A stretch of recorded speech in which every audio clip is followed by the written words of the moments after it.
I can live without that whale on my back. And what happened? I don't have to live with a whale on my back.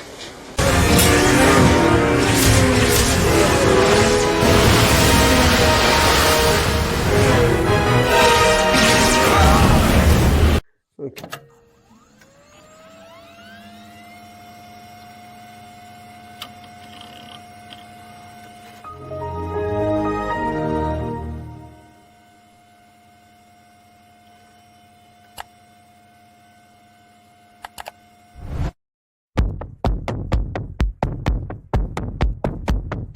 I could sit here and read live commercials and just make tons of money for the company. I could tell you the same thing over and over again. I can't be tagged as the guy who's a dick. They must be so jealous of me. I'm so successful, and they're just kind of not. You know what I mean? I feel the jealousy. That's why I don't leave my house. Don't you also sort of harbor some resentment, even though it's not logical, but you resent your baby for being in the way of your career? Because we don't want the Japs anymore. Because I want respect. Some people say our show was the first reality show. I don't think there's one thing I've ever said on the radio that would have been found indecent or obscene. The secret to my show is honesty, reality. That I will say the truth. This week on Lotus Notes, in order to get into the Fox News Christmas party as the recently divorced Sean Hannity's +1, Sara is going now to become a Republican.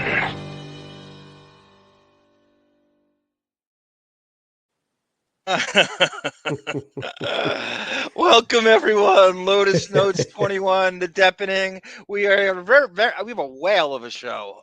We have Chaunce and the angelic Poppi, who gets, I have never seen anyone more requested to come back than Poppi, the Ice Queen herself, the Ice Princess herself, who killed it, I might add, in the holiday concert. And we all agree. We all agree. We saw you sing at Graham's. Yes. So She's got the Grinch sweatshirt on. This is your theme, Poppi. Come on, man, ice me. Give him ice. Want some ice? I go get you some ice. You don't know him, do you, Poppi? Notorious B.I.G. Is that what you would call him? Is that Notorious P.O.P. Oh no, I don't know that. I was about to Yeah, say he's probably the most famous rapper in America. I would say he's in the top 3. He might be one. Like Eminem or something. Yeah, he's better than Eminem. where'd you go, Poppi? Sorry, Eminem's kind of sorry. Eminem. It's a West Coast East Coast feud, and he's East Coast. He's like the epitome. He got shot and died in 97? Chauncey, 98? No. Oh man, yeah, it's somewhere in the late '90s, right? Yeah, Christopher Wallace. That's not good. P. Diddy shot him. Yeah. Well, that's that whole thing with So we think P. Diddy had him rubbed out. Poppi, how you doing? Again, you could stay as long as you want. We just want to show you. We just want to go down. Bon, you want to talk about our whale of a show last time, and you want to address that? Why we're being pre-taped right now, and we're all going to come in the comment. On the show.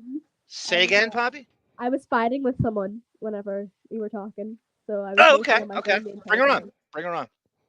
Let's hear it. This is like Bon. You ready? Yeah, I am. Okay.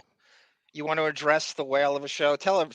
Oh no, he's got. Well, there's the whale. So that's why the last show's gone. Is because I and no one else played the exploding whale video, and it's hard these days to get a real copyright strike because everybody thinks copyright strikes. A lot of shows come on and they say, we got a copyright strike last show, but they didn't get a real copyright strike. Right. And we got the real one. And that's because I played this video, and it's hard to get a real copyright strike. It's what I want everyone to understand. But these days, like a while ago, when they brought in the copyright, all that stuff, you'd get the real copyright, and then they changed it, and all these people decided, well, why worry about giving someone a copyright strike when we can just take all of their money for that show? Right. So it's much harder now to get a real one. Like when Howard just takes your show away and he doesn't give you the copyright strike. It just that episode's been blocked. That's not and you don't get a strike. But everybody else just decided, well, now your show, all the money you may make from your show is going to me for my 2-minute clip you showed. Are you serious? That's one of the ways. Yeah, that's one of the. Go ahead. Everybody started saying, well, why am I taking down shows when I could be getting all the money those shows might get? So that's what they started doing. So to sum up, getting a real copyright strike now is almost like winning the lottery. So in a reverse, I got screwed on Christmas saga, I won the I'll screw you lottery, John. Let's put it in Chauncey. Let's translate it in Chauncey. It would be like if George Magazine got the advertising from Steppin Out Magazine. Right. Yeah. It's stealing. Yep. That's how they see it. That's how they see it. 30 seconds. They think that little whale clip constituted the whole show. By the way, it's from the 70s. That guy's probably dead. If it's about the almighty dollar, I have no idea how they could monetize. Like, what on earth are you losing from that? But they're so precious and ruthless about this clip. I'm the king of the seas. I know Aquaman personally. That whale wouldn't even be there if it weren't for Aquaman. Sarah's grandfather, Chauncey, was at this thing. I swear to you. That's what was crazy. And when does it become public domain? At what point? I know, right? What's the statute of limitations? 70 years, isn't it, Chauncey? Yes. I think it is 70 years. How do you monetize the ocean? How do you monetize the ocean? Oh, great call.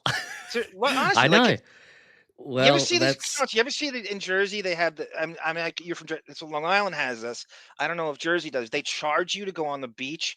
So there's like an actual, like a guy sitting there charging you a cover charge to go on the beach. Yeah, and you go, this is incredible. The ocean. You don't own the beach. What is this? They own the ocean, the beach. Right. Wherever they decided, wherever they walked it off with their feet. They own it. They claimed it, like Columbus claiming, it's so weird. Wherever he landed, it's the same thing. They stick their little flag, and this is ours, and you have to pay us to walk on it. State by state thing. Chauncey, Long Beach and Long Island. Billy Crystal's from there. Okay, it's Larry Brown's from there. They have it costs $12 to individually walk on the beach. So if you went with Poppi, it would cost $24. To walk on the beach, to go on the beach, just that's to, expensive. Like a cover chart. Wow. It is. That's a lot of money. In Australia, that's like $70, $80. Yeah. That's insane. I'm a disabled vet, so a lot of these public parks, these beaches, I don't have to pay anymore. So as you should. It was worth being in the Navy for 4 years. Now and you're a Navy guy, right? Even I'm better. a Navy right? guy. Yeah. Yep. Yeah. 3/4 of the world constitutes the oceans, right? That's right. That's what you defended, like Aquaman. That's right. From Lakehurst, New Jersey. So I refuse to let this silly stuff jeopardize my friendships. Otherwise, I'm no better than Howard and Dee Snider. It's an honest mistake. Oh, Sarah, I can't speak for. Sarah's a little pricklier that's than what I I'm am. going to take this down. I'm going to try and segue out of this because I'm embarrassed about playing it. It was very unfortunate, and it ruined John and Sarah's Christmas and mine. And you know what's really funny about it is that during all of this turmoil, Sarah still worked out a way to bust your balls on right? X, John. Even though all of this turmoil is happening, she still busts you. And this is you, she says. This is your high school senior pictures are embarrassing. And isn't that great? She still didn't. She could have posted something on X about me with the whale, but she still works on you. Do you want to comment on this picture, John? She's obsessed with John Travolta in Urban Cowboy. I don't know why. She refuses to watch like current movies, and she just loves this. Remember that song? Hope we never end this song. It could take Boz Scaggs. Love, look what you've done to me. Yeah, That's of like mom course. music. Yeah, she loves that song. She likes that song and grunge rock. It makes no sense, right? That's the range she has. Nothing in between. Boz Scaggs and grunge rock. So that's That is Travolta and Urban Cowboy. I don't know what that picture is. It could be high school. It looks like something out of from Playgirl magazine. And if you turn that next page, you get to see all the goods. And that's what right. Lonnie Hanover's really into, by the way. Yeah. She likes this too, John.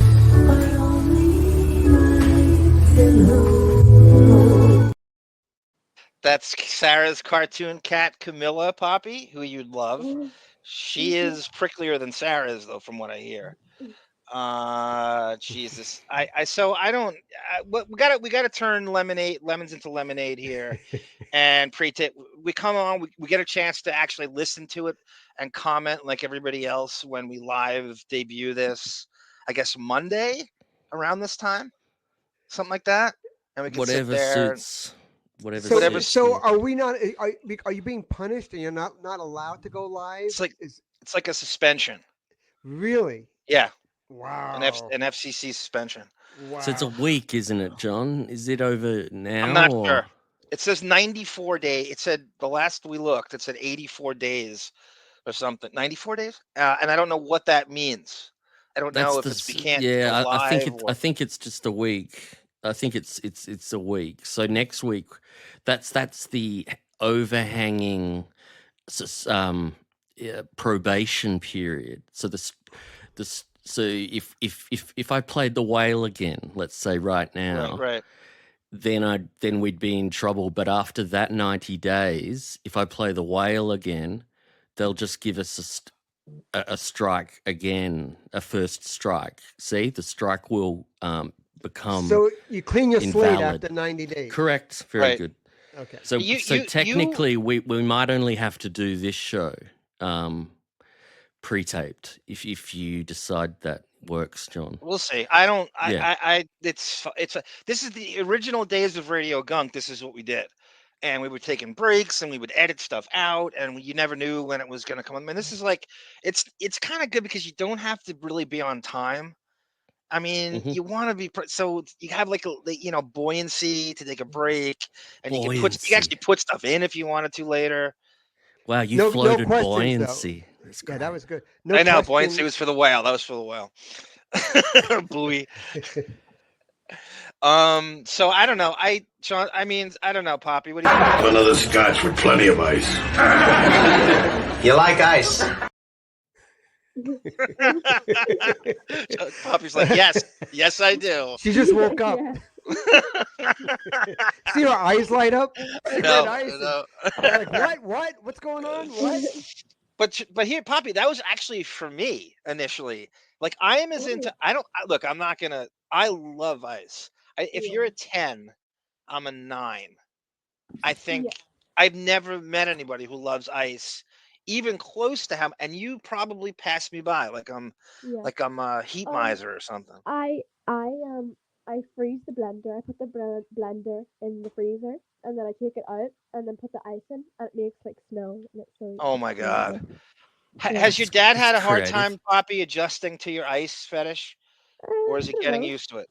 Yeah. I think he's getting used to it. But see, her mom won't let her have ice. Why? It's hydration. See, that's the thing, Poppi. That's the thing. It's frozen water, so you're actually hydrating yourself. Yeah, but I cracked my tooth. I cracked my tooth. That's okay. You're tired. It's Ireland. That's why. I think she might be anemic or have low iron because they say that's part of the symptoms for being addicted to ice. It could be fun. What was the word you used last time? You found the word of ice addiction. It was really. Listen to this, Poppi. Wait. Oh, he'll find it. That was David. I've got it. Wait a sec. Just okay. Have I loaded this in? Let me. Here it comes. Hold on. Let's see what Aquaman has to say about Such scintillating repartee. I'd get better conversation from the android. You. You find it, Bon? Pika. I didn't. Pika? What is it, Chauncey? Pika. The term pika describes craving and chewing substances that have no nutrition value, such as ice, clay, soil, or paper. Craving and chewing ice, known as paragophagia. That's it. That's it. That's Aphasia. it. That's right. I'm just. I'm looking for. But Poppi, yours is more than just chewing ice, right? You just love everything about ice, right? It's more than chewing it. It's nice. It's hydrating. You know, it only does good things. I mean, if you think about it, right? What's the downside?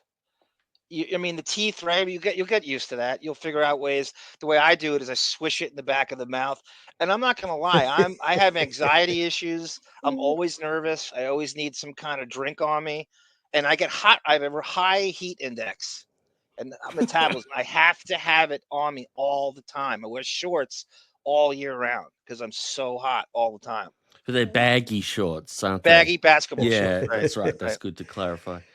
But Poppi, she actually has special ice cube trays that she ordered on Amazon, so it makes the chewing of the ice a little more special. Like they're like little tiny squares, right, Poppi? Oh, okay. Yeah. Yeah.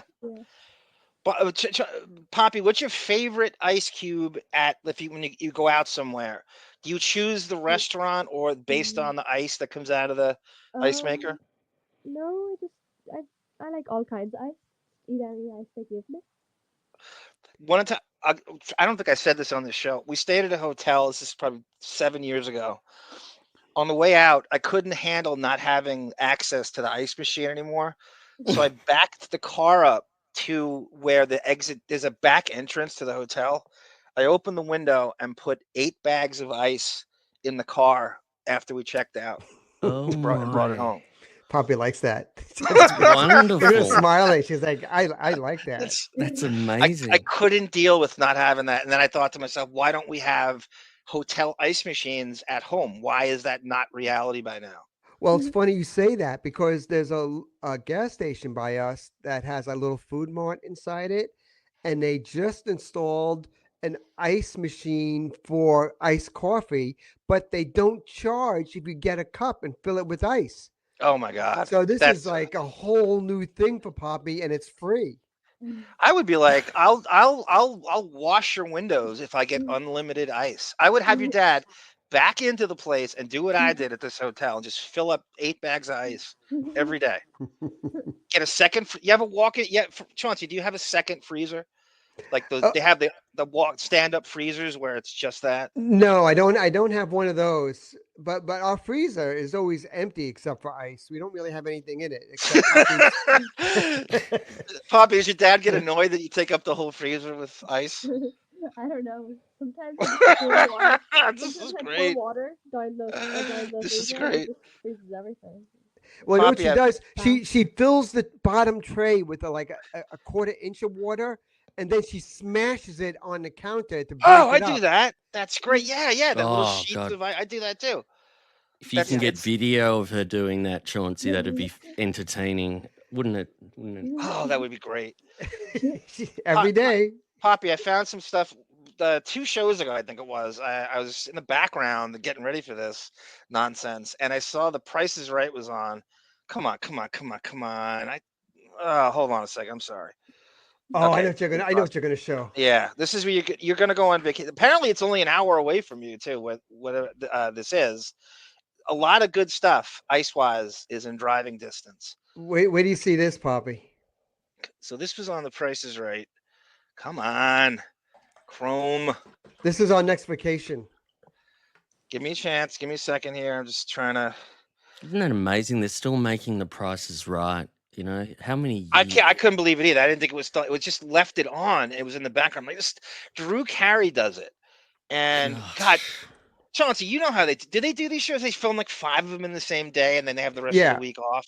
Yeah, God, what a gig at that least is. 5 of them, and those models. There's like 1 billion of them, and they all go through The Price is Right. Like if you want to be on TV or be a star, you have to start at The Price Oh is man, Right. I actually went on the show when I was 16 or 17, and in Australia, and they filmed like 3 in a row, and we left after like filming 2. It was just like we were just sitting there going, "This is awful." You could hear them revving the car on the side of the stage. You know, they drive the car on. Yeah. And you can win this, and it was just, it looked terrible. Our version's obviously, it's a penal colony version, but it was the worst show to actually sit in the audience. It's just this horrible feeling that you're hot, in. probably muggy and hot in there with the It's lights. like a bad dream, like fake host, fake teeth. You can't women leave. in these clothes, women all dressed up, coming on in this bizarre. Everything was, and they had like a stand-up comedian who comes on to warm you up with warm up. The worst comedian in town, like Stuttering John would probably be better. And we were just like, Shuli. Yeah, a fluffer. Yeah, surely. They had a fluffer. He was born to do that. He He was born to do that. Look at this. What do you got for us, John? Okay, so you see that guy? They have I'm not sure. This is how bad. I can't tell who's black or white. They have an Australian Bon as a male model on the American Price is Right, and he's like a himbo, and he just sits there and he it's the greatest. That is the greatest gig. It's nice to be born on third base genetically, isn't it? To do shit like that, isn't it? Isn't it crazy? Wow. Drew Carey hosted. Like he's the perfect host for it because he actually is like a really nice guy. I don't know, Chaunce, you ever interview him for Yeah, I did. He's the perfect guy for that because you can tell he's genuinely rooting for the people. Yeah. And he's an interesting guy because he's not talented, but he just is No. very likable and he kind of gets it. And he had a sitcom, remember he had a sitcom? Yeah, Sam The Jim Simon Carrey show. show? Sam Simon. Yeah. We even got that here. It wasn't a bad show. It did well. I think it was on for like, what did you say, 6 seasons or something? Yeah. Norm Macdonald, right? The Norm show with Artie followed it, and that was another Sam Simon show. Yeah. Sam Right. Simon, genius. So this is your next vacation, Poppi. You and a guest will fly round-trip coach from Los Angeles to Kirkenes, Norway for a 6-night stay at Snow Hotel Kirkenes. Escape to a winter wonderland surrounded by nature, view the northern lights from the warmth of your cabin with panoramic windows, and enjoy an Arctic drink at the Ice Bar. A one-night stay in the Ice Suite and daily breakfast are included. It's a bonus worth $11,364. Poppi, the Ice Suite. It's actually a room made of ice. And that's just what they're showing you. It's way more than that. What happens if you can you eat it? Like, can you eat the? Of course. Yeah, that's right. Can you eat the furniture? She's Get your way out of it. Do they charge you a card if they come back and half the table is gone? Let's not forget, it's frozen water ice. It's not like they act like it's some, it's they're putting Brita filters and making their ice good. This is your long lost brother, Poppi, one Bobby Drake of the X-Men fame and Spider-Man and His Amazing Friends, and this is his origin. With an extra power. In my case, I had the power to create ice from the moisture in the air. My parents were afraid people wouldn't understand my powers. So I became the family secret. Gotta think of ice cubes. Ice cubes. Lots of ice cubes. That's Poppi. Wow. Hey, I can't stop myself.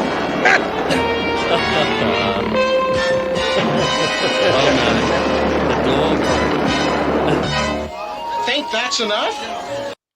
Oh, Look wow. familiar, Poppi? Poppi, why are you shaking? That was great. Get a little too close to home. Very close to home. Good work, John. That's amazing. That was perfect. When I was Poppy's age, that was my favorite Saturday morning cartoon, Spider-Man and His Amazing Friends. And his friends were Firestar and Iceman, Bobby Drake, who's also in the X-Men. I love that show. And so it just hit me that when Poppi came, I'm like, that's Poppy's origin. I mean, I just remembered that. And the worst part is Poppy's at her mom's now, and she's not allowed ice, so she's probably I only still get thinking ice about. in the freezer. I can go sneak ice up. You could get ice right now if you needed it. I could sneak. I do that sometimes. I sneak. You ice. sneak it, but you're She not has to allowed sneak to. ice in. Yeah, she's got to This sneak is- it. This is when I was a teenager. I was trying to sneak different stuff in, like alcohol. You I know, was just gonna say. and she's God, Bon, you've read my mind. That is so true, Poppy. If you have to argue with your mom, and I'll man. I mean, your mom follows me on Twitter, for Christ's sake. I say, there's so many worse. You got to tell her this verbatim. There's so many worse addictions you could have. You should be thankful this is the only addiction I Then can I'll have. be Ice. grinding. It's water. You could Then I'll be be on grinding. drugs, alcohol, whatever. This is a good addiction. It really is. it's so harmless. Yeah. It is innocuous, harmless. I think it's beneficial. She's hydrating herself all the Hydrating. time. Well, Yeah. yes, there is that. She's constant. I'd rather she be addicted to ice than chocolate. Yeah. Oh, Right. gosh. Yeah. And You John. got a young dad like your dad, Poppy, at the pickup line. Shut up. Younger than all of this.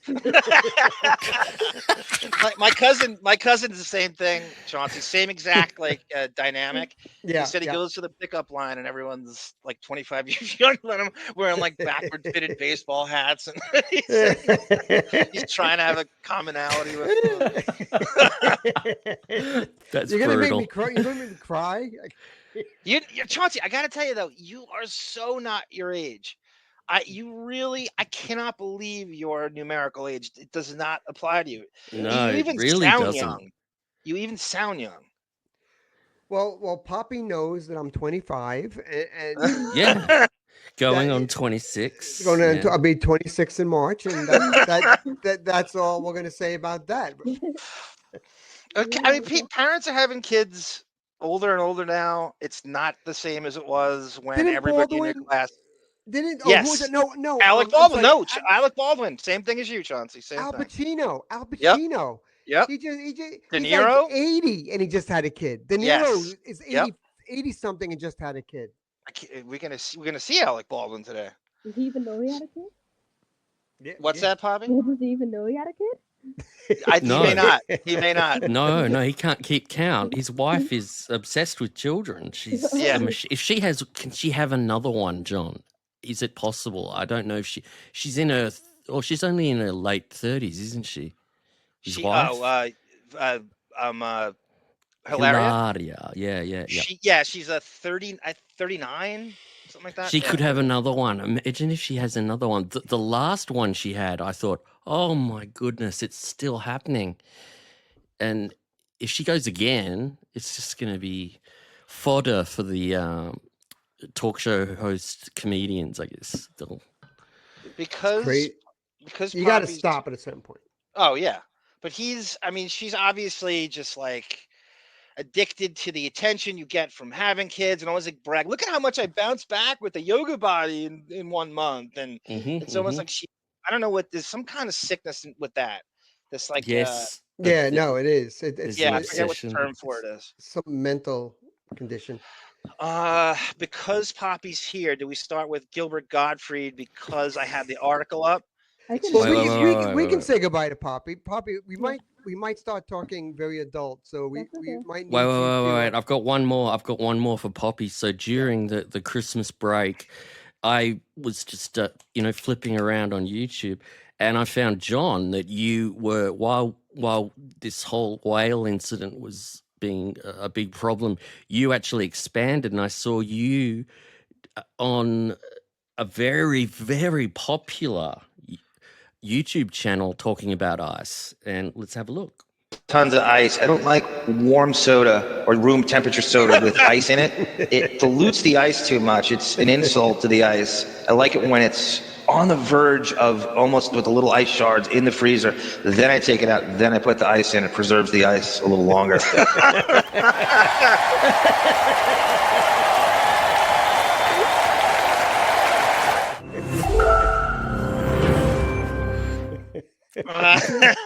well done. You got in with the TED Talk, people, John. Isn't that crazy? You see, I'm not messing around, Poppy. I'm the real deal. I really You're am. expanding and everything. You're moving. Oh, I gave that a thumbs up. The video. Well done, John. Well done. Poppy, well before done. you go, oh, totally. Poppy, before you go, that was amazing. I want to show you your dad's theme, and I'm going to show you your dad talking to the Grinch because you're wearing the Grinch sweatshirt. This is your dad's theme.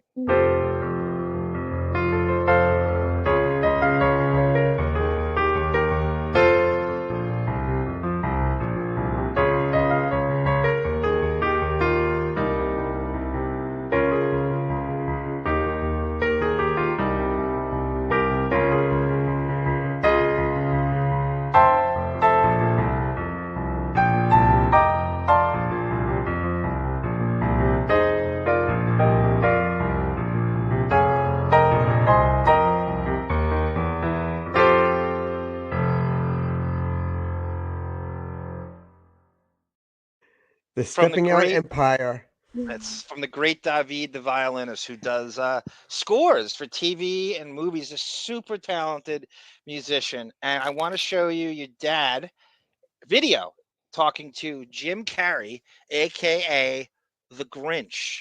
This is the real guy. This is the guy who plays the super talented comedic actor. He's been around now for a while. He's on a show called In Living Color. He's done a ton. You know Jim Carrey, I think. The Mask. The Mask. Mask, yeah. Dumb and Dumber. Dumb and Dumber. Yeah. Okay, where is it? Jim Carrey. He used to be James. Remember he was called James Carrey back then? Pet Detective. Yeah. Austin. I mean, Jim Carrey. Come on. I just saw it. Hold on. What's Eden Gilbert Gottfried? Chiseled just the perfect cube and shards. Here it is. Here we go. Your dad with Jim Carrey. This is 2003, Poppy. You were negative. I don't even want to say it. Negative. No. Yeah. There he is. Do you recognize him, Poppy? Of course, you must. He's an Okay. icon. Well, he's sort of in. He rarely plays himself. So. Yeah, I'll pay to see that. All right, I can cough out some awards. And Chauncey, go ahead, real quick. We got 2 more minutes. Go ahead. Okay, very quickly. First of all, I want to say that Dumb and Dumber is one of the funniest movies I've ever seen. Thanks a lot. You're a very educated man, obviously. No, I saw Bruce Almighty. Chauncey, do you remember this now? No, I don't. Well, I can't. You were on so much that you can forget things like this. Is crazy. Yeah, I don't remember talking to him. Who would forget this? But how great is it? We have a video for this, though. You know, It's like that's- awesome. I can't believe it. This is the So Grinch, cool. Poppy. I swear to you. I saw Bruce Almighty. It's a million times funnier. It's brilliant. How did you see it? A screening. Oh, cool, man. Yeah, probably the funniest movie I've ever seen. Oh, thanks a lot. Chauncey, that's pretty big time. You got a screening to Bruce Almighty? I got screenings to every movie. That's really good. Yeah. Wasn't Catherine Bell in that? Oh man, I don't remember. I think she was. I don't remember. I think But she was. But I always saw the movies in advance. No kidding. Yeah, it's brilliant. It really is. Shall I read the Gene Shalit review? Go ahead. You got a good one? Yeah, they handed this to me before I came in here. Good. Let's see. Let me see what Look this at says. you. Oh, they put it in my pocket. They said, that's hey, not if why there's I'm ever an opportunity, and I never thought I'd get one, but hey. Why not? Why not? Yeah, share your good fortune with us. Is it in here? Oh, yeah. Seems here like we another go. private. Chauncey, before I forget, did you were aware that Jim Carrey at some point, I know you know this, lived in Howard's building? I guess he was like bi-coastal and he had a place in Howard's building and they were on the outs and he would run into him once in a while. I wasn't aware of that. I knew though there are a lot of big names lived in that building, and I none was of gonna them say, we like- got to get you in that building. We had to get you in that building. Honestly, it's always someone coming out of there. Marv Albert, Regis. They it's all live there. directly across from ABC. Yeah. Jet is in your future. This review is. You'll have a full- Yeah, I like to race myself. Yeah. All right. By the way. Uproarious. That's it. That's it. Uproarious. The whole thing. That's all you Uproarious. I think it's better than Uproarious. Glad I brought that out. Beautiful. Well, thank you, Chauncey. No, no problem. What else, Chaunce? Let me also ask Jim.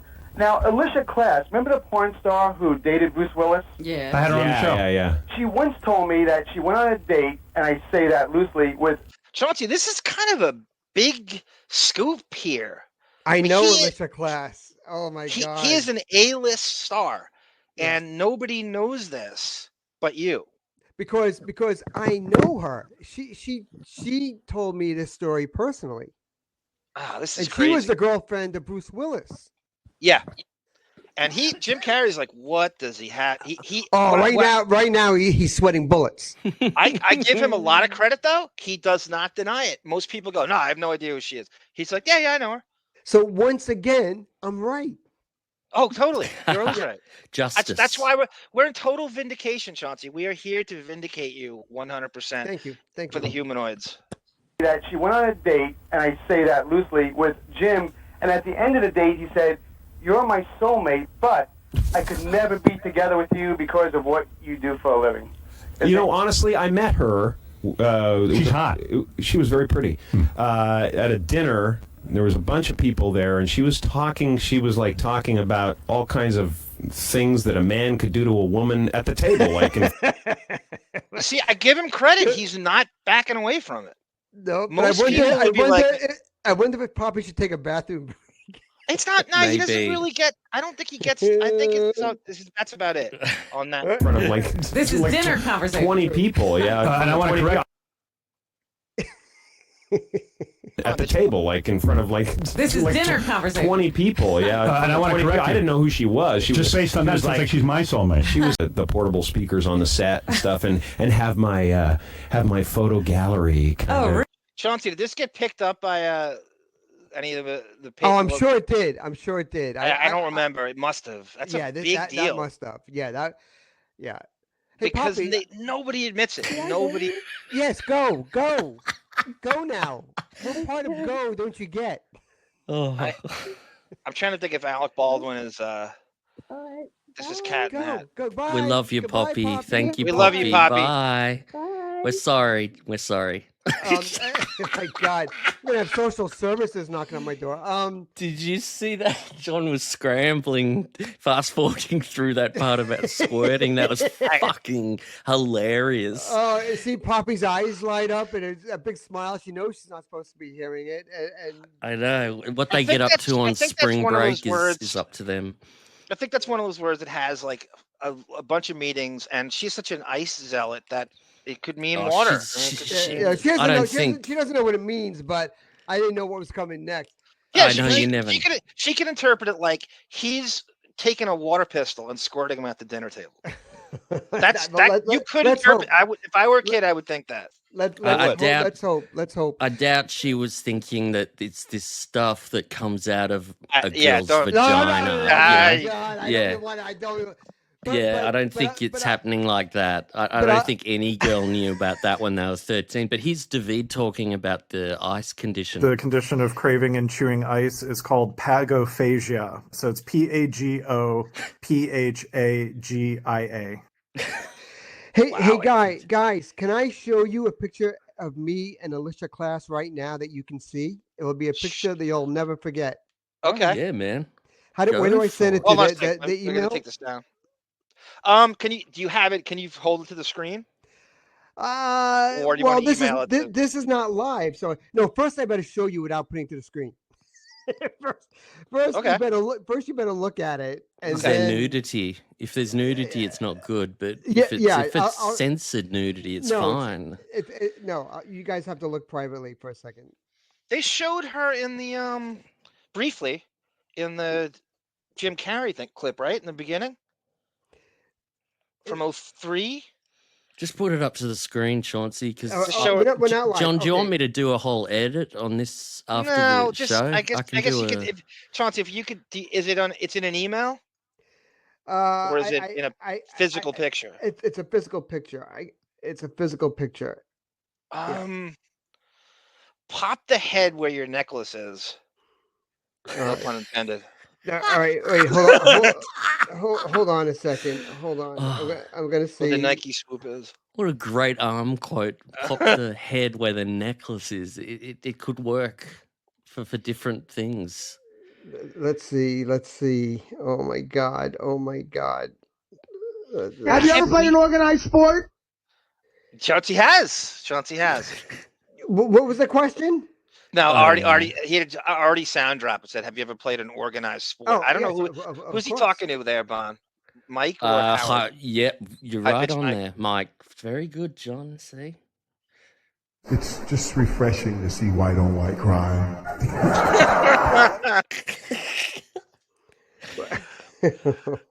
Isn't that funny? In that whole Joe Buck thing, that guy says the funniest line That is out of good. the whole show. That's such. I That can't was believe he Michael just. Irvin, right? Yeah. Well, I Yeah. don't know. You know, I know that you know, so you know He's better a than me. Cowboys 'cause wide this is receiver. a wide receiver. That sounds so cool. What happened to him? He retired back then. He's good. He's actually got a gig. He's on NFL Network. He's done a ton of network gigs. He's a really good post NFL career. He's a host up on Fox. He's really made a lot post NFL. I'm gonna send this to you after the show. Okay. Because it's hard to find, but it's when she used to always do my IATA show, and things got so out of control. Oh my God! Do you know what her specialty was and what Jim was talking about? Yeah. I mean, if the edit squirting's their specialty. No, that was not her specialty. Okay. What is it? What's the specialty? Her third input. Okay. Oh no, I know what that means. Yeah. That's Howard's favorite. Yeah, it's Sexual. But that's when she made movies. That's what the movies were all based on. Like that. That was her expertise. Spiritual, sexual. Oh, we should have showed. that Yeah, button. we should have showed Poppi, Emily Stern. I forgot. I My keep forgetting to do that. breasts. Oh God, that would have been. By Poppi, if you're listening, by third input he means USB port. Yeah. I think it's USB 2. I think. Yes. The HDMI adapters. port. It's the adapters we use in Europe here, the American adapters. That's a sexy profession. Spiritual, sexual, both ended up. Spiritual, like hell, the name of God, my breasts, my white shining legs, my vagina, my ass are all godly. Rest in Hebrew, God in Hebrew, Shaddai. Shaddai in Hebrew also means my breasts. God. Rest in Hebrew, God. How much do you think, if Emily Stern heard that today, that would freak her out? She hasn't heard that since that happened. I know what. I wonder. They live in such a bubble. Yep. That I don't think they would think this is awesome. Yeah, maybe she would. Maybe Maybe she'd go into fetal position because she got really reamed out for doing that. Remember? Oh God, there's so many. Oh God, that's I guess for next time. I have the clip of Howard talking about very vaguely, but clearly this is it. Talking about Deborah getting reamed out for ODing at the Jingle Ball, and he does it in code on the show. And I cut up the mentions of it, and it completely lines up with what Opie and Anthony said, where she OD'd at the hospital, and Allison and Howard were fighting in the hospital. And Allison saying, this is because of you, just trying to be the cool dad and giving her, that totally is Zoss raping and, just trying too hard to look like the cool dad. And it led to that. And he's in a really nasty mood, isn't he, in that clip, if my memory serves? Like, he's got a really negative tone when he's saying... Chauncey's years, Bon, on the best years of Chauncey is really the Allison smear campaign years. So, late 90s, early to mid 2000s, he does nothing but smear her on the air. And I'm sure Allison's lawyers came at him and said, you are not doing this shit. She does not have a 4-hour, super syndicated number one show to smear you. You're not doing this. Yeah. And I'm sure she's not a public person. Yeah. Yep. Meanwhile, the fans are all on Allison's side by that point. I know I was. Yeah. Which it was amazing how she stayed above it all, isn't it? Like how it is. Before the divorce, after the divorce, she always was completely immune to that ugliness. If you That's look the way her up, around Chauncey, it. Bon, can you find this? I'm just going to say it because I know Chauncey hasn't seen this. This is the psychotic. The way. This is why we qualify to do this show. So Allison is a licensed therapist in Roslyn Heights, Long Island, which is like Little Israel in North Long Island.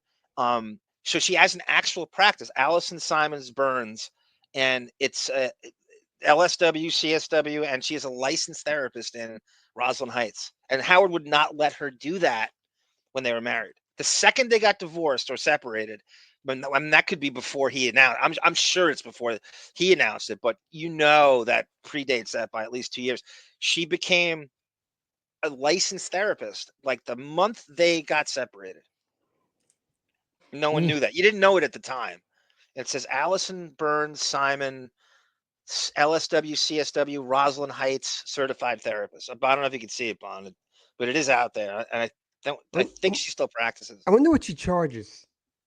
Yeah, what benefits, right, are covered by it. I almost inquired about it if she was in my plan.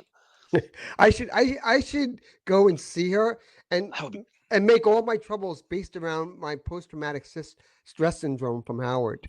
Yeah, just like project Howard stuff and make it like she doesn't know at all. And she's like, God, that's my life. What? Yeah. I have my kids on the weekend. And I had this guy who thought he wanted to be my boyfriend. And he had this he wore this he shaved my hair. belly. He wore this fake hair. He was rubbing my back in public and my legs. And we would disappear to the basement and watch teen shows together. And we had we used to have mock beauty pageants and listen to 9 Inch Nails. He was on my benefits plan. You didn't know why. Do you see it, Bon? Allison Burns Simon Stern, LSW, CSW, licensed therapist, Roslyn Heights, New York. Do I want to dox her though? No, she'll appreciate the business. I'm looking. I don't see it. Did you send it to me? That's okay. It's not believe there me, though. It's there. That's okay. Don't worry about it. Gilbert Gottfried.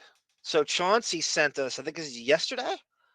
Gilbert, in a written interview, he doesn't have the audio, but that's okay. And I guess Chaunce clipped out the best part of the interview, and he says, I have it here. And he says, so this is, you know how Howard used to make it out like he saved Gilbert's life when he was in the hospital and he was there every day? Obviously, if Howard's not lying, he's greatly exaggerating. So this is the real story from Gilbert and Chaunce's hard-hitting interview. Chaunce says, Gilbert, while you were ill, did Howard Stern really take care of you as much as he claimed to? See, Chaunce knows it's bullshit because that's the first question he asked over the air. And Gilbert goes, he tends to exaggerate. It wasn't like he was holding my hand or anything during the operation. While I was sick, he tried to make himself sound like Mother Teresa. But wait. Let me stop you there for a second. When people listen to this, you have to realize Gilbert doesn't talk like the Gilbert you hear on Stern. Oh. So he's talking like, I'll tell you how he sounded like, well, Chauncey, he tends to exaggerate. It wasn't like he was holding my hand during the operation. That's how he talks. Yeah. And it blows you away because if you only heard Gilbert do his stand-up act and then he's talking to you like this, you can't even hear what he's saying because all you can think about is, holy shit. Yeah. So could you imagine? Could you imagine needing to do that level of shtick that you know what I mean? Yeah. Like he's a really talented comedian, and you'd think he wouldn't need to just jump in and out of like a shtick character like that. But it's weird. I don't know of any. From what it sounds like with you, there's really nothing like. I don't know who's like that. Who just kind of. I can't think of anybody. And when he would do Stern, he'd do 3 hours of that. Persona. And it'd kill your voice. It would hurt. Yeah, but in real life, it was a very soft-spoken. I got a guy for you, Chaunce, that you hate, who does this a little bit. It's slightly different. It's more subtle. Doesn't Dennis Miller do that, Chauncey, where he sort of goes into this pretentious mumbling when you're talking to him straight up? Yeah, no, but his act is pretentious. So I didn't get I didn't see a real separation between Dennis Miller, the guy, and Dennis Miller, the performer. To me, it was still pretentious. He's an arrogant prick. Just an arrogant prick. The one who sounded different was George Carlin. Okay. George Carlin, when he's very animated on stage, right, and he would like overly pronounced words, and he had a Yes. rhythm, like a song almost when he performed. And if you never spoke to him, that's what you think of George Carlin. But when you interview him, he was also like Gilbert, like, well, Chauncey. Wow. When I look at comedy, I try to analyze it from a perspective and you're like, this is Yeah, I so like weird. that. He turns into like a analytical intellectual when Yeah. you speak to him like on that. I've seen him in like Charlie Rose interviews, and he's different in Yeah. those. Yeah, I don't mind that. It's good to see him. Some guys wear like a lot of faces, but in Gilbert's case, that's like literally a mask, a clown mask. It's a clown Yeah. mask. Oh, yeah. Absolutely. Yeah, Gilbert's probably the most extreme when it comes to that because you expect him to be something like that guy, over the top with that voice, and he's just nothing close to that. He's such a nice, soft-spoken man. You don't know how it almost gives you more respect for him that when he was performing, he was literally performing. Like it was a character that no one else could ever duplicate. I totally recommend this. It's been recommended to me by several people. The Gilbert Gottfried documentary is that you get to see that him with his daughter, him with his wife before he passed away, and it is fascinating. Didn't they do I'm a gonna reality watch show? it. They tried to do a reality show or something? This feels like a reality show. This feels like a long form reality show when you watch it. It's fascinating. He's one of the original trolls to other comedians, though. If you think about it, I used to hear stories about him where, like, the clubs, Chauncey, like the Improv and Catch a Rising Star and the comic strip, like the original, like big clubs back then. He would mock Seinfeld so much that Jerry would complain to the club owners, either have him banned or he would avoid Gilbert on these Who are sets. these people? Yes, Who and he are would these do that. people? He was the first guy to ever, impersonate and bust Seinfeld's balls like that. Didn't he call Seinfeld's phone on Yes. Stern and he started leaving messages on his voicemail? Yes. Who are these people calling me? What do they want with me? Why can't they see that I am not home? Gilbert said when he would walk into like the comic strip or Catch a Rising Star, the Improv, and you would hear just like this cadence in the background, like he'd be at the bar with the other comedians, you would hear like, and he's like, I didn't know if it was Larry Miller or Seinfeld or Larry David or Paul Reiser because they all sounded the same.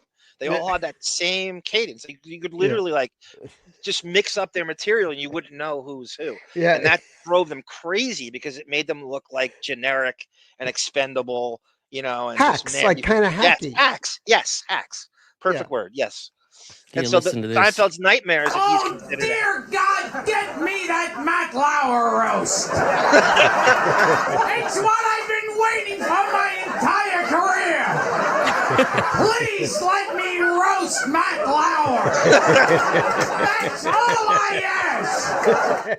Isn't that great? He was genius. Oh my God, he was genius. Will never be another one like that. He was the first person to make a 9/11 joke at the Hugh Hefner roast. That's right. It was right after 9/11. That's how you knew he had total immunity, right? That he could just do. He was a made man. But he didn't have total immunity because he got himself fired from Affleck. But that was he didn't give a shit. That's what was great about him, is that he really didn't give a shit if they fired him. Yeah. I guess it seemed like he didn't give a shit. Maybe he did behind the scenes. It seemed like a great gig to do almost nothing. He probably made a fortune doing it. You never know, because we're going to play a clip from that you busted him on something, which is hilarious. Let me just finish this. It's not that long. Chaunce says, you don't think Howard's the kind of person who would parlay your near brush with death into a rating? I love the leading question into a ratings grab. I say this to Chaunce yesterday. He's a great interviewer. He's a very underrated interviewer. It really is. I'm painting. I'm a painter. Did you ever see him interview Howard on his audition? I don't think so. Oh, it's probably too much for this time, but I have it. I'm making Chauncey a full video of his audition. So I'm putting it's in like 3 parts, and then I'm going to put Richard Christie's because it's so bad that he didn't deserve it, and he'd already been hired with Chauncey Knows, and I'm going to throw them all together in like one big and then the that's gonna be finale great. in a comp, which Yeah, I'm sure he's never seen. Great. The Harlem Ho beauty pageant. Yes, it's all in there. I get that your audition. I think is 2 hours.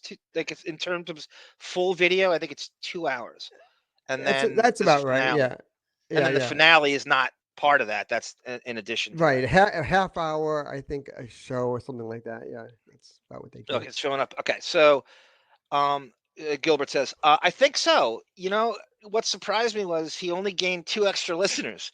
He did visit me once, though, and Robin Quivers came as well.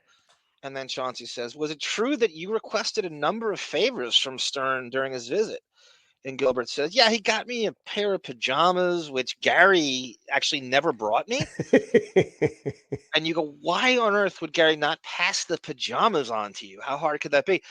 Gilbert goes, I don't know. They just sat in his office. I guess it's because Gary's so busy. And remember when he's saying this like a wounded puppy dog. Yeah. Yeah. Like he's I guess Gary was just busy. He's You know? insulting him. It's totally insulting Gary. Yeah, it's great.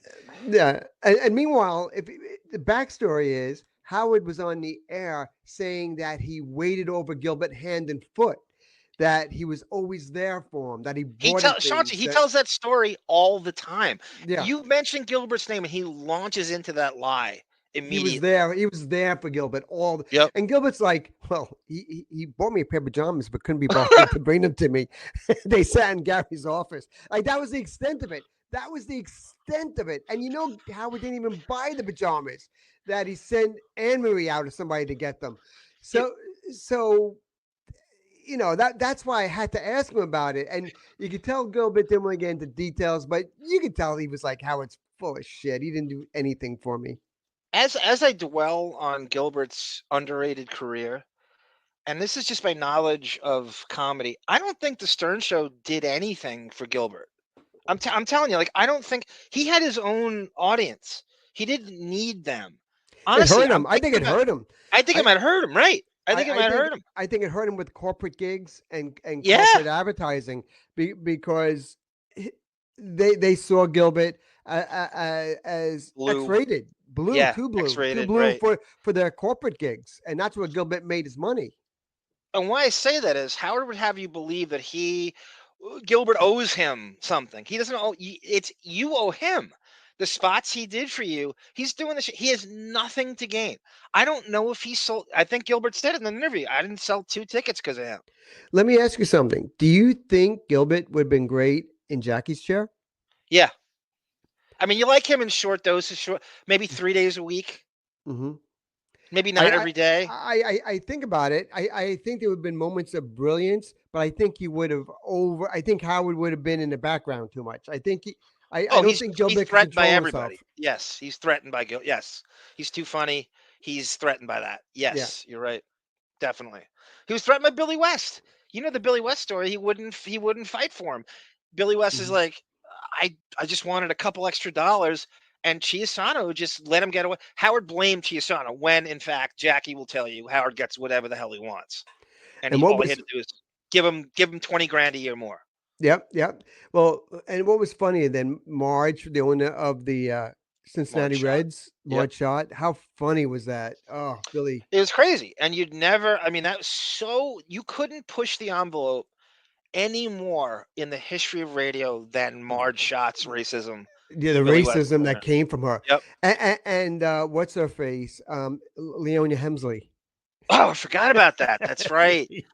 So That's racist. right. So and it wasn't like they were being bleeped or they were using the N-word. They were saying everything that you'd be put in jail for today, you know?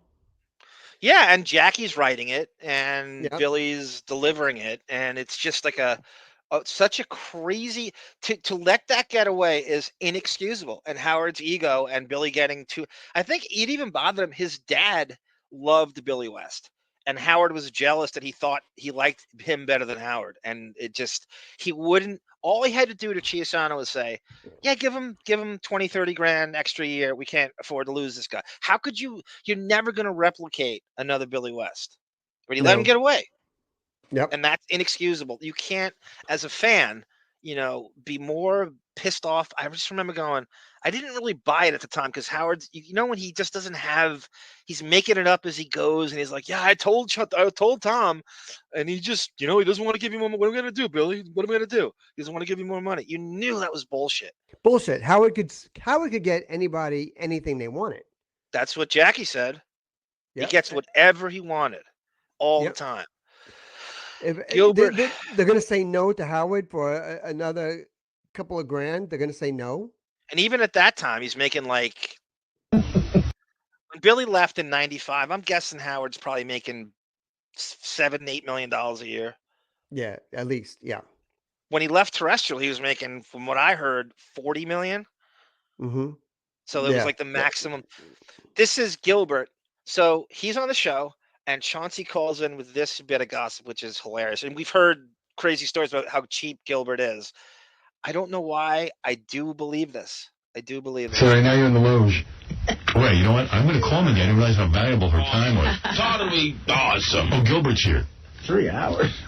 Gilbert, come on in, but I got to take a break, dude. Gilbert. So he's promoting a Caroline's appearance as if it wouldn't have been sold out anyway. Right. Like twice a month.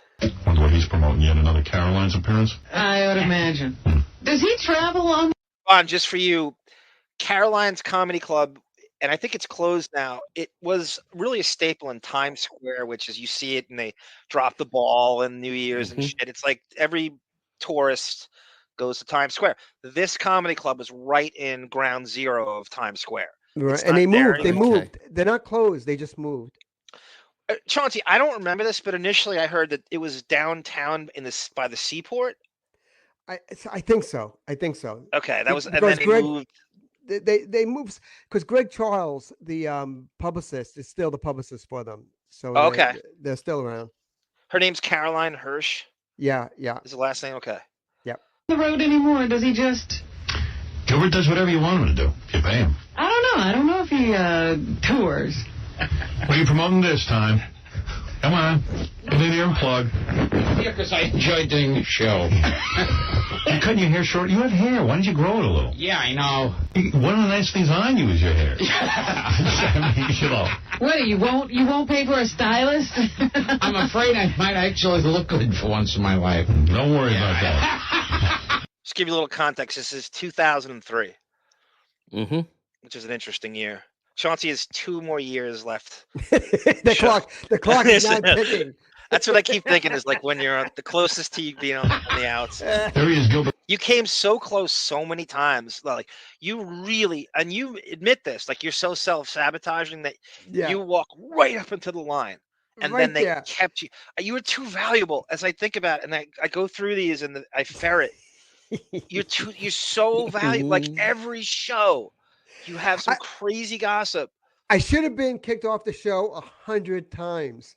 100 times. And for some reason, he kept letting me back. It was almost like I kept pushing it further and further. I think he was afraid of you. I think he was afraid that you were going to.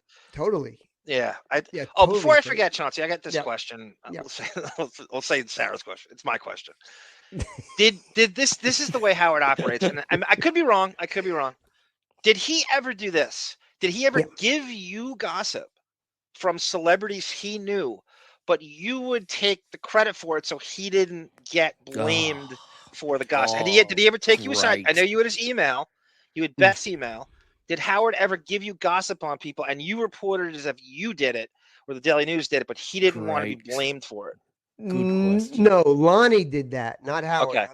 Lonnie was always guilty of that.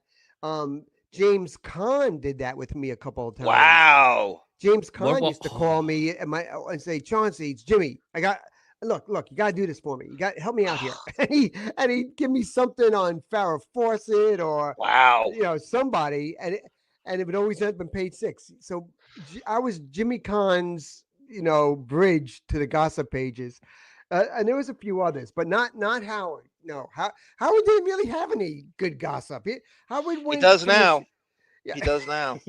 Honestly, like the more friends he became with these people, like could you imagine still being in having his ear right now, it would be Well, pretty yeah, amazing. yeah. Now it'd be great, but remember, in those days, celebrities Hollywood hated Howard, and if anything, Howard used me to get gossip. He would Yeah. never would have known about what Robin Gibbons and the other one, Layla, whatever the one I interviewed. Angie that was in- Everhart.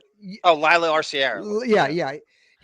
He loved that kind of stuff because it gave him so much content, And he always It's had a me on. weird time, Chauncey, because he was both. Like when the time we're talking about now, like 03, 04, he was kind of getting there. So this is like post the Allison divorce. And so Beth is so obsessed with being around famous people that he's kind of working his way into it. And he's getting invited to like Russell Crowe's party in LA with Mary McCormick and shit. So he's sort of like both. He He's dumped D. reviled. I think he dumped D at this point. Yeah. Oh, by the way, before I forget, because of you, I didn't know this. Dee Snider's brother got shot on the street in New York, in Manhattan. Yeah. What happened with he got gunned down? What the hell happened? I don't know the details. But that did happen. Yeah. Did you talk to him about that when you interviewed him? I think we did. I have to go back and look at the interview because I interviewed him a couple of times and we talked about so many things over the years. I'd have to go back. I'm pretty sure. I know I have his phone number. Oh, So I'd love to talk to him. I got so many things in common with him from Long Island and stuff. And if you ever want to reach out to him, I'll give you guys off the air. I'll give you his number and then see if he wants to come on. I think we should have Jason Priestley's sister on. Oh, she would come on. She's a real estate agent now in Vancouver. Yeah, you knew that. Okay, I talk to her all the time. Yeah. Oh God, we gotta have her on. Got to ask her. How did you tell everyone how you met her, Chauncey? Because that's crazy. I met her. I met Justine through a friend who was doing marketing in New York, and she said to me one day, "You know who I've been doing some work with? Jason Priestley's sister, Justine." And I'm like, at the time she was on Milrose Place. Justine. Oh yeah. God damn it! Yes. She had a part, a small part, but a part on Milrose Place. And she said, if you ever wanted, maybe, she would do an interview with you. And I thought sometimes, the best interviews are the people closest to the people you want to interview, because I'm not going to get much from Jason Priestley, but I'm going to get a lot from Justine Priestley. Yes. So I would do that quite a bit. If I can't get the star, get the person closest. Well, Howard did that all the star. time. Remember, Howard used to get George Carlin's brother. Yeah. And not that he couldn't book George. Mothers, brothers, and sisters. Right. Madonna's sister. Brother. And Chris, her brother. Yes. Stallone's mom. Yep. There she is. There she is. Wow. Yeah, that's her. So she was on Chauncey. She was on Melrose Place. Yeah. Right. And now, obviously, who's the boss of Melrose Place? Not Tony Danza. Aaron Spelling. Yeah. Aaron Spelling's also the boss of 90210. Right. So that's clearly how she got that gig. Yeah. She was on season 4, I think. 4 Yeah, episodes? towards the end. I think towards the end. Towards the end. All right. Yeah. She had a couple of scenes, but like I say, not a big part, but she was on. She could say she was on it, and so I interviewed her and I took her photo, and we just hit it off. Like we were just, sometimes you just connect to somebody, and it doesn't happen often, but with she and I, it happened. Like we really liked each other, and we just stayed in touch, and then we started doing things together, going out together. And did you try and get into her pants too? Well, she spent the night in my home, and I won't get. I'm still thinking that. I don't want to. All right. But that's all right. But no, she said. I tell you, here's my theory. Yeah. You know why you hit it off so well, and just only because she's Canadian. There's They're something different. about They're different. Canadian chicks that are a different breed of cat. They don't think like American girls do. They have a cool factor to them that I can't quite quantify. It's just how they're raised. They're they're not bred to be gold digging manipulators. They're just sort of straight up, and they're not afraid to show their tomboy side. And there's something about Canadian broads seem to be almost like black women, where they have better senses of humor, they have better personalities, they're not as uptight. It's something about the Canadian broad, right, Sarah? You almost seem Canadian in a way. Sarah. Nah. Sarah. That was a She sound can't drop. help. Nah. I Can't can't help but believe I shut you said that. down. I can't She's believe got I the said no that. at the end. How did you have that ready like that? That's I amazing. was just playing that last night as well. It's amazing. I love you. See you You're just better go than where I Fred. want. You Better go than where I Fred. want you to go. It's this thing. It's why Fred it's so wishes. great. Bond beats Fred in like one show for like 5 years. You guys Sean, are do you think, f- finally think that's a tuned valid in. theory about Canadians? Yeah, I do. I've known some of my best friends are Canadian women, Yep. and they do have this way about them that's so different than American, or at least northeastern women, New York women, definitely. You're kind of going like, how could this girl be attractive and have no vanity and has a sense of humor, and she's like, this And doesn't like me, exist. and like Yeah, me, and like right, and like I'm you. I'm crazy, and I'm not a good-looking guy. I'm a little nuts, and you like me, like you want She to embraces hang it. with me, Yep. embraces it. Yep. She sees the goodness in me. She sees something in me that that Canadian women love. They look past the It has physical. to be. It has to be. Yeah. Here's some more Gilbert. I picture like in 10 years Gilbert will kill some woman because he's as weird as Phil Spector. It seems to be the way to go. Because I know he's hiding behind the curtains somewhere in his apartment. Throwing around guns. Do you own a gun, Gilbert? Do I own curtains? Question. I can see Gilbert like flipping out in 10 years. You whore, you won't do me. Just because he's angry at women. And, Right. He probably is holding guns to heads to get oral favors. yeah. I'll kill Ronnie Spector. Yeah, I mean, there's something up with me, Gilbert. We were talking about how weird Gilbert is. Oh wait, this is a stealing food thing. Is this when I talk about him stealing food? Yeah, I remember this. This is I hilarious. Remember, yes, This yes. This isn't just stealing food. This is like The backpack. He goes to the it's a party with the backpack, but- backpack. Yeah. it's beyond. Do you remember Trading Places, Chauncey, when Dan Aykroyd went to the Christmas party that he's no longer invited to, and he at the Santa suit, and he was shoving like lamb and prime rib, Bread in his pocket, bread Yes. inside his pocket. Yeah. This is what this reeks of. Like, who is it? Someone told me they saw you at Hollywood Squares. Gary. No, this was last night at the Comedy Central party. Oh, we got a report. You were at the Comedy Central party? So Chauncey, you got invited to the Comedy Central party. That's pretty good. Yeah, I got invited all the parties. Oh, my life so for about a good. 20-year stretch was amazing. I'm telling you, every party, every backstage event, everything. It was God, your awesome. access is amazing. This is so Oh, cool. my I'm so access was jealous. amazing. It was. It really was. Party last night? You had a knapsack with you? Yeah. And at the end of the party, you went over to the food table and you stuffed stuff into your knapsack? Oh, no, that's I didn't. I stuffed it in my mouth. No. You took stuff home in the knapsack, and I got it on real good authority. Yeah. From Gary. No, not the Gary. Who did we hear that from? Chauncey, right? Chauncey. Yeah. In fact, Chauncey will be on the phone in a second. Chauncey said he saw him jamming food in there. Really, Gilbert? No. Have you got the knapsack here? Yeah. You'd like to smell it? Yeah, does it smell like Richard hot dogs? Chauncey called him. He says, Gilbert has a great way of deflecting gossip. Going, yes, no, yes, and you can't. He diffuses you into It's a getting shield. truth out of him. Yeah, it's a He shield. uses this comedy and his character as a shield. It does. Yep. Yep. he swore he saw you stick stuff in your knapsack. Yeah. Are you just too embarrassed to admit it? No, I didn't put any stuff. There'd be too many people for me to put stuff in there. Oh, like you care. I'm not saying I wouldn't do it. What'd they serve? It did nothing good. It would have been. It was like chicken wings. Oh, I see. Why did you have a knapsack? I always carry that. I don't know why. Because he doesn't carry a purse. Yeah. Chauncey. Hey, how's it going? Gilbert says you're lying. Oh, Tell the truth. Gilbert, where were you last night? I was at that party, yes. And what time did you get there? You know what? You know it's a good party if Gilbert's there. Yeah, yes. Well, you know what it was? It was A-list. Gilbert got there.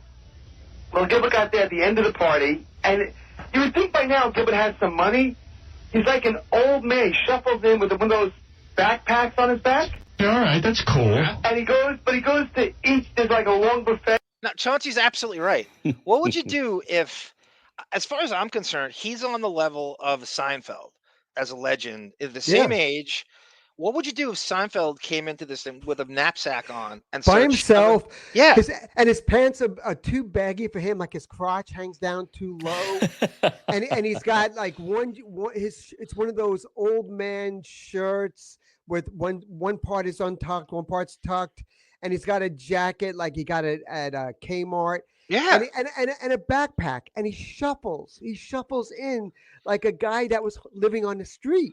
Yeah, and you're the only one observing him. You're the only one like I'm watching truly this, observing him. Yeah, and this is I consider Gilbert an A-lister. I do too. That's right. It's kind of appalling. You're kind of like, what is this? No he's friends, a legend. No He's company, a legend. Nobody with him. No, you see guys like that and have like 10 people with them. Yep. Or, they have a publicist leading them around, and they look like they have a good fashion sense. But Gilbert looked like he was homeless, and nobody was even talking to him. It was weird. And then you see him just kind of shuffle up to this. It was sad. This buffet tray that's been already picked apart. It's the end of the party. So there's like everything's disheveled, and the ham's mixed with the turkey, and the bread is hard now. And is that and he's picking things up and looking at them and studying it. God. Like, but go to dinner somewhere. Like, put that down. Just go out to eat afterwards. It's a combination of him not being able to, he obviously can't cook, right? And then he's also like frighteningly cheap, and so he's probably he probably can't deal with restaurant protocol either at the same time. So this all leads him to thinking, I'm never going to eat again unless I don't shove all this shit in my back. I'm going to eat for 3 weeks on this buffet. Go to Cat's Deli. But have a corned beef. But this is disgusting. Alice barbecue that have been out too long. Everything's out too long. Sneezed on, coughed on. There's hair in it. There's yuck. People's their clothes when they're reaching over, the lint from their clothes is dropping in it. Yuck. It's as disgusting as you can ever imagine, and no one's near it. And here comes shuffling Gilbert. Chaunce, you know, Jews and cold cuts, all bets are off. There's just no cold cuts going out.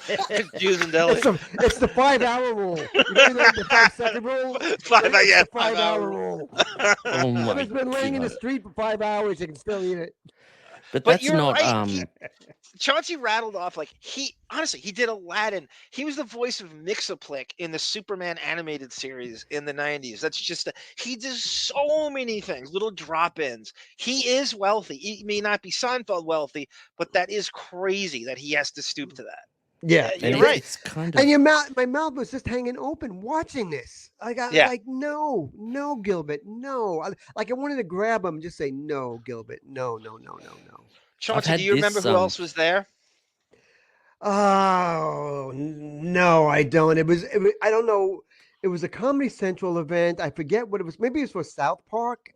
Maybe it was the South Park after party for the movie when it first came out. Could have been a roast. Could have been a roast. Like I've been to so many Comedy Central events. Okay. There was like one every 2 weeks. So I don't remember what it was for. Bon, you were about to say. I'm sorry. You were about to say something. No, I've just had this picture of Adam Sandler around for ages, and there's a bit of that in him. He apparently just walks around and he eats these cucumbers. I think are they cucumbers or they're like pickles. Pickles, jarred pickles. And look at that. His that thing is he likes to jump funny. He likes to jump into basketball pickup games out of nowhere. Like he'll see like a 2-on-3, and then he'll fill it out and they'll play a 3-on-3. But he's been seen out in his pajamas. Like he'll go out just wearing his pajamas. Like sometimes you think that dress down thing is like shtick, where it's like I'm just gonna go the complete opposite way of looking like a celebrity deliberately, just because I can. There's like that Yeah, rich man, poor man thing. Like the rich I guy think wears so. pajamas all day. there's Right. a kind of cool to it. Yeah, like Kurt Yeah. Cobain wore pajamas to music awards once. I'm and so everybody famous. was like, wow. I'm so Yeah, you famous. can't and touch me. so I'll wear rich. pajamas. Yeah, I can wear my underwear on my head if I want. Like that's how Yep. rich I am. Oh my He God! takes food from every single tray, loads it up, and leaves. What does he load it into? Yes. The backpack. But How, what, I what, mean, you mean I just put you shovel it chicken in? wings into a backpack? I watched the whole thing. Did I have a plastic bag with me? I just put it in. Napkins. Oh, come on, John. In napkins. Oh, I viewed the whole thing. That's gonna hold chicken wings. We watched. It would hold it. I would. Oh, He this was. is It would hold amazing. I remember this. He was rolling it up. But I didn't say it properly. It wasn't the paper napkins. It was like the linen. You know Okay. the linen they Yeah. have. Yeah. So he was putting it in linen and rolling it up. I wish when I was on the air I said that. I think they thought I was referring to paper napkins, but it was the linen napkins that were on the around the wings. That's what he was wrapping it up in. Oh, You're stealing, great. basically. Yeah, he's stealing. And I think Chauncey said like he went there at a time when like things were winding down. I think Gilbert at that point knows too, like there's less guilt because, oh, well, they're going to throw it out anyway. And no one's looking because everyone's done with this. So I can go over when no one cares and I'll clean it out. There's no, I think you're like, I love buffalo wings and it would be tempting to take like the thought of them throwing out 500 buffalo wings would Eat them at destroy home. me. Take them home. Yeah. Heat them up in the microwave and Yep. Watch TV. It's the perfect, exactly right. Exactly right. We watched in wonder. Were these napkins made out of plastic? So Chauncey, are you sure you saw Gilbert put chicken wings in his knapsack? It was lasagna. It was ziti. Lasagna. Oh my God. My God. Fine. This is radio gold. Wasn't it? Now, if you're listening to this and you're driving down the road to work, tell me you wouldn't be laughing. You're visualizing. yeah. You're visualizing. The visualization of it is so funny. If you know Gilbert, and everyone that listened to the show knew Gilbert, intimately, you could just picture him sitting The there. shuffling, the way you just when you said shuffling, everyone can picture that. It's well, it's great, really great. Lost look, like that, just that sad lost look, and by himself and picking through all this stuff. And Chauncey, he's one small step away from putting soup into his knapsack. Lasagna is not that different from soup. Oh, God. Yeah, just pour it all in. Yeah. Jews and Chinese food. If he saw wonton soup, there's not a shot in hell he wouldn't put in his knapsack. Yeah. Oh my God, I'm having a heart attack. Oh God. Chunks funny. of stuff. Just There's shove it no all limit. in. All of it. Put it. fill We it up. have stories of him stealing silverware from airplane, like plastic spoons and sporks they use in prison, and putting him in that. I think you're right. I believe every word you're saying. If you're starving to death, you don't care where it comes. If it's in a bag, a backpack, You don't know how to you're cook. going if to it's eat free. it. Yeah. The point is if it's free, and if you could only be the inside of that backpack and could talk. You ever meet someone who doesn't know how to cook, and you're like, how do you not know how to make pasta? Like, you know what I mean? He's that guy. God, yeah. Yeah, but you know He's what? that guy. Yeah. Yep. I'll tell you, guys like Gilbert, and I saw this in all my years doing journalism. These parties, if you really wanted to, you could go to one every single night of the week. Yes. And they were all the same. It was free booze, free food. And you would never have to food shop. You would never have to go out to a bar and drink. Yep. Because everything was free and plentiful. Yep. And that's you. That's you. It scores. No, that was me. But there were a million other events. There were book signings. There were shows. There were movies. There were TV shows. There was so much in every kind of establishment in New York you can imagine. And what they would have something called the Celebrity Bulletin. And every morning at 8 a.m., it would come either via mail or fax, and it would list where all the parties are that night. That's great. cool as I hell. never heard of this. Is great. Oh, it was awesome. So you had like 10 parties scheduled for that night with the phone number to call for the invite. So it would be the party. It would tell you what the party's for, where it is, and then a number for the publicist or promoter that's putting it on. So you could pick and choose all your parties, and if you were a journalist, you never got turned away. You know, Right. they wanted the press. They wanted you Right. to be there to write about it. So every night you could go to a different event. And guys Did like you ever Gilbert, do this though, Chauncey? Did you ever like bag a chicken wing, like pocket a chicken wing or something? No, I never took food home. Drumstick. No, No. I did I did Dan partake in Aykroyd. eating them, but I never took anything home. I wasn't a backpack kind of guy. Like I wouldn't go to those kind of parties carrying a backpack. I think that's weird. You know, like when you go to school. Well, you know what? You know what I'm thinking, Chauncey. He probably took the subway home because he needs to carry shit, so he's not gonna spring for a car or anything like that, right? And he's carrying stuff everywhere he goes. That's what Yeah. civilians do. You bring like a backpack because you're taking the subway or you're walking everywhere. Like he would never spring for like a car or a But cab. see, but when I went to a party, I get that. But when I would go to a party, I wanted to look like I was attending a party. I didn't want to look like I roamed in off the street. Yep. So I wouldn't bring a backpack because I didn't want to be the guy with a backpack at a party. You know, like I would either leave it in the car or I check it at the coat check. Like I wouldn't be inside the event No. trying to squeeze through people with my backpack. Like that Yeah, to me is just weird. But he gave up years before. Like That's he must giving have up. given Yeah, up. Yeah, that's in giving the up. early '90s, he must have just said whatever. This isn't my persona, right? I'm never gonna be that guy who puts on a suit. And, Just yep. buy sweatpants and that's it. He got the money from Problem Child and Problem Child 2, and he was probably just like, that's as good as it's ever going to get for me. He gets enough lucrative gigs and it was steady. Like I don't know of a time when he wasn't working. So Chauncey's right. He's definitely wealthy enough to.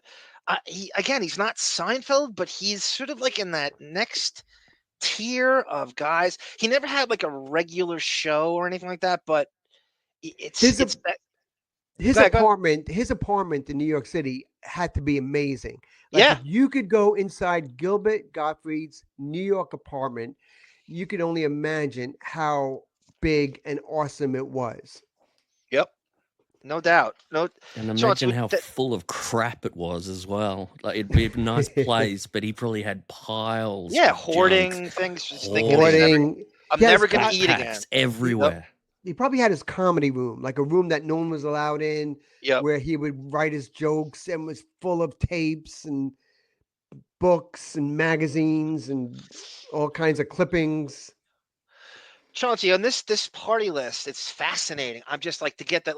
Would there ever be something weird like 11 o'clock on a Monday in Tribeca or something weird like that, where they're trying to stay away from like civilians, like only like you would know, something like that, like a Monday night, 11:30 in Soho or something like that. At night, 11:30 p.m.? Yeah. Yeah, tons of stuff like that. Yeah. So Lots of things. One of the best was the movie Elf. Yeah. It was like midnight maybe even later than midnight. That's when it started. The party started on the top floor of the Empire State Building. The building was closed. Oh my God. And only the people with invites could go to the top, take the elevator to the very top bar, at the top floor, and it was very private. And it was the entire cast of Elf. James Caan.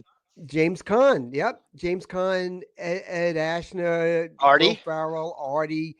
Everybody was there. And my favorite, Zoe Deschanel. Oh, yeah. So hot. Damn, And and it was anything you wanted, top shelf, martinis, anything. And they made That's so special cool. elf drinks, like elf martinis. and all the that's lobster and steak, and it went on to like 5 a.m. Damn. And you could walk around the deck of the Empire State Building with all these celebrities, and it was just amazing. This is like a weeknight. This is like a fucking weeknight. Yeah, like a weeknight. It's such a different world. It's such that kind of. There really is like you're just on a different clock. It's like a different species. Like civilians just cannot relate to say to someone, "Yeah, I'm going to a party at midnight on a Tuesday." For 5 hours. I remember Howard's book party for Private Parts. Oh, That was a good one. I remember they had a special VIP area at this place, and the place was small to begin with. It wasn't a big place, and in this medium-sized place, there was another area just for like celebrities, VIPs, and they let me in there. So at a table, they had these tables, but there were no chairs. Like you'd stand up and put your drinks on these tables. And at this table I was leaning against, it was me, Geraldo Rivera, Joey Buttafuoco, Dan Aykroyd, and who was the other? There was another. Dan Aykroyd went, huh? I thought they hated each other back then. No, his wife. Donna Dixon. Yeah, yes. Donna Dixon was there for some reason, and he came with her. Donna Dixon was actually at the table, and it was some other person I can't think of. Kelly, Regis and Kelly. Okay, Kelly Ripa was there. Yeah. Oh no, was it? She wasn't around yet. It had to be Kathy. No, Kathy would never have gone. Oh my God! This is 94, right? When Private Parts came out, 92, 90. No. This Miss America. Yeah, the Private movie? Parts. The book. The book. Private Parts came out in 92. Was it that long ago? Miss America came out like a few years after that, like 94ish, 95. No, it wasn't Miss America. It was Private Parts. But I thought it was much. I thought it was like in the mid 90s. Bon, look at it. Private Parts. The book came out in 92, 93. 3, I think. 92 and 93. I'll look it up. Hold on. Maybe 93. That's okay. All those names make sense. It's just strange that Aykroyd would have been there. And is Allison there? Allison was there. Sally Kirkland. That's what I was thinking. I'm sorry. Sally Jesse Raphael? I don't remember her, but Sally Kirkland. She was at our table. Yeah, Sally Kirkland. Joey Buttafuoco, Geraldo Rivera. Yeah. That late book 1993, Private Parts came out. The book, yes. Yeah. Okay, 93. Okay. That book made so much money. We're never going to know. He's never drilled on these things. Like, what did the pay-per-view special make for him? What did the book make? What did the CBS show get him? What did the E show get? We never know this shit. We only know his radio salad. We never know that shit. Do you know he thanked me in that book, and he spelt my name wrong? Oh my God. In the first edition, there was, you probably remember this, on ABC Eyewitness News, there was a guy called Chaunce Howell. Okay. You remember Chaunce Howell? Yeah. He was like a nibbish little guy with a bow tie. Yep. And he would go out to like Broadway shows and give like these quirky little street things. So in the book it says special thanks to Chaunce Howell of Steppin Out Magazine. I'll tell you who did that. Ratso Sloman. Do you think he did that on purpose? No, I don't. Either he did it on purpose, trying to get back at you, or he's that stupid. Because he's not. If you ever listen to him, he's not a bright guy. And no, I know. He's an I alcoholic. don't give a shit about spelling or grammar. The way that book was framed and formatted, it was like big fonts and like it wasn't meant for George Will to read. No, it wasn't. It wasn't War and Peace. But if you look in that book, all the celebrity quotes and boxes all came from me. Oh, okay. So Ratso called me when he was writing that book and said, Chaunce, Howard asked me to give you a call. He knows you interview a lot of people and you always bring up Howard. Can you send me all the quotes? In fact, I sent you a lot of them in an email, and if you saw them, I sent. Yes. So a lot of those are from not all of it. Some of them are more contemporary, but a lot of those are from the people I interviewed that Ratso used in the book. It was such an amazing thing you did. Every time you did a Steppin' Out interview, you would crowbar Howard's name in, regardless of how germane it was to that guy, and then make them comment on him, and it would make a story, and then it would translate to the show. And if the person hated Howard, it was better. Then you'd start a feud, and it would just go. It was so. I love the people who never did the show that you would ask about him. Because Those are my favorite. they had no idea that I was on the show. Yeah. So they would give me an honest answer, and then the very next day, for an hour, they'd be torn apart in front of 12 million people.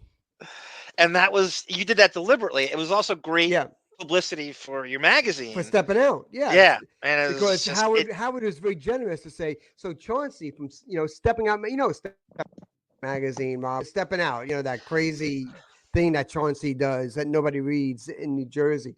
Well, in the new issue, Chaunce says, and he always played it up like that. So it was like millions of dollars of free advertising all over the country. The best part was they'd doubt you. Somebody on either Howard would or somebody on the staff would doubt you, and then you'd come at them with tape. You go, no, this happened. Well, that's what drove them crazy, because it wasn't gossip. It wasn't like gossip is when you hear from a third party about something regarding somebody else. That's gossip. You can't back it up. You can't support it. It's gossip. I didn't gossip. I asked the person specifically a question, and with a recorder running, they gave me their answer. So I hated it when people say, "Oh, that's Chaunce's gossip." It's not gossip. I sat with them and they told me, like, here's the tape.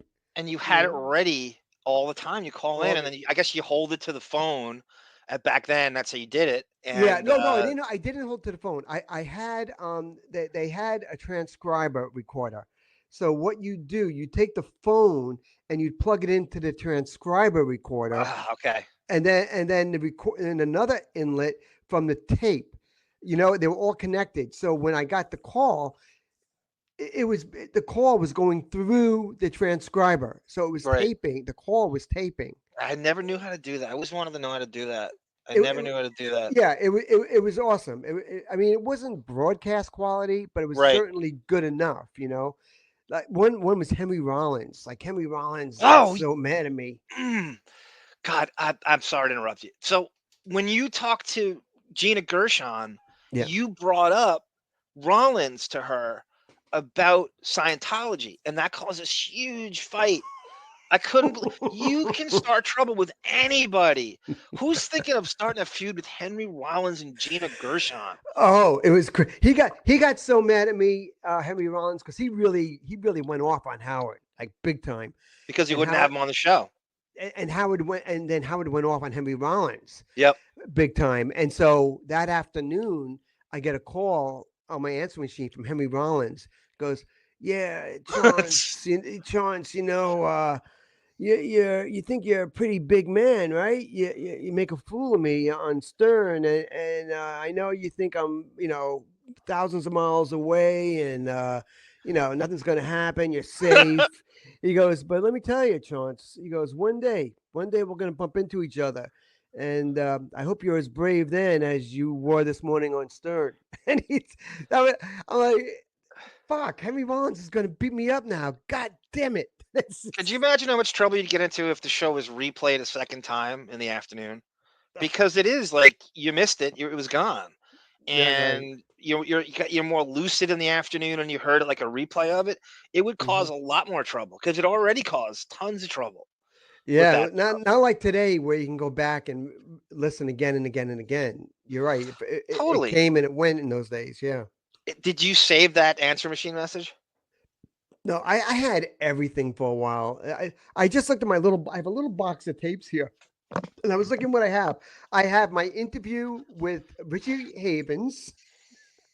I have a bunch of Stern tapes when I was on Stern, and I have Veruca Salt. Oh wow, Seether. And I have Farrell. What's the guy from Jane's Addiction? Farrell? Oh, Perry Farrell. I have Perry Farrell. That's you got an interview with him on tape. Yeah, I have an interview with him on tape. Oh, that'd be good to hear. That would be good to hear. So whatever I had saved, in my underwear drawer the day I left stepping out at home is what I have now. Damn. He made huge news recently, Chauncey. I don't know if you saw, saw it. it. I saw it. Yeah, it's bizarre. Yeah, well, I have Bizarre. a tape of my interview with him. Yeah. I'd like to, what year was that? You remember? Early 2000s? It's long. It's old. It had to be from the early 90s. Okay. Okay. Yeah, Wow. Probably from the that's- early 90s. Yeah. Let's go back to Gilbert. Okay. Hold on a second. Here we go. Get that in a I don't think Gilbert would ruin his $4 backpack.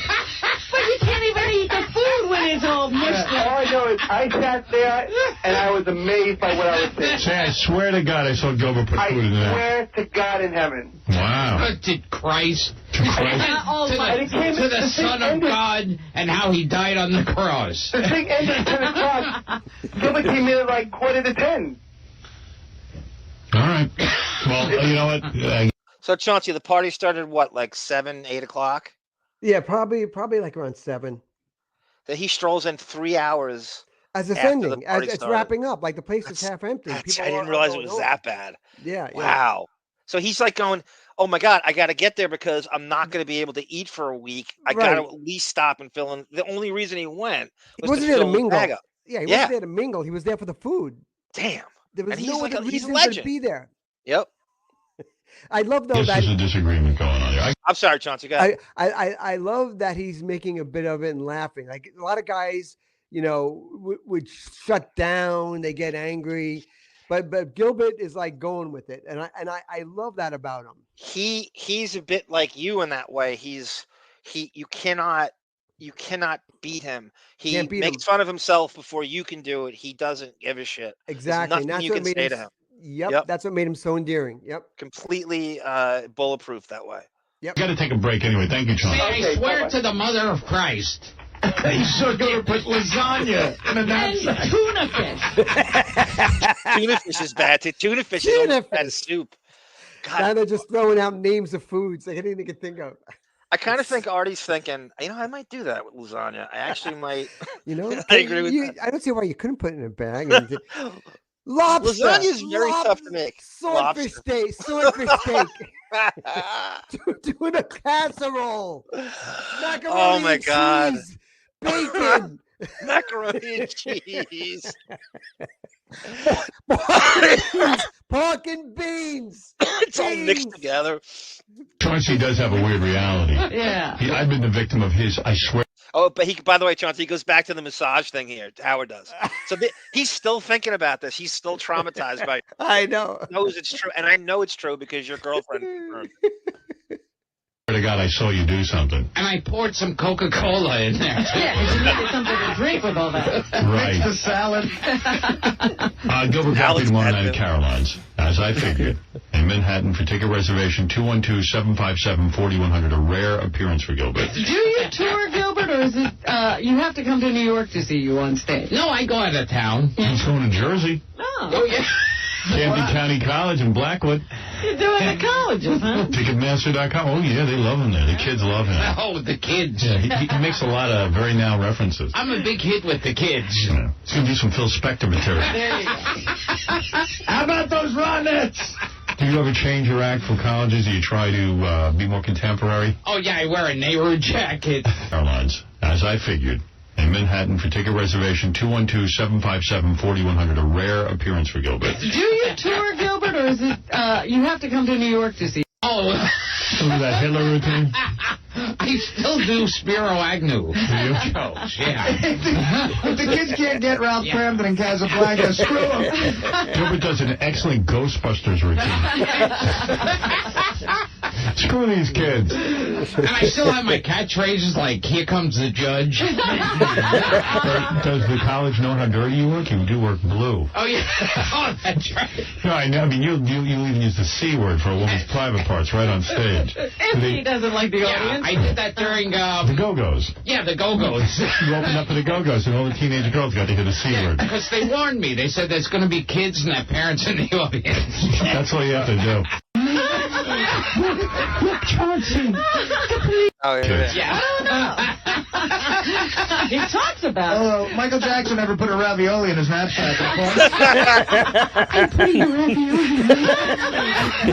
Look, Chauncey. The police are searching my knapsack for ravioli. I was humiliated as the police emptied my knapsack. They searched my rectum and knapsack for ravioli. They spread my buttocks cheeks, searching for ravioli and chicken wings. They found ricotta cheese in my wallet. Sleep with me, ravioli. We're going to take a break. You're a very funny guy, but everyone needs a break from you. No one can take too much Gilbert. Yeah, you have to meet it out. A little bit of Gilbert is good. We're going to take a break. Gilbert will come back.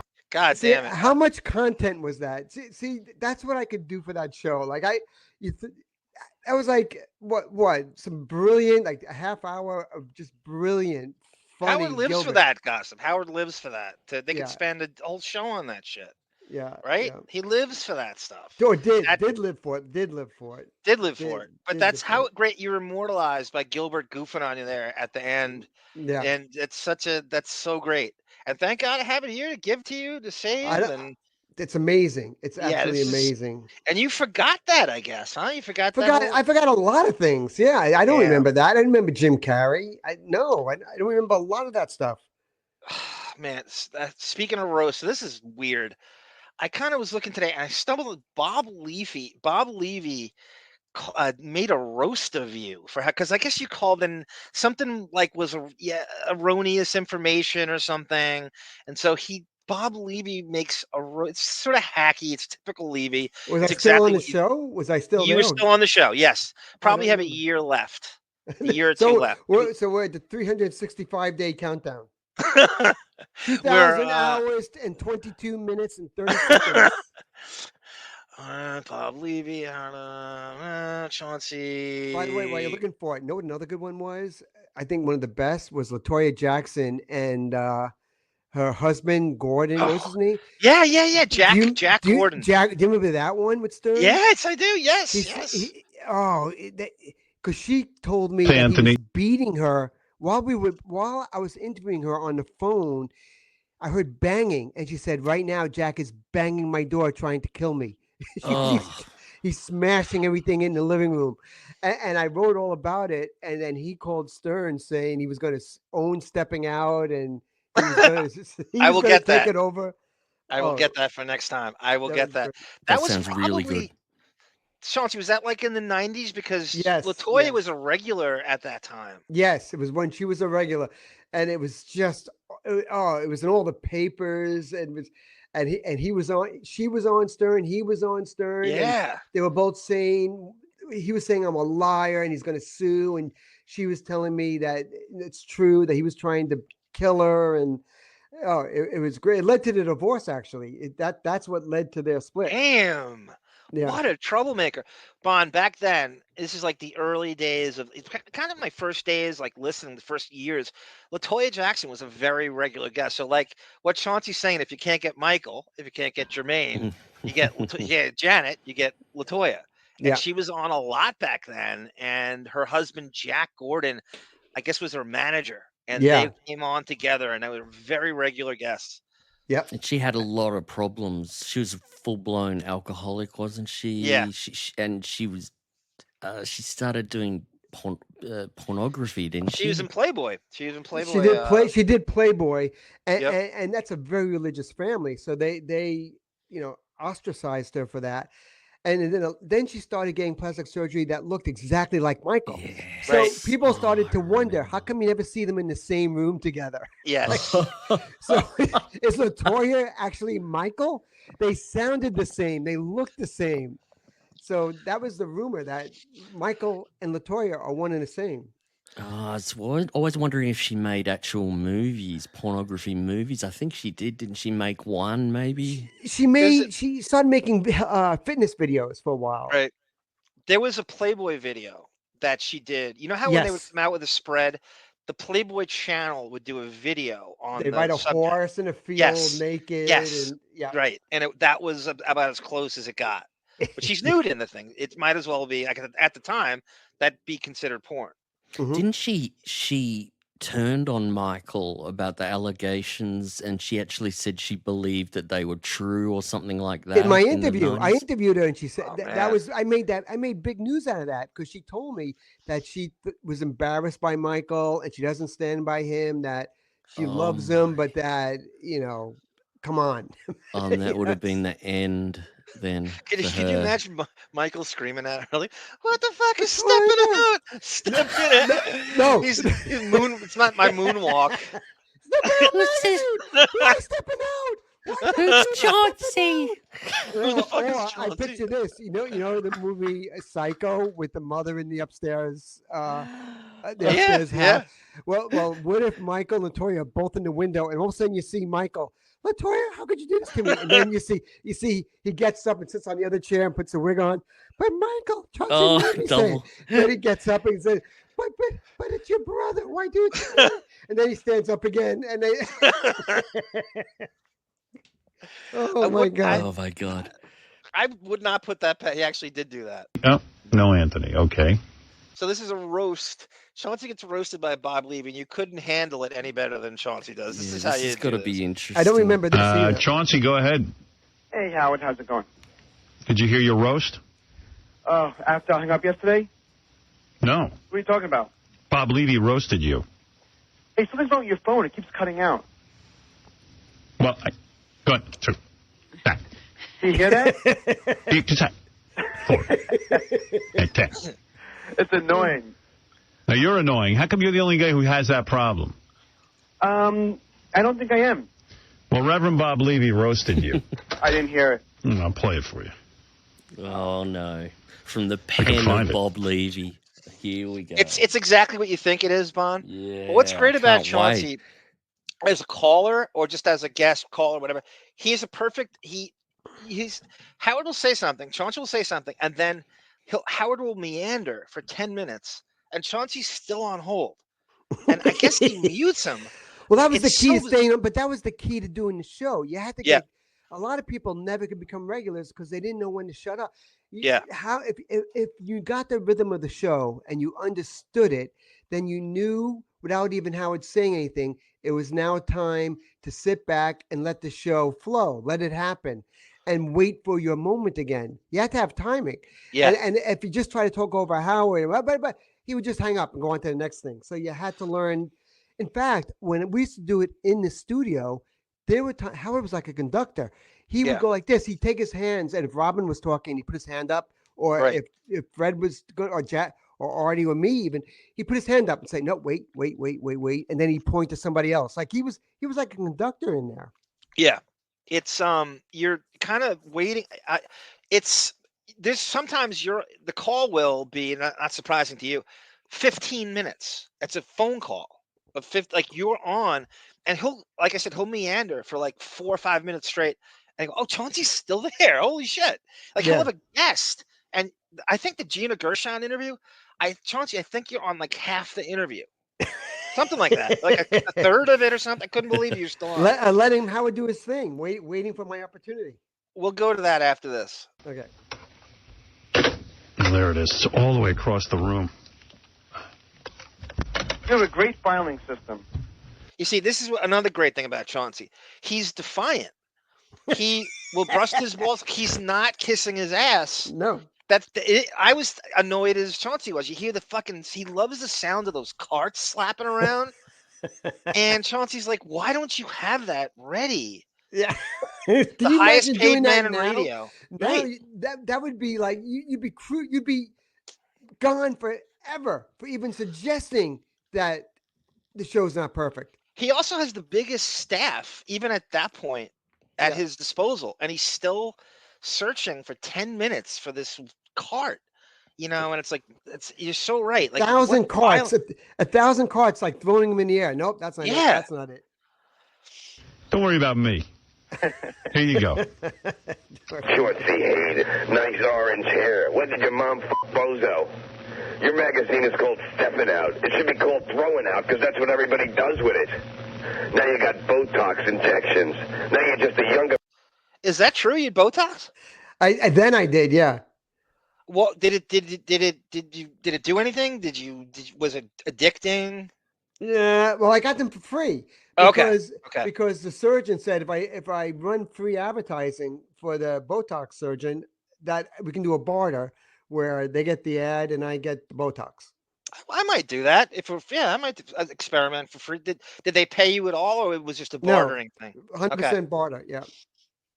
What else did you barter in those years besides money? Oh my God, vacations! I would go to Jamaica for a week. Oh, that's awesome. I would go to Jamaica for a week and stay at the best all-inclusive resort, and they would get like for a month a full-page ad like on the back cover of Stepping Out, and when I was there I'd write like a 2-page story about the resort, and it was totally free, the airfare, everything. That's amazing. I did it all the time. That's amazing. Could you possibly have made more with your life than you did? Could you possibly have taken advantage of every moment? Like you No. couldn't have maximized the opportunities you got any more. You talk about carpe Chaunce diem. Seize the day. You know, right? get this. So I was building. I bought this house and I was building a second level to it, and I was making my dream bathroom. It was like an Egyptian cave. I love that motif. Yeah, and I wanted to put a jacuzzi in it. So I didn't want it. You know, it's so expensive. So there was a place in Pennsylvania that made custom jacuzzis. I bartered for a couple of ads, and they shipped me a jacuzzi to my house and installed it all for free. Didn't cost me anything. That's incredible. How much Now is imagine it worth? Oh, heavy Like worth at least 5,000 or something? $5 or $6 grand. Yeah, That's the installation, Bon. The installation's crazy. Yeah, the installation. Yeah. Oh, Could you- we'd could- love could you ma- pictures of that. Could you imagine what Howard got offered in those years? Yeah. But although everything. he didn't need it, but yeah. Right. But this was everything: food, Oh, that's vacations. No matter I couldn't buy anything. I couldn't buy a single thing. It was just given to me for 20 years. 20 You years. get used to that too, Yeah, don't of you? course. Is it a come down? Is that hard to come down from that? It's hard to initially? come. It's hard to come down from that, and also it can destroy you because I was drinking way too much. Yep, I would too. Like it's just there all the time, Yep. and people are buying you drinks and giving you drinks, and everything's a party every day, and you know life is too easy. Life is Yeah. just so damn That's easy. such good man. That's tremendous. Did That's you start tremendous. sucking at your job a bit during that? You were kind of a functioning alcoholic, I guess. I was a functioning, but think of my job was I wasn't like stringing wire on a highway all I had to do every week for 25 years, almost 30 years, all I had to do was think of a celebrity interview, figure a way to talk to them, and transcribe it. I had a week to do it. And that's all I had to do Yeah. every week for 3 decades. So you just decided yourself who I want each week, who yeah. you thought would get the interest. I had no Yeah. boss. I had nobody. There was no boss. I had a sales team. They sold all the ads. I didn't have to do any of that. So That must have been a lot of fun. Yeah. And I had an art department, so they designed all the ads. All I had to do. So I would go through the papers. I'd watch TV, and if somebody caught my interest, I go, God, it'd be awesome. Like the movie The Walker, that French guy that walked across the World Trade Center. Oh yeah, The yeah, Walk, yeah, The yeah, Walk, yeah. The Walk. Yes, I saw that. Yeah. Yeah. So I thought that was fascinating, and I remembered when that happened, and I said, how cool would it be to meet this guy and talk to him? So I researched, found out how to get a hold of him. I emailed him and said, I'd love to do a cover story on you. He has a farm up in New York State. He says, come on up and I'll teach you to walk the wire and you can spend the afternoon with me. So I watched that movie and I'm like enthralled. And the next thing I know, I'm up in New York State having wine and he's teaching me how to walk the typewire. This is crazy. It was a crazy life. Insane. Yeah. I agree if they're on the wire and Chauncey's asking him Howard questions. He doesn't know who it is. So what do you think about Howard? What? Oh. Catch me. Oh, what do you think about? Hey, whoa! What do you think about Howard? I wish I had a wire sound effect that I could some kind of wire. I'm but shocked that's you amazing. Boing. I'm surprised you don't. Chauncey, this is great stuff. So I ended up getting to be good friends with Sally Kirkland, hanging out with Jade Barrymore and Dina Lohan, all these people in my life, all because of the Stern Show. You know, it's like Jade Barrymore. God, she was another one, Bon. Like LaToya Jackson, she was a very much when you can't get Drew, you get Jade, and she was like my best friend for years. My best friend. That's a question I want to ask. What's happened to all of these people? Because you've said on many of these shows that we were really good friends. Has that all faded? Like, are you just sort of not interested in trying to talk to people like that anymore? Like, that's a get great in touch. That's a really good question. It really is. When I got blackballed by Stern, immediately, I would say 80% of all that went away overnight. And the people that came along with it went away. But there were a few, like Dina Lohan could care less about Howard Stern. Like I don't even think she likes him. So she's always been very kind to me. And we still text each other all the time. And she texts Poppi. Like Poppi thinks it's cool. You know, it's funny. Hot moms with a troubled daughter. So Drew Barrymore, right? And Jade, and then Dina Lohan and Lindsay. It's the exact same dynamic almost. Very, very so. No, well, yes and no, because you got to remember with Jade, Drew hated her guts. Yep, she doesn't now though. No, not anymore. But so with Jade, what made her great was first she was still smoking hot, much hotter than Drew. Couldn't look any better for your age, and I was thinking the same thing. At 50 years old, she was maybe one of the most beautiful people I've ever seen. Ever, yeah. Like body, everything, just incredible. And by the way, if you want to see her in movies, she was in the movie with Henry Winkler, Night Shift. Remember Night Shift? She's also in 54, Chauncey, the Studio 54 movie. Oh, is she? Yeah. That's Dina. That's Dina. Yeah. Okay. So Jade, she would call me at 2 a.m. crying because she had a big fight with Drew on the phone, and she would tell me, "Oh, Chauncey, why can't I have the relationship I have with you with Drew? Why can't she be like you?" And I'm listening to this. I go, I'm listening to and this at this point, Drew was big star, and I'm like, this is kind of surreal. Her mother is saying she wishes her daughter Drew was like me, and all I want to say is, you know what, Jade? I think you should hook me up with Drew. I'd be a good boyfriend. Good influence. Yeah, like I would straighten her out. I'd be your son-in-law. I wanted to go that way so bad. But then Sally Kirkland would always come over and hang out with me. Yeah, that was Jade. She couldn't look any better for her. I remember thinking that when she was on. Chauncey, did you call her on the? Because I can go back and find it, and I will. Did you call her on the Stern Show when she was on? The half dozen times. I don't remember. I know I might have taken her on the Stern Show. I don't.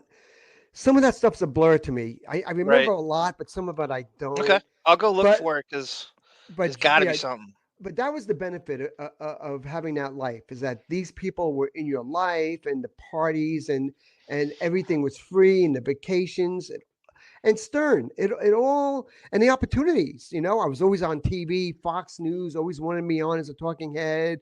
CNN, MSNBC, they all wanted me to be on their shows because they knew that Howard was going to talk about it the next day. Hey, did you see Fox News had Chauncey on? Or CNN? Can you believe, Robin, that Chauncey was on CNN the other day? And CNN's getting plugs. They're getting free press. So I've got to ask this, Chauncey. So Poppi doesn't know much of this. What about Poppy's mother? I mean, she's stalking John on Twitter. Does she realize? Does she know all of this? No. Well, you got to realize the mother grew up where I live now in rural Ireland. That's where she grew up. She had zero American influence or culture. Right. So she only came to America as a teenager for 2 years. That was it the whole time. And even then she didn't know anything about American culture. So what she might know came from friends who might have told her about me, or from, like you say, looking up who follows me on Twitter or social media. And I think when I left to come to Ireland, there was a show in America that was put on by Fox News. It was called Chasing New Jersey. I don't know if you remember it. But I vaguely remember it. it aired on Vaguely. Channel 9, I'm sorry, Channel 5. 5. And it came on like 11 o'clock at night or 11:30 at night. And they were going to make it like Chasing Dallas, Chasing. It was going to be a syndicated thing, but they started with New Jersey. And it was called Chasing New Jersey. And they had, and I was on it. I was one of the reporters. And they had a big send off when I left for Ireland, and they did a whole thing on Poppi. And it was Oh my God. big cake and everything, and the mom somehow saw it and called the network and said, if you don't take that, my daughter, I didn't give you permission to put my daughter on TV. If you don't take it down, I'm going to sue. So the network was like, fuck, that. What was the harm, John? Out of spite? What was the harm? we were not friendly. They didn't want me coming to Ireland, and they didn't want me to be Poppi's dad. Wow. So she was infuriated that I'm even saying I'm Poppi's dad, let alone, having a farewell. Oh God, he found it. Bond found it. Chasing New Jersey. I try to ferret a bit. Chasing New Jersey. That looks very 90s or early 2000s. Yeah. It was a little cheesy, but that was the show. And yeah, so the mother knew things like that, but she didn't know like who Babe Ruth was or who Howard Stern was. She claims that Howard asked her to come on the air once, but I don't believe it. I don't think it's true. How? I don't believe it. You were way out of his metronome at that point. Way out at that point. I think she just made that up. I don't think it's true. I think she did I know too. we're a bit off topic, but how did you forgive her for giving you so much trouble to try to get involved with your daughter? Because you said last episode you're great friends with her now. Great friends. Did she end up saying, I'm really sorry about what I did and all that kind of thing? Or did you just move on? No. Because she put you through hell for a few years. She took money from you for at least 6 months, $500 a month. You said, Bond, to go from the life we just talked about to that, right? Is hell, right? You're getting reduced to that. Tell us, Chauncey. I'd love to know. I think everyone would like to know because it's fascinating story. This is how I process it. This is what I've done. The first thing I'll say is, you can't live with hate and anger. You can't. It will destroy you. It will eat you up inside. Chauncey, unless somebody plays a whale video on your show. Then the anger never goes away. That's not public domain, right? It never goes away. I'm sorry. No, it's worth it. I told you, John, to let it out. Remember? I agree with Chauncey here. He's been holding it in. Finally, it was building and building. No, but so I'll start off with that. It's hard to live with hate and anger. But that said, the reason why things ended up the way they were, you have to realize something. I was a bastard. I was a douchebag. And I'll start with this. I was 30 years older. 30 years. Okay. Think how old that is. That's one thing, but you didn't know you had a kid. So how can you be a real prick? I did know. Here, I'll tell you the story. Maybe I didn't tell it correctly last. This is the story. So I met this girl. I'm 30. She's 19. I'm sorry. I wish I was 30. I'm in my 50s. I know. I'm in my 50s. I'm reinventing history. So I was 30. David Brenner.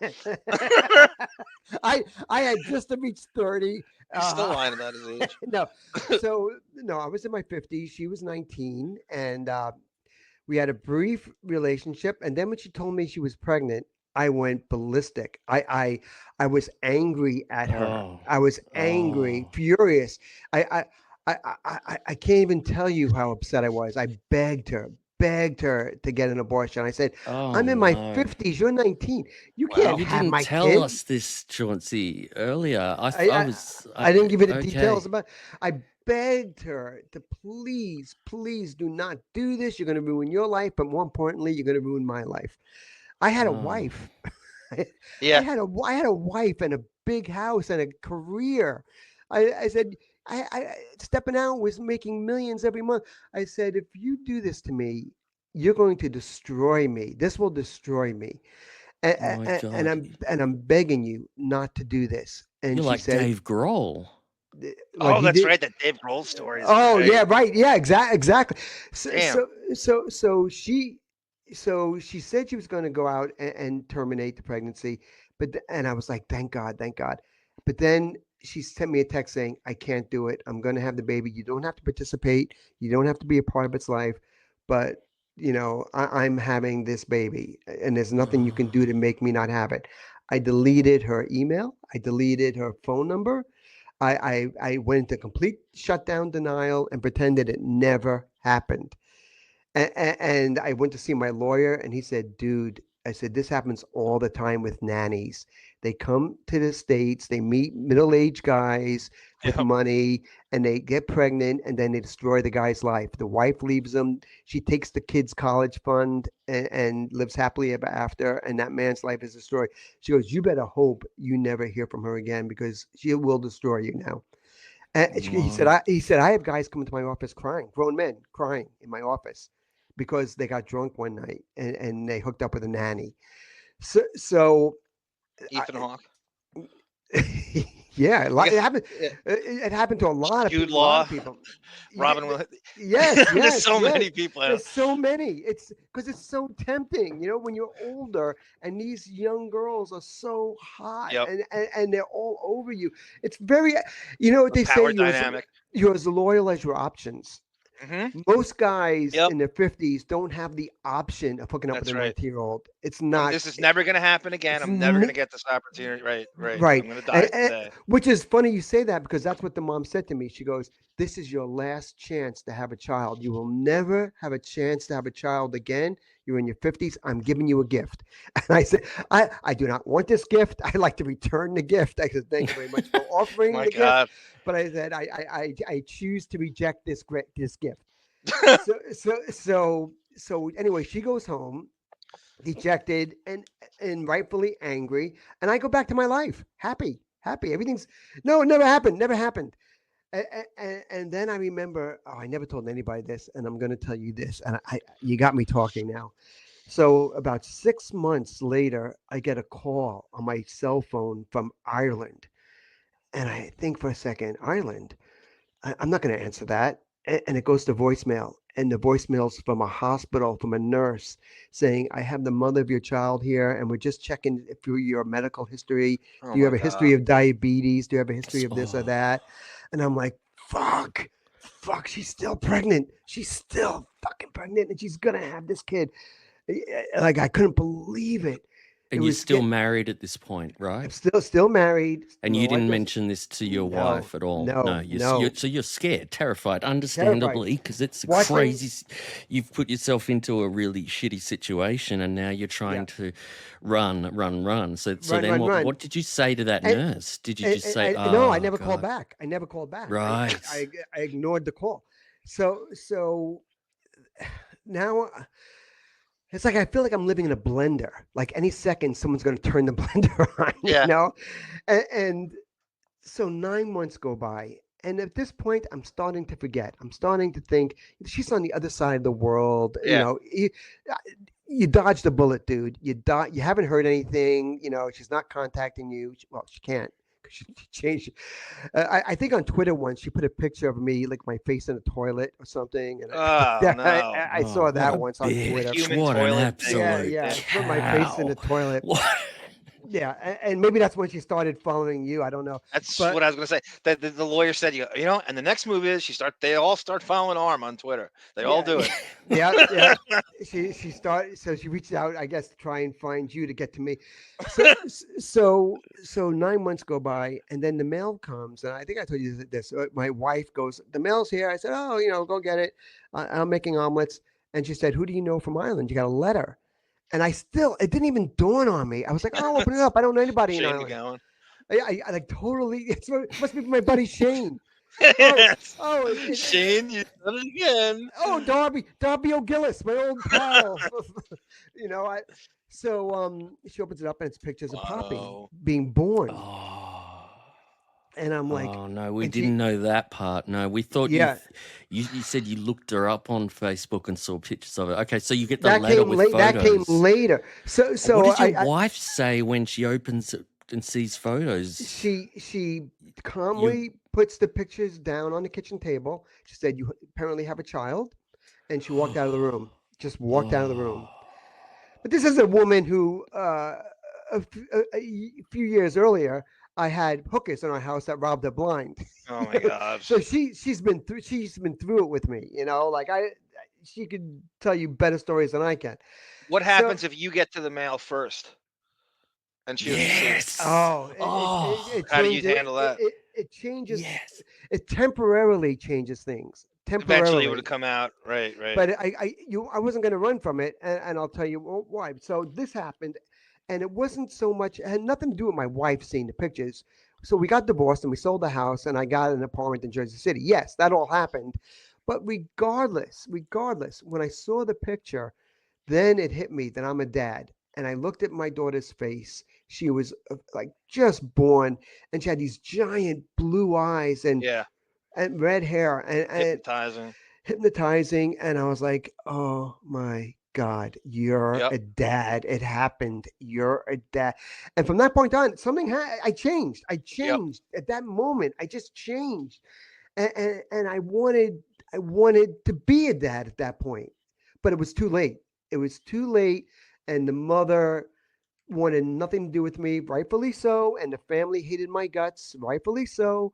And after the divorce went through and all that, and I was in my apartment, in little studio I was renting in Jersey City, I would text at night, or not text, I would email at night. And I say, you know, dear Poppi's mom, can I please reach out? Can I see Poppi? Can I get to know Poppi?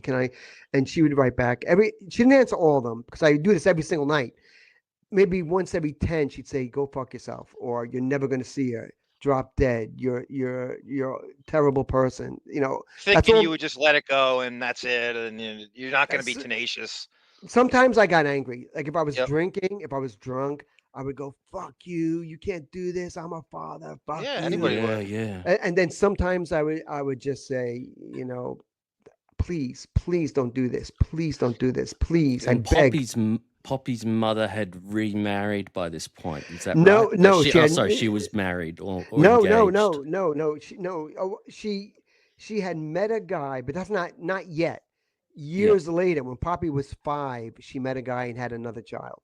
Okay, so when your marriage fell apart, did you think of getting together with her again? Did that cross your mind? I think it did for a second. I think I might have even suggested that. I think I said once, you know, I'll get a house for us and we can live as a family. I think she said, "Are you mad?" And I can hear with the Irish accent. "Are you mad?" Are you fucking mad? Are you fucking mad? The story confused me because when you told us about it the other week, you said that Poppi's mother's mother in the pub in Ireland said you're a scumbag and all this stuff, and I was trying to work out that didn't make sense. But now that you've explained that you really pushed her away and all that kind of stuff. I earned that badge. Yeah. And then what I started to do. So now a year or two go by of this, right? A year or two, and I've tattooed Poppi on my arm. I'm torn. I'm tortured by it. And I start posting on Facebook. You know, and this is what I did. Oh my God, I can't believe I did this. I go on Facebook and I start doing a search of Monahan, and every single person that has Monahan in their profile. That name is so common. And I was like looking for Johnson in America. Yeah, so Monahan comes up, you know, and it's like 10,000 people live in the town of Monahan Island. So I start one by one messaging them and friending them, saying, my name is Chaunce Hayden. I'm the father of Poppi Costello. If you know her or see her, please tell the mother that I'm trying to reach out and I want to be a father to my 10,000 times to every single person in town. And the weird thing is they all probably knew her. Of course they know her. It's a rural Irish town. Everybody knows. Everybody's related here. Everyone. It's only like 4 different names. Everyone has the same last name. It's like Trainer, Costello, and O'Reilly, and it's all the same name. So I spend a year doing that. A year. And the mother's like, "You're ruining my life. You're ruining." People are like yelling at the mother on the street. Let him be a father. Wow. Let him be. Wow. So now it's a very public thing. And so now I start a website called PoppiCostello.com. That's right. You said that. Yeah. So did that get a lot of traffic? Even, yes. Like and it was all pictures of me and poems and stories from me that I wrote for her and my favorite song for her. And the whole thing is, if I die, she'll know. Yes. Right. It'll always be I there. looked it up, but it's gone. Of It's course, gone. maybe the Wayback Machine could get us to that. But I had to. do The judge in town here made me delete it when I first came here. Oh, He said, really? Yeah, you're not allowed to There do we that. go. These are the streets that That's Dublin Chaunce Street. wandered drunk trying to find her. I Yes, bet he looked in that yes. van there. He looked inside the door of that I was van. definitely in that pub on the right, the Shillelagh, the Shambles. the Oh, Shambles. wow. Yeah. Wow, you know it. Oh my God. Great. We only have 2 streets in the town. I've been there. That's of course. I go. Oh my God. You can't even play wiffle ball on the street. No, Look at no. So anyway, I reach out to everybody, and now a woman reaches out to me and says, "Hi, you don't know me, but I know Poppi and the mom, and I want to help you. I'm going to send you photos of your daughter." That's So weird. this woman starts sending me pictures of Poppi. That's right. Okay, you explained that. So that's when you you just never broke know down. who's out there. You never know who's out there that he put you just don't know. So in now- that Facebook world, I'll help him. So you're looking at pictures of Poppi when she's 1, 2 years old, and you're losing it. Yeah, losing it. And now I'm watching her grow, because this goes on for like 3 years. And I'm That's through this person, I'm watching my daughter grow and getting reports. Like one day, the woman was at the doctor's office and Poppi was there too. And I got a picture of Poppi sitting on the doctor's, the waiting room chair. And I'm this is all happening. Yeah. And I can't take it. And I'm getting nowhere. I even hired a lawyer in Monaghan. So I paid, what do you call it? Deposit to a lawyer. Dominic O'Barbara. Yeah. no. What is it? Big Retainer. Barbara. A retainer. I pay retainer. Oh, right, to a retain, lawyer right. In Monaghan. Well, you said it cost you about $100,000. Yeah, This whole experience. when it was all said and done. Damn. He says he's going to take my case and he's going to serve her. 3 months go by. He says he can't find her. He needs more money. 3 He's more months lying go by. too. You're getting screwed by him I'm as getting well. screwed. He's taking doing all my money. Yep. He's taking my money, and he's not even looking for her. I know Because you where can she go is now. down Monaghan Street and just swing a dead cat around, throw it, and you're probably going to hit someone who knows Poppi. Yes, you could just go shopping in the local grocery store, and you're going to see her in one of the aisles. And how does he prove to Chauncey he's doing anything, right? He doesn't have to can't. substantiate a proof. And I right? said to him, send me everything you've done, everything. Right. And he wouldn't do it. And at this point, this is the point where I said, listen, this weekend, I'm going to fly to Dublin, That's take right, a car yes. to Mon, and that's when the story takes, where I knock on all the doors and I'm looking everywhere for her, and I meet the grandmother. That's when that happened, after That's all right. the things I just told you. And when the grandmother told me to fuck myself, and the mother wasn't letting me see Poppi or let me even Skype with her, that was about a few months after that. I made the decision. I need to live. I need to live in Monaghan. If I'm going to be a dad and be a real dad and be a full-time dad, and You so have to this be girl there. grows up loving me, I got to take her to when she has drama practice. I got to pick her from school. I got to be there when she draws something and wants to show me. I got to see her report card. I got to be in her life every single day, 24/7. All right, now let's cut to say a year later, and you've got that shared custody, and now you start talking to Poppy's mother because you Right. live near. So how does it get better, There you're was a saying? reconciliation in the end where It took I guess you apologized and she no, apologized no, because no apologies. So the way that happened was, so for 3 years, a social worker named Magella was the go-between between Poppy, her mom, and me. Like Tony couldn't sit in the same room with me. She couldn't. That's She couldn't even be. right. She couldn't even be near me. She was so repulsed, like repulsed.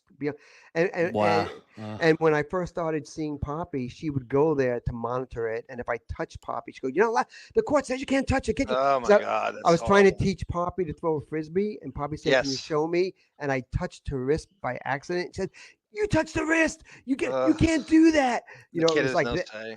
It was that bad. It was like that. Damn. God. The- So the- Poppy's mum she started taking a liking to you eventually. Is that what ended up happening?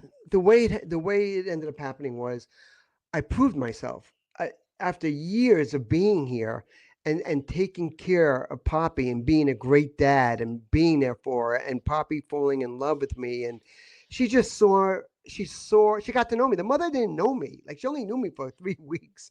So she got to know me and the kind of person I am and how serious I was about being a dad and being here full time, for as long as I need to be here. And she saw Poppy's feelings for me. And I started making her life easier. Like she worked and I Yes, would of pick course. I would pick Poppy up Yeah. from school, so she didn't have to. This Because is like she the end was a of s- Blow. Remember Blow when George Young finally gets custody of Christina Young and he had to fight with Penelope Cruz to do it and he's taking her to Yeah. school? It's this is just like go watch the end of Blow, Chauncey. It was. The last I half hour. know that scene. It was kind of like It's that. just like it. It was just like it. Yeah. And she'd had a hard time. She'd been a single mum for years. Yep. Yeah. Just a So, mess. and like if our car broke down, I'd let her use my car. And, it's just when I take vacations with Poppy, I give her my car. Like, it's just we just started realizing that we need to co-parent Poppy. Right. And we need to talk to each other to raise our daughter because we're parents. Like, she knows I'm really a parent now. I'm a real dad. I'm very serious about it.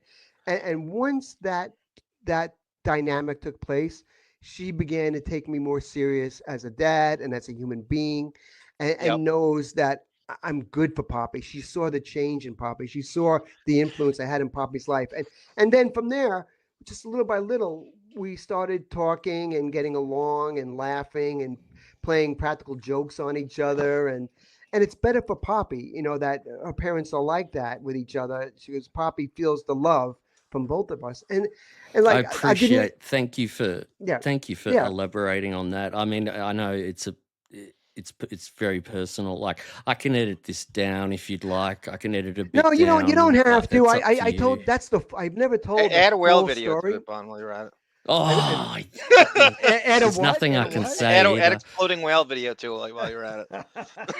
Yeah, Like, there's do you know what? a nothing I whale can say. commercial. Do a whale Chauncey, commercial. this is what the potato heads where the streets have no name are chanting at you because you see so many fathers, deadbeat dads who don't take responsibility for kids. And here you are going to Ireland from America, standing up and taking accountability and responsibility. That's why they're rooting for you. And that's why it's a great story. What made it a hard thing to do was because I was a scumbag in the beginning. So not only, it wasn't like I was a hero that came right. I had to not only come here, but come here as a bad man. Like, I had to win this town over and win the judge over.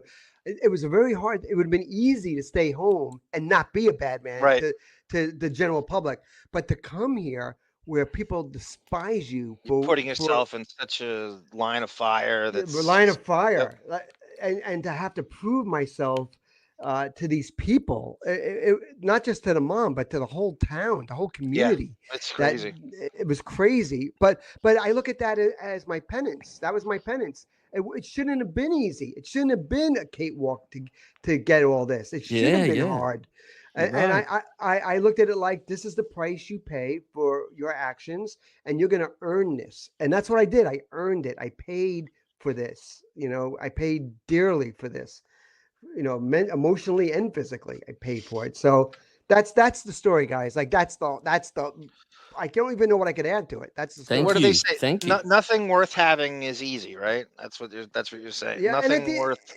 Yep. Yeah, nothing. And at the end of the day, it's about Poppi. It's about the fact that Of this course, little yeah. girl has the love of her father. Do you know the difference it makes in kids' lives when they have a father and don't have a Yeah. father? They're completely different people. When kids don't have fathers, daughters don't have fathers, they grow up searching for a father in relationships, and they're never quite balanced because of that lack of that love from a father. And they walk around their entire childhood with a shame and an embarrassment that their peers, every one of their friends, has a perfect family unit, and they don't. And it's Right. something that you never get over because it's just you're a pariah, right, amongst your friends. I can't think of one kid I had a very, very typical white middle class Sayville, Long Island suburban background. There might be one kid in the whole grade maybe that was, if their parents were divorced, they still saw. So you saw none of that, and you were a pariah if your parents were even divorced back then. Yeah, well, this is Ireland. Yes. Do you know divorce wasn't legal here until like the late 90s? I didn't know that. It wasn't. You weren't even allowed to get divorced until the late 90s. It doesn't even make sense. Yeah, weird. Until the 90s, they would say if you got pregnant and was single, they'd send you to a home. God damn. You had to go to a special home where they locked you away. So this is a country that doesn't, accept people like me very kindly. No. And it broke my heart. I remember when I first got here, I was in town, and one of Poppi's teacher came up to me and said, "I'm Poppi's teacher. I know who you are. I just want to say that Poppi's a beautiful girl, and she's amazing." She said, "I'm so glad you're here because I got to tell you, on Father's Day," and at this point, Poppi didn't know I was a father yet. On Father's Day, we were doing something in class, and Poppi took her pencil and broke it into the desk and said, "I don't have a father," and smashed the pencil into the desk.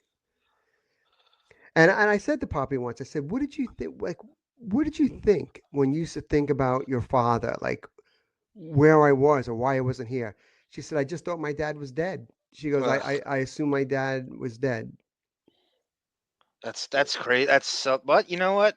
You couldn't possibly have overcompensated for that now, and it makes you stronger. That's what your tattoo says. And if that pencil were ice, she would not have broken it. I guarantee that. No, I'm a very lucky guy. I am, and I don't take anything for granted. And every single day, I try to be the best dad. Like we talked about my life and all the things I got and how awesome it was. None of that compares to being a dad here for my daughter in Ireland. Sinead O'Connor. Nothing compares to you. No, it's right. I have very little joy here. Like I don't have friends. I just met a woman though. Who knows? I might have a girlfriend soon. But I don't have any family here. I don't have anything here. My only job here is to be a dad. So 24/7. All I'm focused on is how can I be a better dad at this moment? I count every second. All right, a second went by. What did I do to be a better dad this second? And that's they say it goes very fast. Every parent says that who is smitten with their kids says it goes very fast. Embrace every minute. Oh my God, it's so fast. Even now, Poppi's going to be a teenager in March, and it's killing me. We're going away skiing in February, and I have a feeling it's going to be the last time that we go on a vacation like that because she's going to be a teenager. Yeah, she's going to go with school trips and with her friends. Yeah. So I feel my time slipping away. I feel it. But this is how I process it. I say, you're not here for Poppi's love. You're here to give her love. Right. So I'll just be her father, and if she ever needs me, ever needs anything, I'm the guy she can call. I'm the guy to go to for help when she needs it. She's not here for my joy, although she brings me great joy. Yep. I'm just a rock for her. As long as I'm here on this earth, I'm a rock for her, and that's how I look at it. Beautifully said. And speaking of rocks, let's go to Rockhead Bob Levy to finish out the Steppin Out roast. It's a good segue. Somebody that no woman would You think every woman wants you. Your has seen less action than Bill Clinton and Nam. Nice tattoo, too. I've seen people walking out of concentration camps with better tattoos. I've never seen anyone that orange before. It looks like you fell into a bag of cheese doodles, and from looking at your body, it looks like you ate your way out, you fat And you think you're a gossip columnist. Well, here's some gossip on the street. You're a douchebag. There it is. Wow. Bob Levy. A lot of anger. Never saw anybody so orange. By the way, I agree with everything he said except for the fat part. I like the part where he goes, that's good, you got Botox injections. Now you're a younger version of someone no one wants to have sex with. That's good. He's brilliant. But, He is. But Howard, will you set the record straight and just tell people I'm not fat? I'm not saying that. Howard's whole game is fat shaming, right? He can't say that. Yeah. His whole life revolves I around can't. being skinnier than everybody. But you know what? Know why I said that to him? Because I saw him out at a party, and he said, "Wow, Chaunce, you lost a lot of weight. You're looking good." Yeah. So that's why I asked him to say it, because he just told me privately I lost so much weight. Yeah. You couldn't handle that any better. You just go, I agree with everything you said. Yep. I'm Good one. I'm You an got me. ass. I'm a douchebag. Yep. I'm orange. Yep. Because it's true. And all right. All right. Anyway, I got to go. You were about to bring it up. You were about, and you decided. Yeah, to gloss over it. that's why I hung up real quick, because Yeah. he knew. I was about to say, Howard, we just met, and you He knew said it I lost too. weight. He knew it. Yep. Yeah. He had to get What? out. No, I got a story to tell you. Yeah. Do you know Lisa Guerrero, the sideline reporter from Monday Night Football? No, but go ahead, yes. She's beautiful. Anyway, this is what she tells me, and it's absolutely amazing. She's keeping a diary of every athlete who's messing around on their wives, and she's writing a book about who's cheating on who. Did that book ever come out, Chauncey? I didn't know that. She's fascinating. she's on Twitter. I mean X, and she just cursed me out like just recently because Oh she my God. hates. She's like a woke person now. She hates Trump. So I wrote something about Trump, and she goes, I'm so ashamed that I liked you at one point. I'm so ashamed that I even said you were my friend. I got this giant hate thing from her. I'm gonna start tweeting her like gossip she never said. Like, I can't believe Troy Polamalu cheated with my sister. And she goes, No, "Why didn't you say that?" you should do that. No, you should do it. You I'm should gonna send do her it. a I'm gonna message do it. saying, I can't believe it. Yeah, Priest Holmes is it cheated true, on his wife or something. Say, is it true that you're writing a book about people that cheat on the athletes that cheat on their Oh, wives? I'm gonna do that. I gotta do it. Do it. All right. Oh, what a bitch. See, this is what happens when you let broads down on the sideline. You You can't bet. do it. Can't do it. Now, how is she going to interview athletes when they know that she's actually keeping a diary of what she hears in the locker Hey, room? Chauncey, that's nothing. You got to hear this one. What's Now, that? I know a guy who was welcomed into Scores by everybody, and now he's writing an expose on them. Yeah. Well, if that was true, that would be amazing. Mm-hmm. Unfortunately, it's not true. Thank you for the call.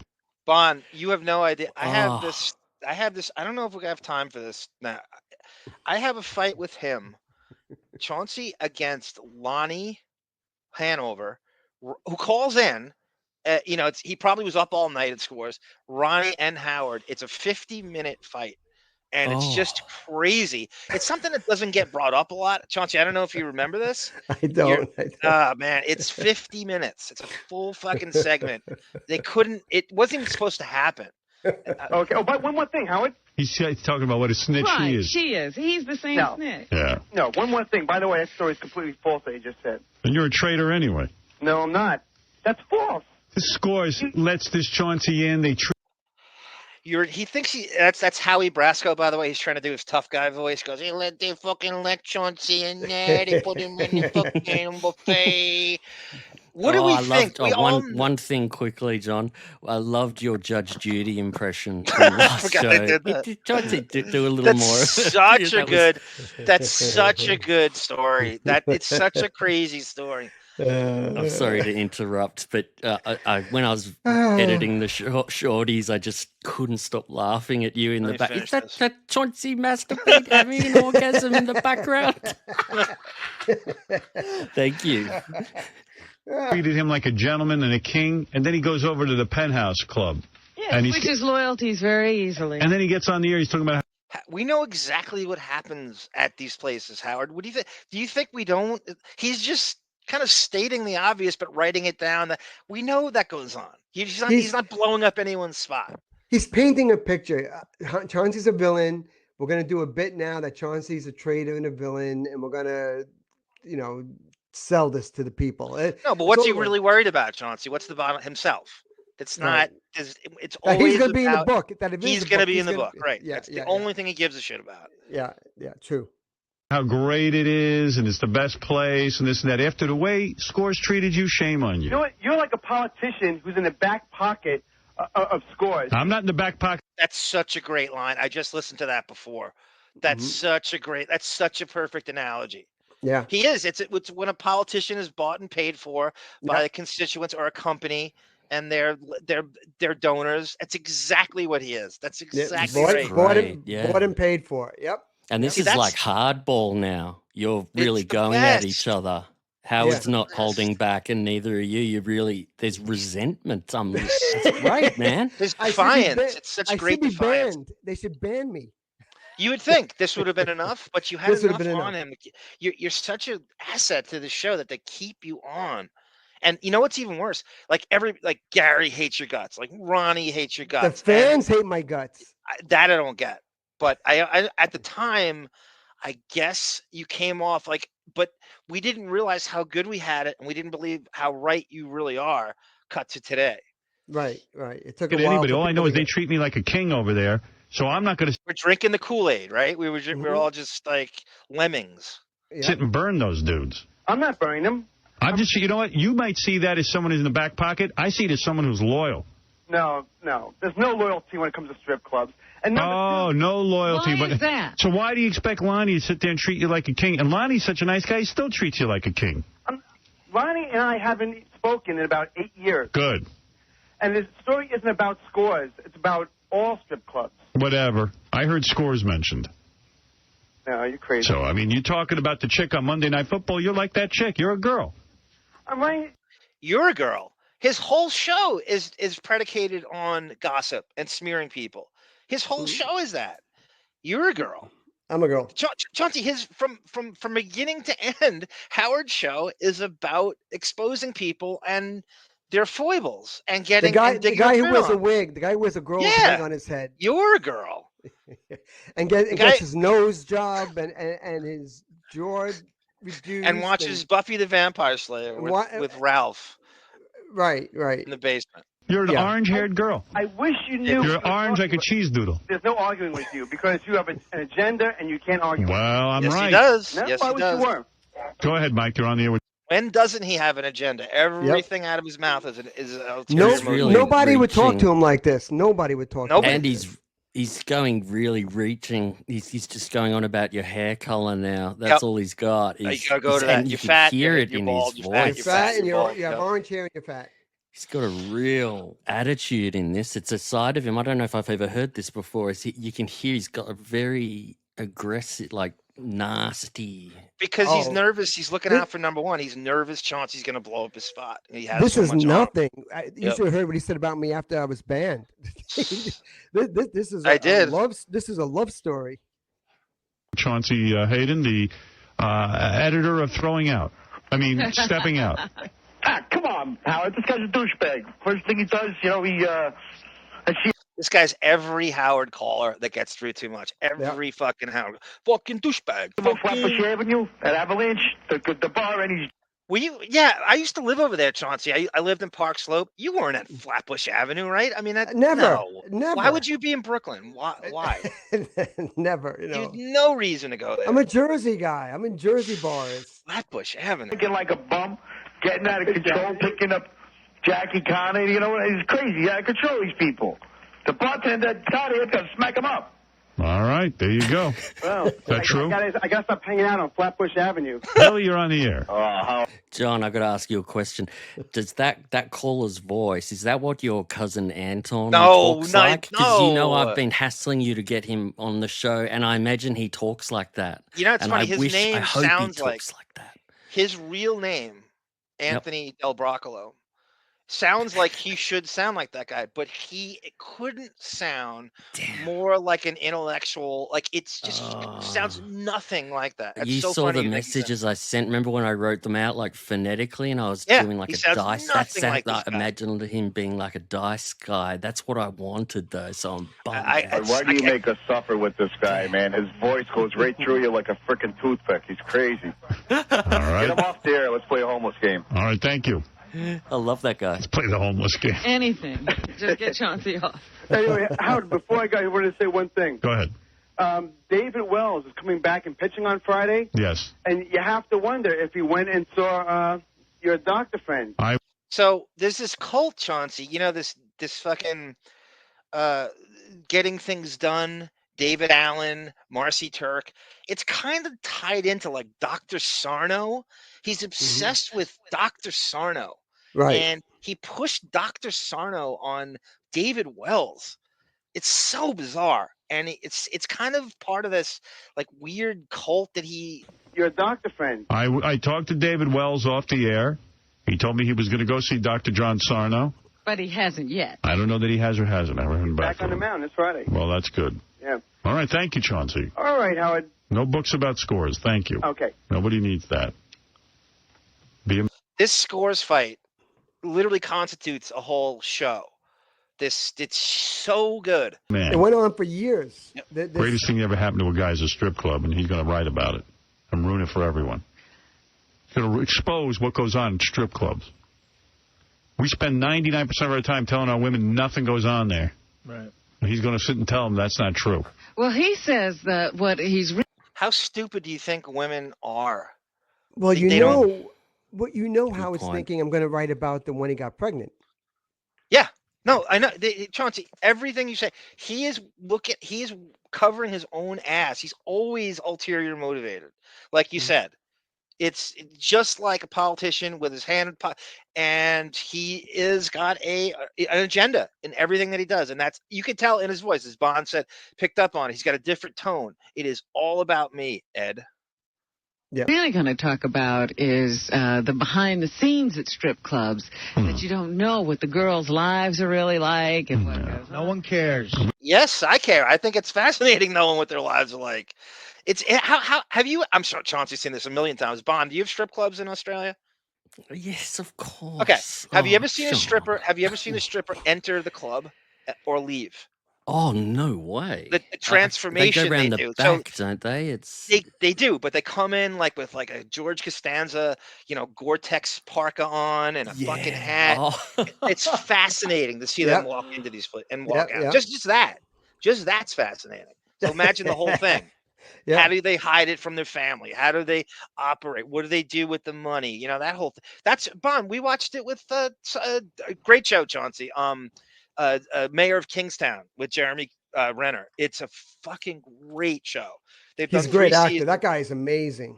He really is Oh, made the Chauncey, most. watch this. Have you You've seen gotta any watch of that show, Chauncey? I haven't No? seen it. I will send you the whole fan. thing. If you I will like send you gritty drama, so gritty. It's a gritty prison drama set like outside of Detroit, and he's a fixer. He's a middleman between the convicts and their people on the outside, and he keeps like the peace, and he's friends with the cops, and it's so good. You can't stop watching it. Gotta watch it. Yeah, I'm gonna watch I'm it. my third binge of it right now. I've watched it 3 times. Really? Yep. It's so good. And so you do see there's obviously kind of like a shitty strip club scene, and you see occasionally, right, Bond, remember the stripper who got killed where the guy followed her home? He gave the lap dance to that fucking oh god, what's the name of that old hip hop band? Oh god, De La Soul. And she got the lap dance, and then he followed her home, and she had the gun. That shows you what the stripper goes through, like the life from A to Z. That's fascinating shit. Yeah. Yeah.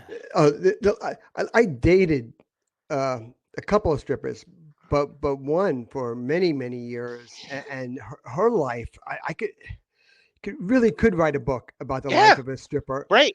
And, you can see how they perceive people and things, and how it fucks up their minds. They can never look at the world the same again Once you strip, the world is never the same. You're right. At the same time, I think that entire industry gets a horrible bad rap because it's really no different. They're just honest about what they're giving guys. Like someone like Jessica Alba. Is she any better than her whole career is based on guys jerking off to her. I don't care what movie she's in. She's hired because she's hot. She just got into there. She's no better. At least strippers are honest. They're doing.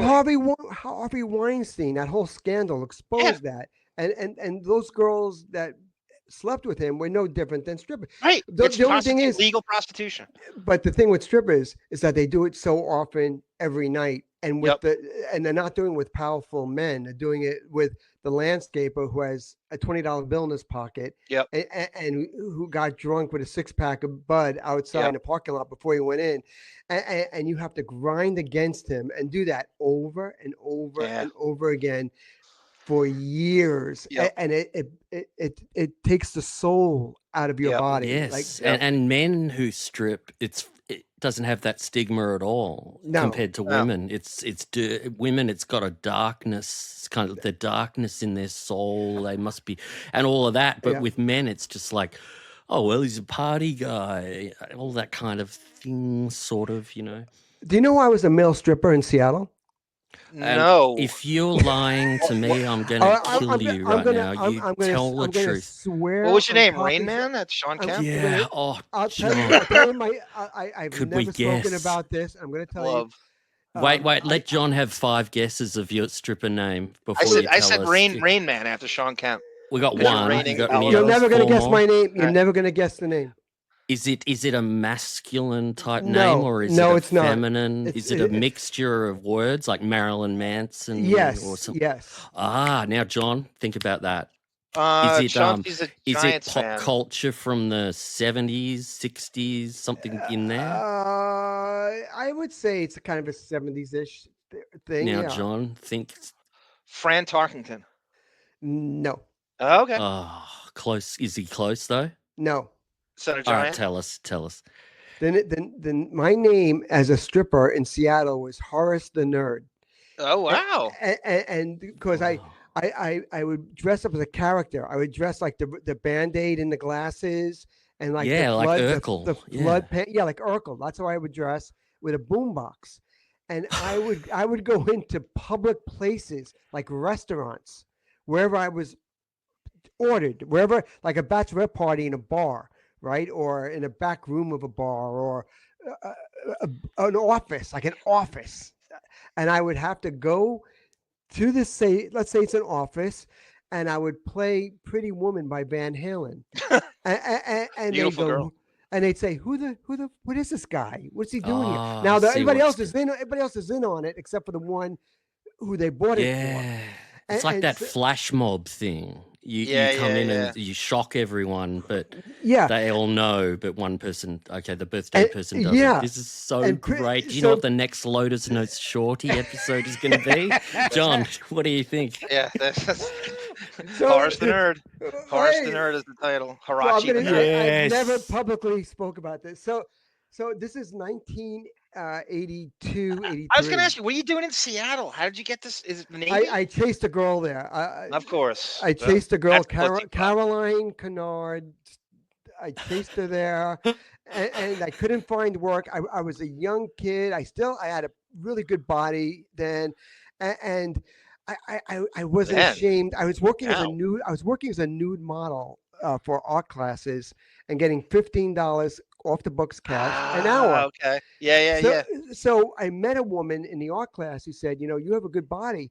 She goes, I do a go-go service. I have girls that work for me that go out and strip. She goes, but I need guys. She goes, because we get a lot of calls from bachelorette parties. She goes, would you be willing to do it? The company was called Live Wires. That was the name of the company. And I said, let me think about it. And I took her card home, and I thought about it and said, you know what? I'll try it once. And if I can't do it, I won't do it.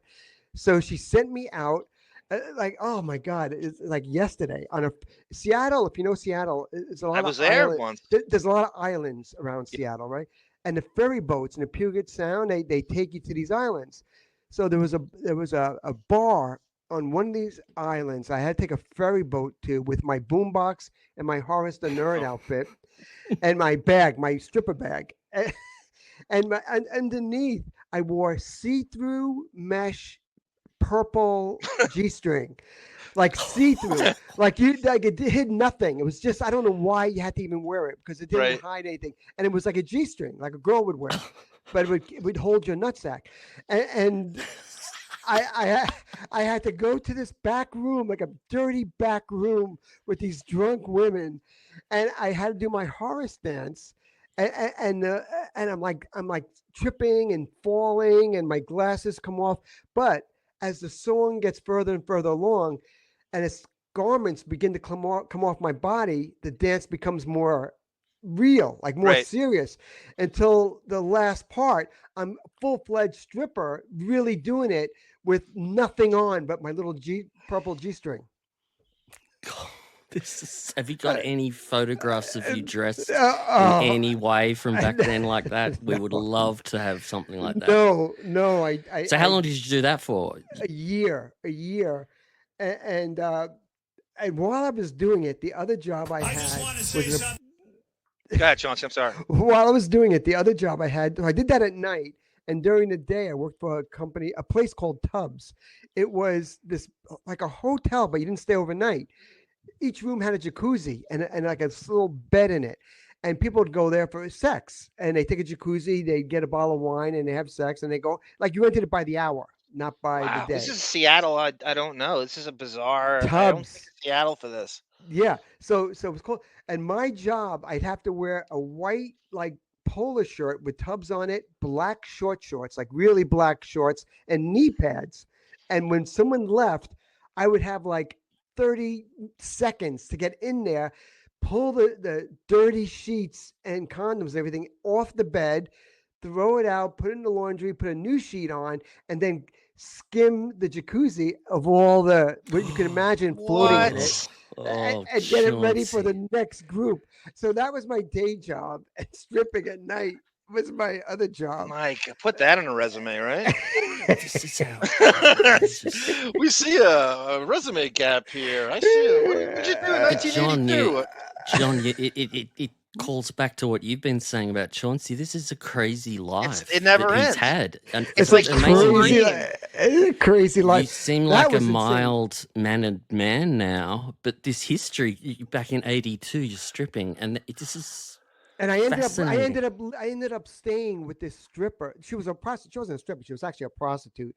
And I ended up, she gave me her couch to sleep on because I had left my girlfriend at that point. I had nowhere to stay, and wasn't ready to come home. So she goes, "Why don't you can bunk with me? You can stay on the couch."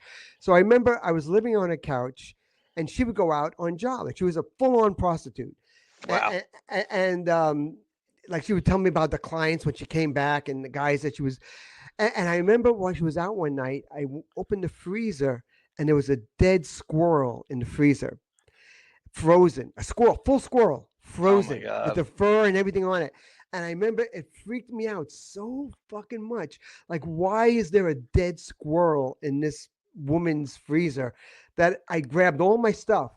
And I was only out of the Navy like 2 years. So I took all my stuff. I still had my Navy duffel bag, and I shoved everything into the bag I could and took a cab right to the airport. and I went home and never went back to Seattle. Yeah, that was the end of it. You know what that story's like? It's like Aykroyd and Jamie Lee Curtis in Trading Places. Remember, she was a prostitute. It was exactly. Same thing. Can I tell you? It was exactly like that. Exactly. The man knocking on the door. Yeah. And she said, "No, I have somebody here now." Yeah, Christmas Day. 1,000% like that. It's almost like that.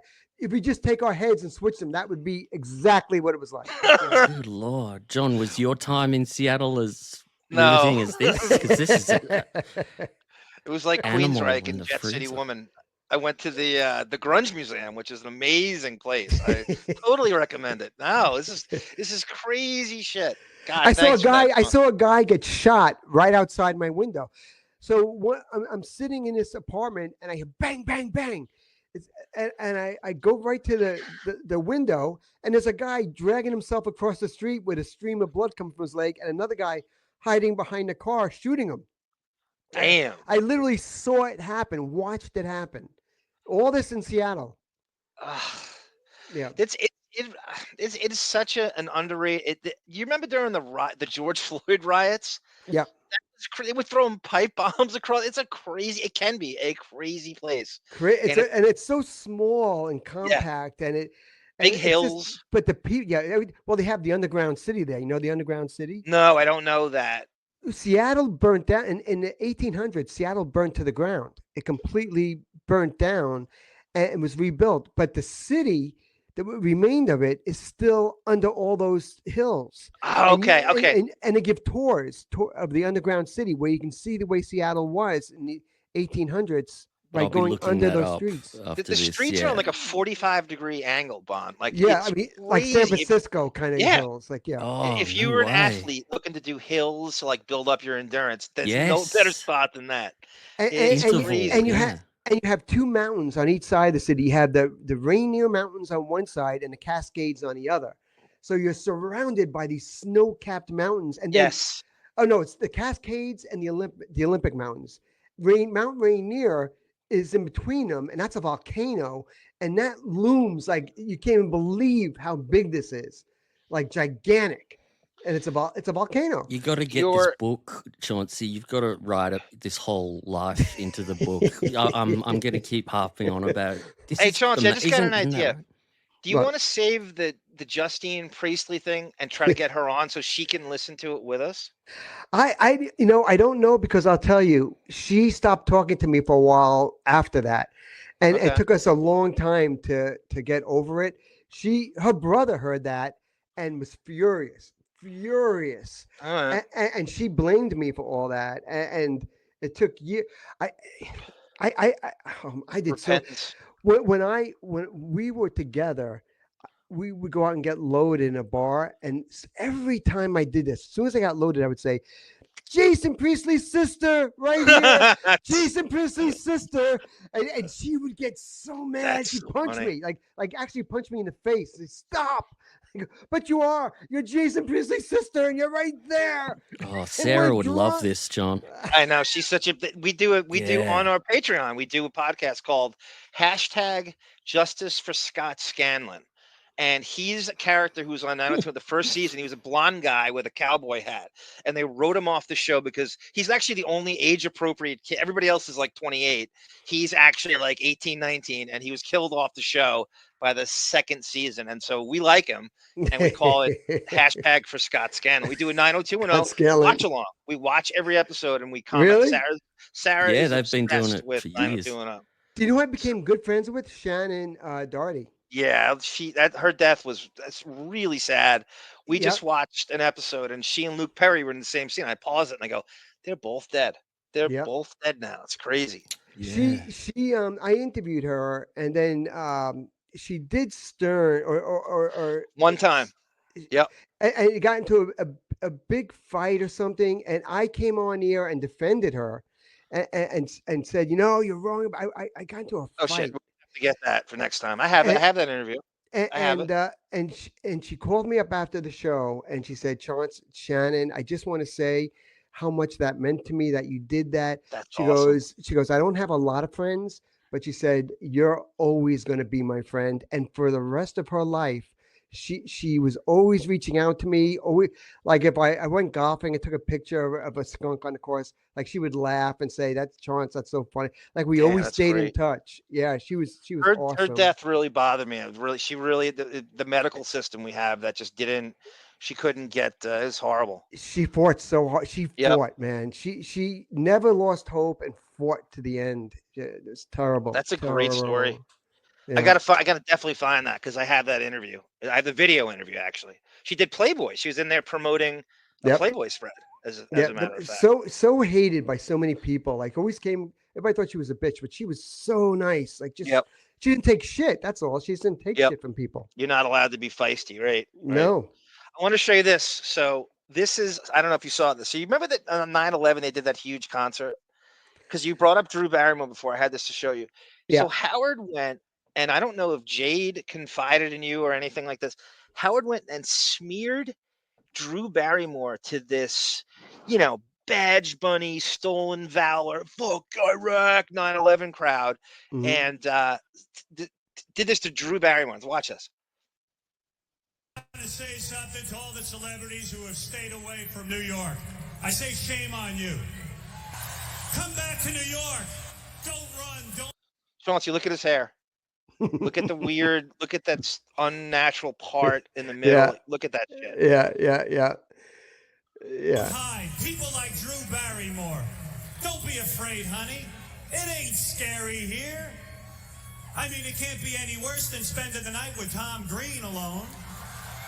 People like Heather Graham, come on back and help us out here in New York. Don't be afraid. You don't have to do the Tonight Show. You can come here and do the David Letterman Show, honey.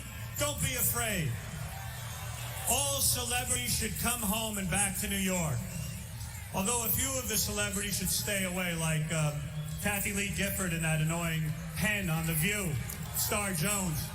Thank you for having me here tonight. It's an honor and privilege to be here with. His hair looks so weird. So you have it looks as fake there as I've ever seen it look fake. Look at that.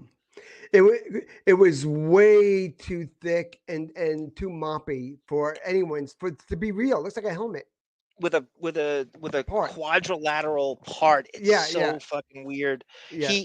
He's in front of this. So this thing is like internationally broadcast. Everyone's out for blood, and he throws Drew Barrymore under the bus. That doesn't make sense.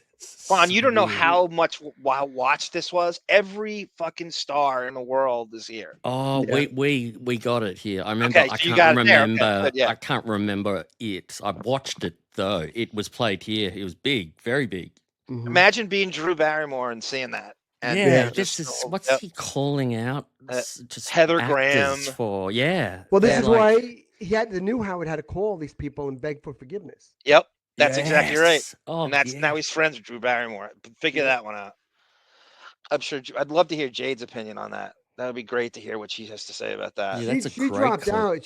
But the only way she could have a relationship with Drew again was to no longer be in the media. So she completely dropped out of sight and doesn't do anything anymore.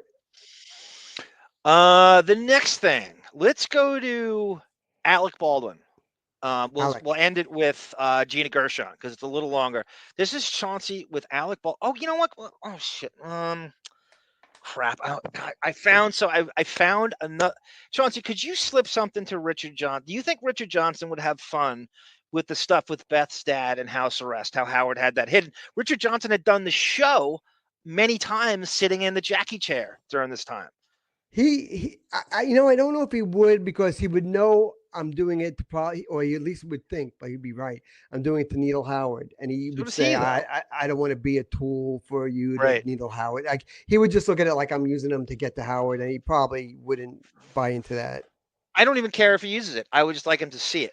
I'll put it out there. Not if Rich doesn't take it, I'll send it out. I would love for someone to see it because he deserves this. Maybe and just TMZ, the fact, maybe TMZ. Yeah. The problem with TMZ is I think Harvey Levin is a Buckwall client. Oh, you don't see. Although they did a thing on Grillo once and let Grillo trash the That's Stern true. Show. That one time. That's true. That one time. Yeah. Yep. Yep.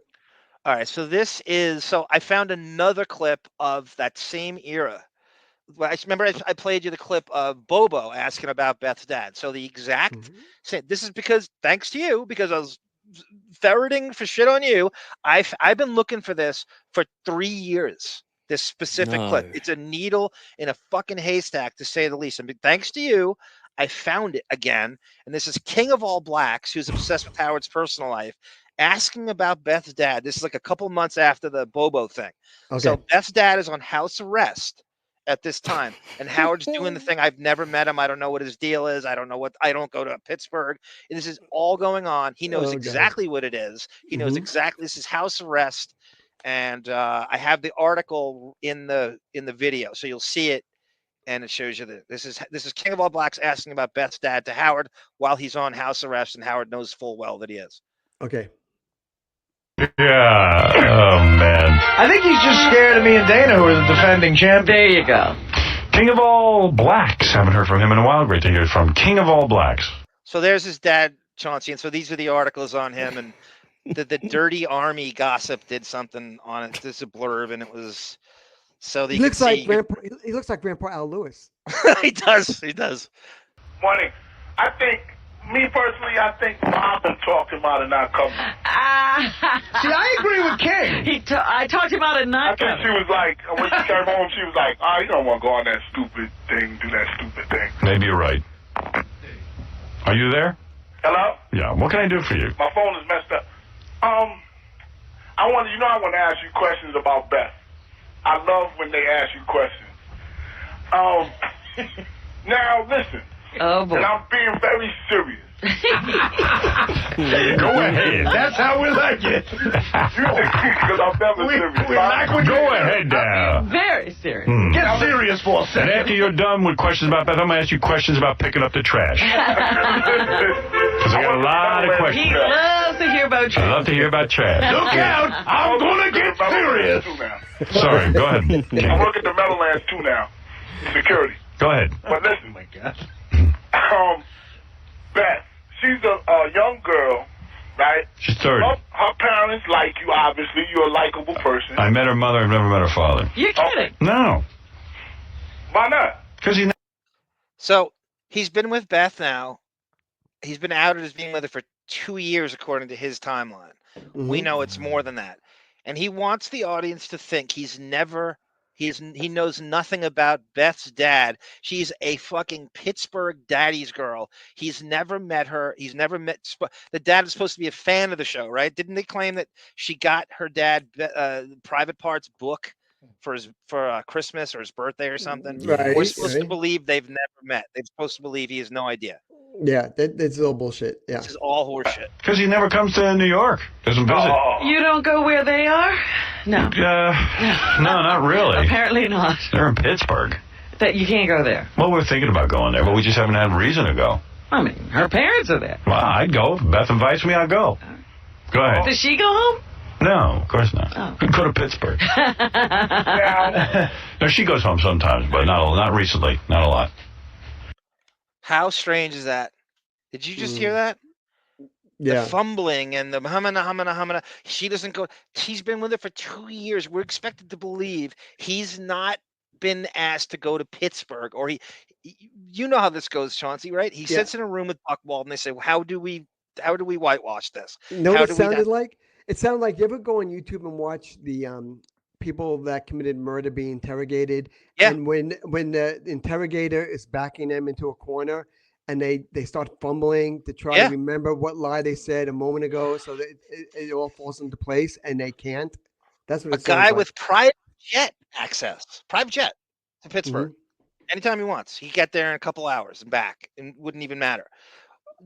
Never visited her parents, has no idea, hasn't been invited. Or they could see him, or they could see him. The last time that Bobo said his dad's never been to New York, but his mom's been there 10 times. Brothers have gone, but the dad doesn't. And that we're supposed to buy all this. Yeah. He's on house arrest right this very second. Not since you met you. Sometimes when you meet me, you don't want to go anywhere. Not going home. I'm just the greatest guy in the whole world, evidently. Now, her mother liked you, and everything's fine now.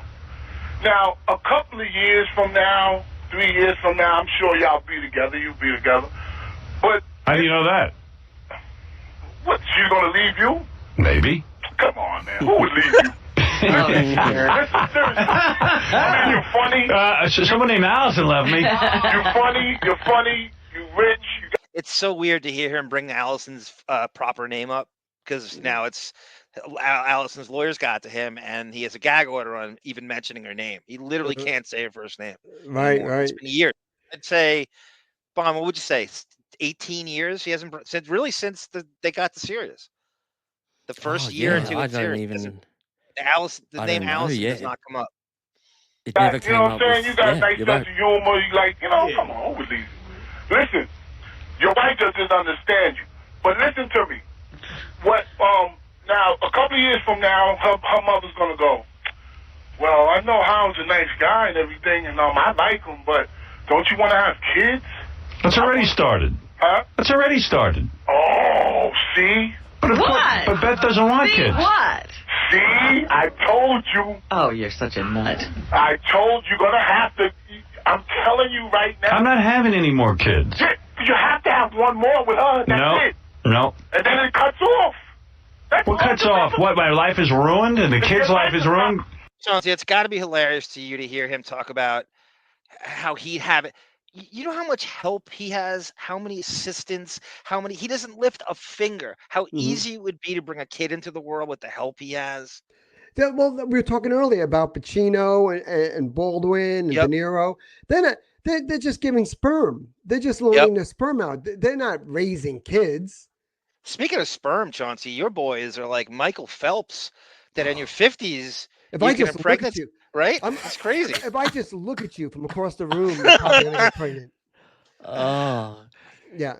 My sperm's on steroids. I know I can taste salty in my mouth right now, just talking to you. Hearing my voice makes the room salty. But to hear someone like Howard, who that decadence and wealth he has, the help he has, that he's just some regular dad who's gonna, you know how easy he could bring a kid into the world and it wouldn't matter. You know what I mean? Like and he could look like he's home all of this. Nobody more. And the kid's a billionaire for the rest of his life. Right. That's what he's really worried about. Exactly. So this is Alec Baldwin and Chauncey. And Chauncey breaks another story. This is the first time, to my knowledge, because it sounds like they didn't know it, the whole Kim Basinger being agoraphobic. Oh yeah, yes, I remember. They didn't know that until you brought it up here. Because I suffer from. I did, not anymore, but I used to be agoraphobic. I couldn't leave my house, and so I used to look up, about the disorder, and her name always came up as also having the same symptoms that I had. So I got to know a lot about her issues. Alec Baldwin's a great place right here. He's probably, let me see, 15, 50. He's probably 50. No, he's not even 50. I think he's in his mid 40s here. He looks like he could play Bruce Wayne. Oh, yeah, in his prime. And you bring up one of our favorite hottie ingenues who's never done the Stern Show, Jennifer Love Hewitt, who apparently, and I thought I was the only one who knew this, had a small, short tryst with him, and you bring this up. She hates me. She hates me for that. Oh, my God. Jennifer Love Hewitt never forgave me for this. How did you get feedback from her? I got it from her publicist, who I was doing the Geraldo show. And they wanted something about, they would pre-screen the stories we're going to do that day. And I was doing something on her. And Geraldo said to me off the air, he goes, dude, I don't know what you did, but they hate you. She hates you. Like, she hates you more than I've ever heard someone hate someone. You're a rude little pig. Oh, wow. Yeah. So Geraldo told me how much she hates me. Yeah. But, the age difference now, if you say it doesn't seem like a big deal at all because it's only 20 years. I say only 20 because that's nothing. For me, that's it's nothing. I know. To you, it's nothing. But at that time, it seemed crazy because she was probably 24 or 5, and he's like in his mid to late 40s. So it seemed like a lot then. But if you do cut to today, she's 45. Getting used to this. Yeah, we're getting used to it. And she was like the Virgin Mary. Like there's something about her that was so innocent and pure. And she very modestly called herself Audrey Hepburn. That was her thing. Yeah. Yes. She's not wrong back then. She was beautiful. No, everybody had a crush on her. Everybody. That's 10 out of 10. Yep. And that's not a Pittsburgh 10. That's whatever you. She was like a modern day Olivia Hussey. Yes. Oh, and she also. That's a great nice. Reference. She also is. She's at that weird thing too, where, as hot as she is, she almost seems attainable to a commoner. She almost seems like the girl next door. Yeah, like even though she's super hot, you think you can get her, and she has that weird thing. Yeah. Which, they really did date. You're gonna put your name on that. I'd heard that too. You think you go to the wall with that, Chauncey? That Alec Baldwin and Jennifer Love Hewitt did date? Are there shots of them together? Oh, I would say. I'm trying to think back, but I would. Totally I heard it too. I heard the rumor too. Here we go. Yeah. You didn't wait a year. There he is. This is 0304. Oh, he looks so Alex. young. Yeah. Yeah, he does, right? Oh, yeah. He's Sorry, you didn't wait a year. Be honest. Come on. I can't. Whatever. I waited a long time because. Did you wait more than a? Now look at. Is that not Bruce Wayne at the time? He easily could have played Batman in his 30s and 40s. Yeah, well, he's like a handsome, super handsome guy. Sounds so- like him too. I know. He's just look at him. That's Bruce Wayne. Week. Oh, yeah. Oh, please. Come on, what are you, crazy? I don't believe it. What am I crazy? You're sick. No, I'm a guy. I know exactly what you did. Okay. Yeah, it seemed like a year. They went by just like All right. Was that Evil Dave in the background? You want to take a few phone calls? Look at this. Look at the white hair. Let me see. Hold on. I don't believe it. What am I crazy? You're sick. No, I'm a guy. I know exactly what you did. Okay. Yeah, it seemed like a year. They went Right next to Artie. See on Yes. Artie's left? Either that or Dennis.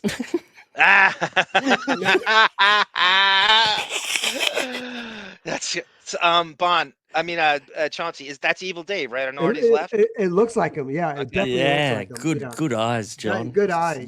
You still got it. You still lot of got people it. don't 10 know what he years looks now. like. Chauncey, this is John's 10th year of podcasting. That's Yeah, amazing. Gunk is almost. Yeah, in May it'll be 10 years. Yeah, there you go. Amazing. went by just like Chauncey was one of our first guests. I think he was like on our 5th show. I remember going to Monique and I'm like, let's get fucking Chauncey. Oh, Look yeah. at all this. I just started making the SEC Neil Cavuto. It's like a 7-hour Chauncey thing. And I'm like, God damn it, he's got so much. You don't realize it. And No, finally, you were like, they got- great. Yeah, I Chauncey, you were remember. great. You popped in on many episodes that first year. I- You just popped I in for did. 20 minutes and then jump out. that was the fascinating. Trump. I That was the loved Trump it. audio. That's when Trump first decided to run, and That's he had where the I- Trump audio. yeah. Yeah. That's right. Yeah. I've got the. Yeah. All right. You want to take a few phone calls? Are you afraid of the phone calls? You are not. No, let's go. If you're going to run for office, you're going to have to learn to take phone Might be calls. Richard Johnson. Yeah. Oh, my buddy. Bring him up. Yeah, right, Chauncey? Richard Johnson and Alec He Baldwin. hated God. each other.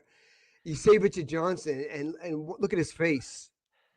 What I mean, doesn't Alec Baldwin? He's such a weird dichotomy or oxymoron. He loves the publicity. He loves publicity. He loves. I don't care.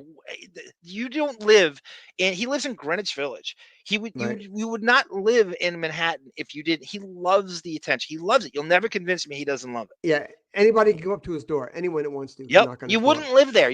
Howard wouldn't live there either, by the way, in Yeah. West 67th. You'd go, at least you'd be hiding like in Battery Park City or fucking Tribeca or Soho in the dark depths of those streets, like when no one goes. Yeah. You wouldn't be sitting in Midtown. You just wouldn't live there. Yeah. We're buddies now. Chauncey, you're on the air. Howard, I have 2 quick questions. How great is that? Chauncey's got his own graphic. Here. Celebrity journalist. There you go. Celebrity. We got to remember this because I want to use this as a wallpaper when I have to make an audio video because I was looking for this. I wanted to use I got to remember what this is. One is, I understand that he broke up with Kim Bessinger because of panic attack disorder that she had. She couldn't leave the house, and it caused stress in the marriage. Yes, of course it does. Who wants to be with a chick who doesn't leave the house? She wouldn't leave the house, and the house was in L.A. But is I that mean, true? although- Is that what happened? Well, you know what it is? I'm going to tell you. This is the first time Alec's ever been asked this. It's not that this has been out there a little bit, but he's never been asked this to his face. Yeah. Like it's just been this rumor that people ran with. And This is now, ballsy. and now he's wondering where's this going to go? This is ballsy, and the fact that we get to look at him during this, because I don't even know if this is on the E show. This is remastered by Howard TV. Something. That's Tell me if I'm wrong about this. That's attractive to a man at first because when you're into a chick and she can't leave the house, it's almost kind of a What turn else on. is there to do? Yeah, she's like she's going to be there for you all good the time. point. She's I on know yours. where she is. You know what I mean? It's almost a control thing. She's there. But then after a while, you Golly, go. what are we going to do today? Yeah, after a while, you go. Could you leave the house and go have an experience so we can talk about it? Am I correct? Chauncey, before I forget, because we're not going to get to her today, but Angie Everhart, do you know the story with her living with Howard? This is how I interpreted it. Okay. She had the opposite life Howard did. So she's like this party girl on the scene, fun chick, out all night. And Howard's got this fucking boring morning hours. And she was sleeping until 1 in the afternoon with like Dorito bags and video games on pause. And Howard would come home from the show and he couldn't take that she just was living this great party life. And that destroyed them. And that's when Beth came in. Yeah, I think that was a big part of it. I think you're dead on with that. And also, Howard is a narcissist on a level we can't even understand.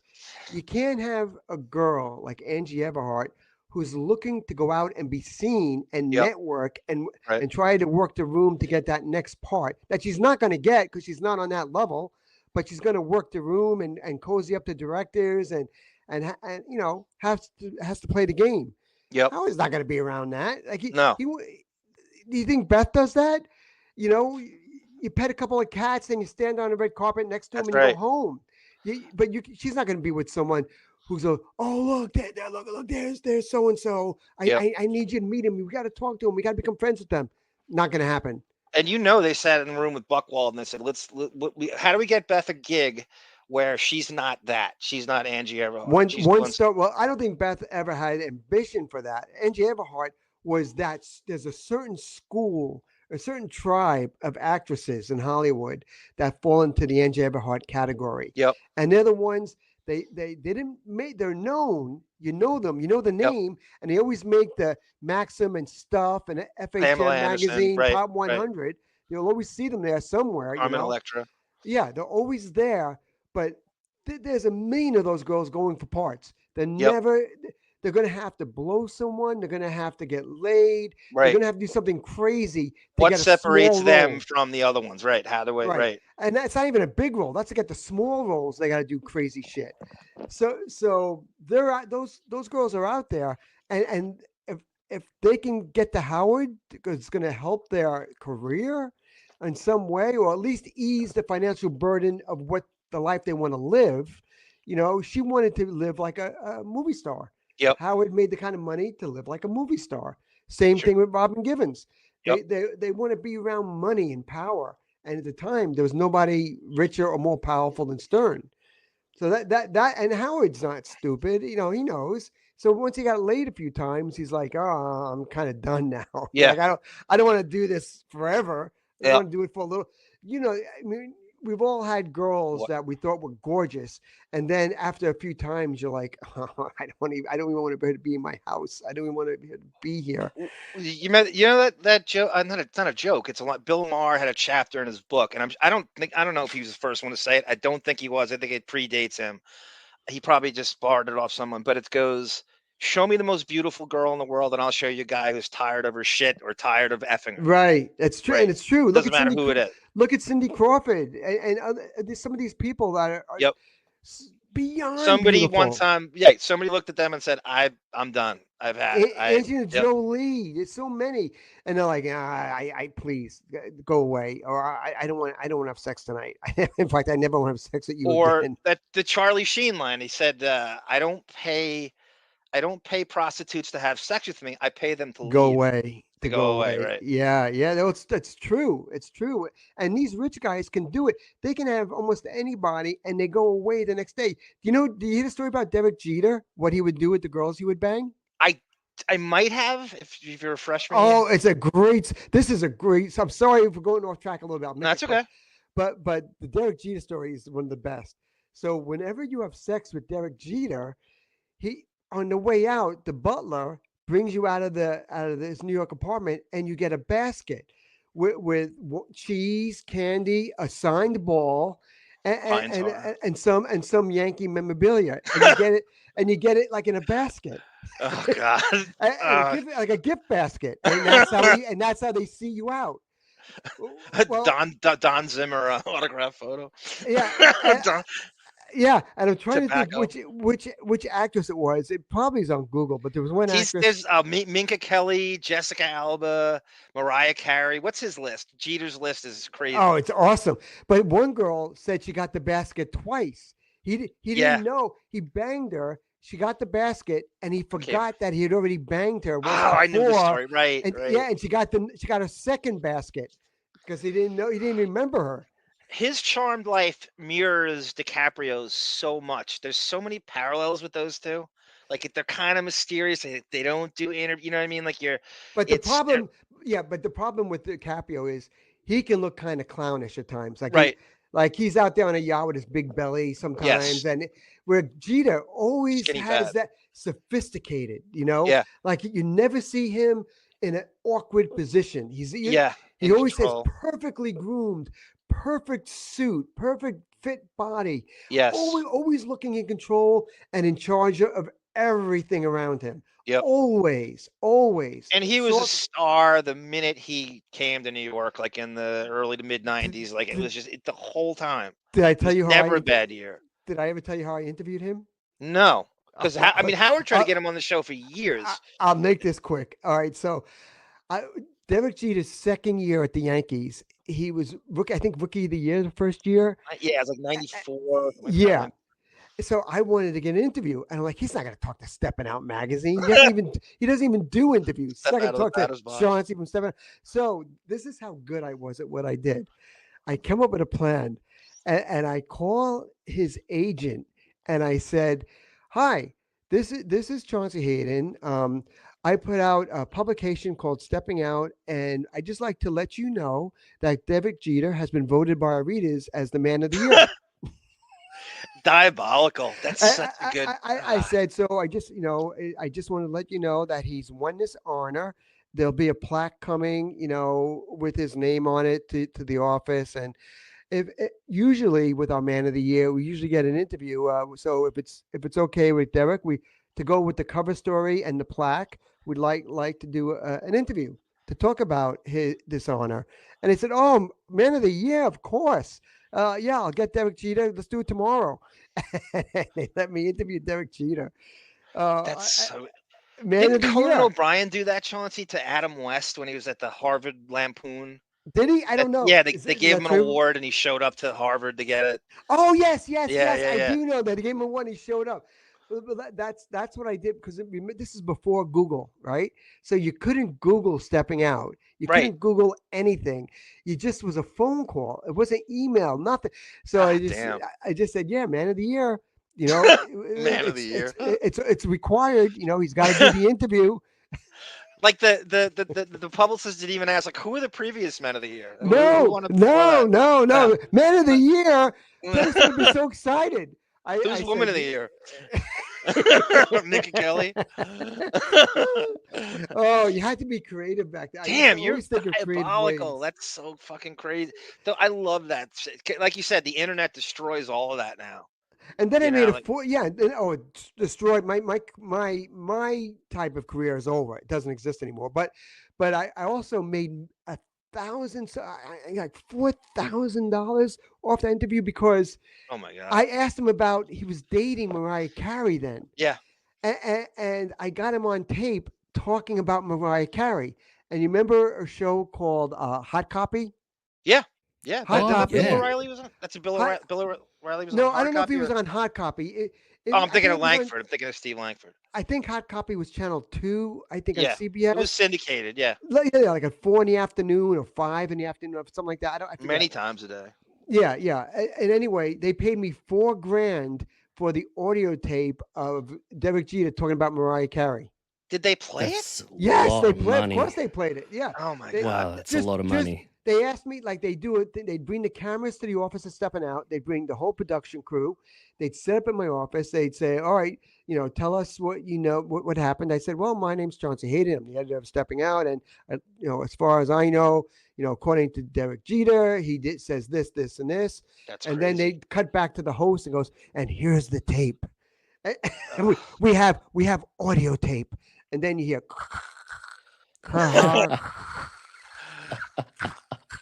oh my god! And then I get a check for $4,000. Yeah, Chauncey, I don't even remember pictures of those two circulating anywhere. Like you couldn't find shit on them. No, it was really difficult. She moved I in think a way like I think he banged her a few times, and that was it. Yeah, that was it. Well, the rumor lasted a long time, and who knows what? But how long do you think Angie Everhart actually lived at the Millennium Towers with Howard on West 67? Oh my God, not 6 long. months, 4 months. I don't think look. I'm not going to say I know, but no way it was a lot. It's amazing. I don't know. Yeah, I don't know, but not a lot. Okay. That was a short. I'm one. gonna go 4 months. I'm gonna go 3 months. 4 months. I wouldn't argue with that. I wouldn't argue, and I know she carried a lot of bitterness towards Howard. You know who knows that well? Chauncey AJ Benza. He knows the Angie Everhart very well. I think he banged her. Oh God, probably did. Go ahead, Bon. I'm sorry. Sorry. Chauncey, what did your buddies, just your local high school buddies think when you're saying, oh, I've got hard copy coming over today. I got this, I got that. Were they just like we are saying, this is amazing stuff, man. Nobody could believe it. And it was all the time. No one could believe it. And then, that was in the beginning. Nobody could believe it. And it was like a shock. And everybody was like, this is amazing, Chaunce. But then after 20 years, people began to expect it. Like it wasn't, I was still excited, but nobody cared because it was all the time. It didn't mean anything after a while because I know, Chauncey does Inside Edition. Chauncey does Entertainment Tonight. Oh, yeah.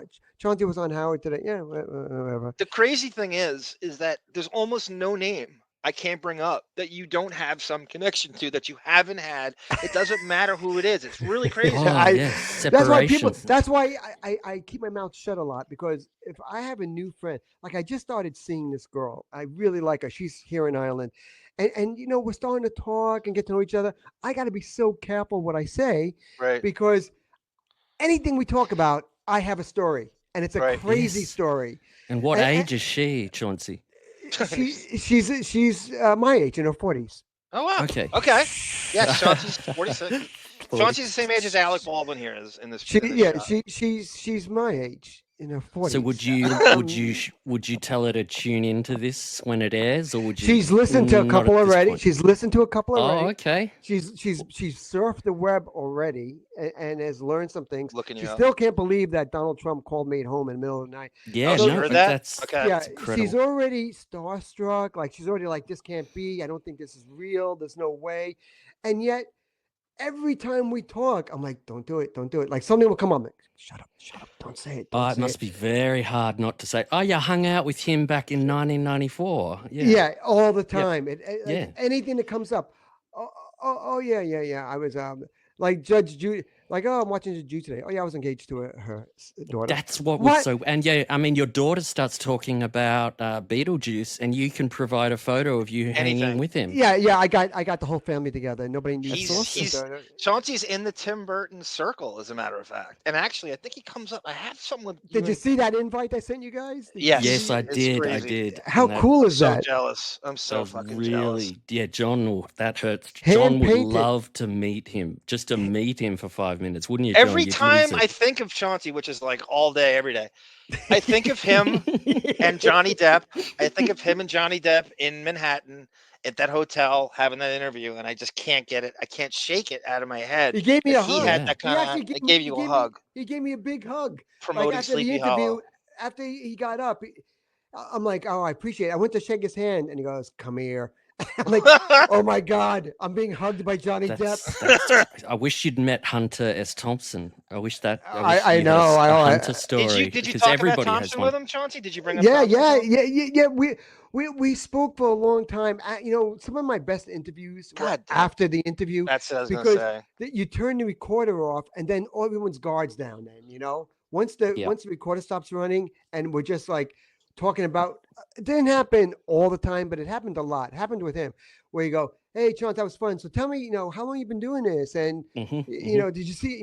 I'm doing something. We should do this again in 6 months." Because I'm like, we'd have those kind of chats, and so you always got some good stuff when the tape wasn't rolling. I think he had I think if you brought the right name, I think he had a fetish for journalism, because that's what Thompson was doing. And so I'm trying to think, right after that is when you got him. He had just lived with Thompson for 3 months to do the movie. So I think he had the kind of a respect for, like, because you're kind of a gonzo journalist. Yeah, absolutely. Yes. Absolutely. Yeah, absolutely. Yes, that's the definition of it, John. Perfect. Yeah, it is. He loves. If I had Deps here, I would say we got to do a movie called Chauncey. You have to play Chauncey. You have to. If you can play Whitey Bulger, you can play Chauncey. I'm not kidding. Your life is beyond. It's many movies. It's not just one. No, the Seattle thing was crazy. But like I say, I got to be careful, because I do find myself talking too much and saying too much to the point where people go, "Oh, this guy's so full of shit." But it's all, you can't make it up. It's all substantiated. I keep finding things. I keep finding proof. I keep finding not paper trails, but there is receipts. So many things I haven't even told you guys yet that I debate. I go, should I even go there? Like I just no, stop. You told them enough. You told him Okay, so enough here's to- the deal. We're gonna go back to Yeah. Alec, and then we're gonna finish it with Okay. Gina Gershon. Okay. I'm going to shut up. Here Go we ahead. I guess, yeah. Seriously? You're always Then why don't you talk about this? I don't want to say anything, about people's personal. All right. So that's true. That's a yes. That's definitely a yes. Oh, here's the other What's your question, other Howard. question? I'd like to know, what was it like to bang Jennifer Love Hewitt? Wow. Yeah, give us that at least. On a scale of 1 to 10, what was it like? Never. Yeah, yeah. When I did the movie with her in 2001, she had a boyfriend. Oh, she did. Oh yeah. You didn't make out with her. You didn't get to third base. No, her mother's around all the time. I don't believe that. Do you know for a her? minute. Who? Jennifer Love Hewitt? No. When did she ever do the show? Alec's right about that. She's kind of a mommy's girl. She is like surgically attached to that mom. That's true. He's right about that. I've heard that many times with her. And do you think that it's unlikely that in Hollywood, a guy like Alec Baldwin would say, yeah, she can be in the movie with me, but I need a night with her? Yeah, I'm not. Yeah, that's good enough for him to back off. I'm sure. Right. Yeah. That's right. No. She never did. Yeah, her mother travels with her, and she's very close to her Oh, really? mom. Oh, yeah. You can't get near her. By the way, on Friday show, Maybe you could. Pamela Anderson and Gina Gershon. You ever do either of them? Are they doing each other right now? No, but Yeah, it's so crazy. Gina Gershon comes on the show, I think, the next day, and she hears this, and she's pissed. She's pissed. This actually, I don't think it comes up in Chaunce's call though, but her whole interview. Gina Gershon, that makes for a show we can do. The whole thing is great. She goes at it with Howard over. Remember Ted Demme? He directed Blow. Yeah, and of course. Life, Didn't Best he die, Friends with he Ken died Sleer? playing basketball or Yes. something? He had a Yes. heart attack? They were doing a charity basketball. It was a celebrity league. There's an NBA in Hollywood. They had a celebrity basketball league where they actually have like NBA jerseys. And I guess this particular game was for charity. And he died of a heart attack, a cocaine, ironically, heart attack. And he was in his 40s. He's in his, I think he was, let me see, 19, I'll tell you exactly what he was, 38. Was 38. Yep. Just short. Shy Blow of 40. just came out when he did this. It's crazy. Gina Gershon. You ever do either of them? Are they doing each other right now? No. By the way, on Friday show. So Alec basically calls Gina Gershon a lesbian right here because, I mean, I don't know, because of Bound with Jennifer Tilly. You could. Pamela Anderson and Gina Gershon. You ever do either of them? Are they doing each other right now? No, but No? they're Are they coming here as an act? No, they're just on separately. Is Gina Gershon from Lesbo? that special island? No, she's not. No, she digs guys. She digs guys. Yeah. Because I remember she did dig guys, and all of a sudden it was like Ann and Ellen. You know what I mean? Like 1 minute it was like, oh. Oh, really? Is that what you heard? I'll find out. I don't know. I'm just asking. I don't know. Chauncey, what do you know? Wouldn't you love to give Alec a lie detector test? Yes. Oh, God, In fact, yeah. I have a guy here with a lie detector. No, he's had incredible experiences. What they call actors like professional liars, right? Well done. That was well done. I like that. That was well Wouldn't you done. I got a chuckle. Yeah. Wouldn't you love to give him? You know what Howard should have done? Every time he did an interview in those days, you should have been hooked up when you started the interview. Yes. And there should have been a Oh. monitor, like a screen behind you that gave the signal, lie or truth. You know, like while you're being interviewed. How great would that have been? Alec does it so naturally too. He's like, no, she's our mother's an around actor. all the time. I can't get near her. No, we Yeah. never had anything. Here's a question, Alex. How did you know you couldn't get near her unless you tried to get near her and you couldn't get near her?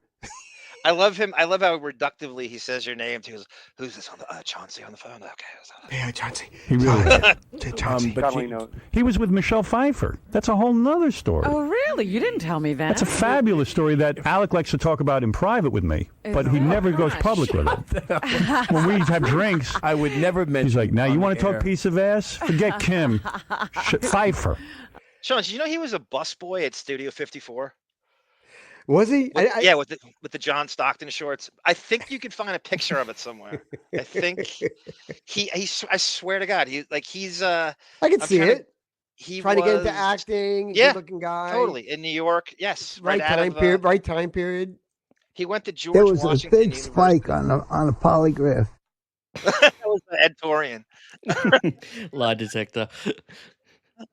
Oh my! I mean, I'm sure by the time the show's over, you'll have me banging like Lady Bird Johnson. Be honest now. Did you not bang Michelle Pfeiffer? I'm not going to talk about any of that stuff. There you Come go. on. There it How about is. Richard Johnson? Did you bang up the Richard picture? Johnson? Richard Johnson. I didn't bang Richard Johnson. No, it's just Chauncey, that's a great line. Did you bang Yeah, Richard man. Johnson? I would have called him Great. Dick Johnson. still Chauncey. Yes. Blow me, Chauncey. We got Bon, you got Yeah. that sound drop? I need Yeah, that I'm clip. gonna have that. Please send me that. You're gonna clip. get them all, Chauncey. Believe me. Oh, What you my said, God. Rewind you're gonna that. get 'em all.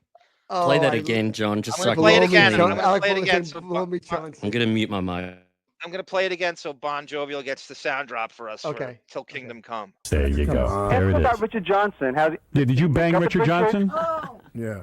I'm going to bang Richard Johnson. No, is this still Chauncey? Yes. Blow me, Chauncey. We got just go.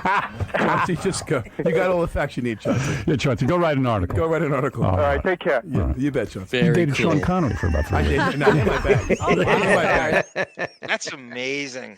Oh my God! How many people I can was say, good. I'm telling you, I "Blow me, was good. Chauncey"? That's the best. That moment is the best part of that show that day. There's nothing better than that gossip. And John, imagine our movie? We get an actor to play Alec Baldwin and say, Yeah. "Blow me, Chauncey." That's going to be in the trailer for the Chauncey movie.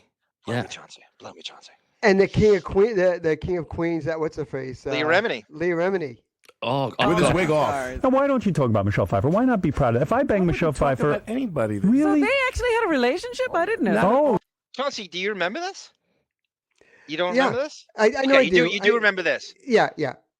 This call. I mean, not the. Well, the I gossip. now that I'm seeing it, I recall it. I don't.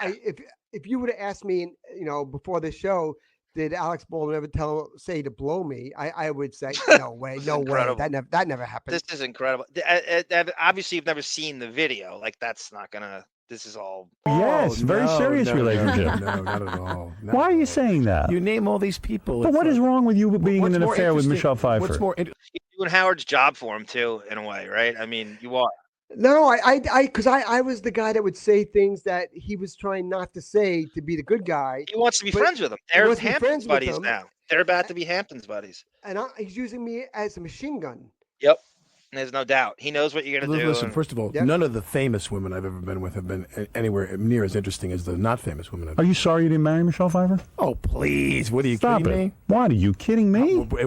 She at least leaves the house. Who are the other famous women? Oh, my God, there's tons of them. Yeah, I feel like I'm on the grassy I mean, knoll here, come man. on. I'm getting it from all directions from you people. Didn't you do China Phillips? Oh, no, that's right. That was your brother. Hold on for one more day.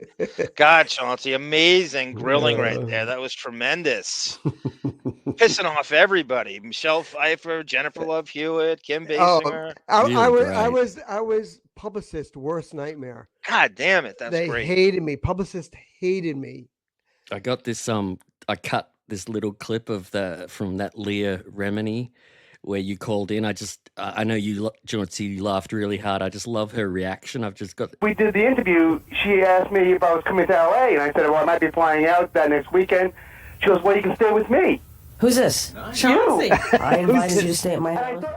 Just who's this? That look on her face is so disgust. funny. That of disgust.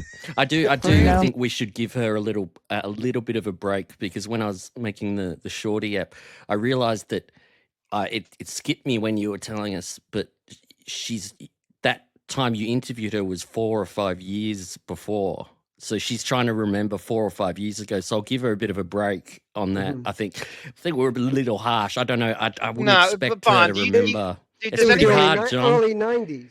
Bondi, would you forget the name Chauncey ever? No. No. But She wrote John, me, she wrote remember. me a letter. She not That's just a regular true. letter. It wasn't She an might- email. It wasn't an email. It was on her own stationery, a Oh. long letter. I'll give you the benefit. But remember, we determined that she's canvassing. She's looking for Scientologists people to bring in. So she might do that. But she might do 20 interviews a year. She's trying to remember 4 years ago. I'll give her a bit of a break. But she was copying it from them as well. Howard and Robin doing twist. She can't. I think she.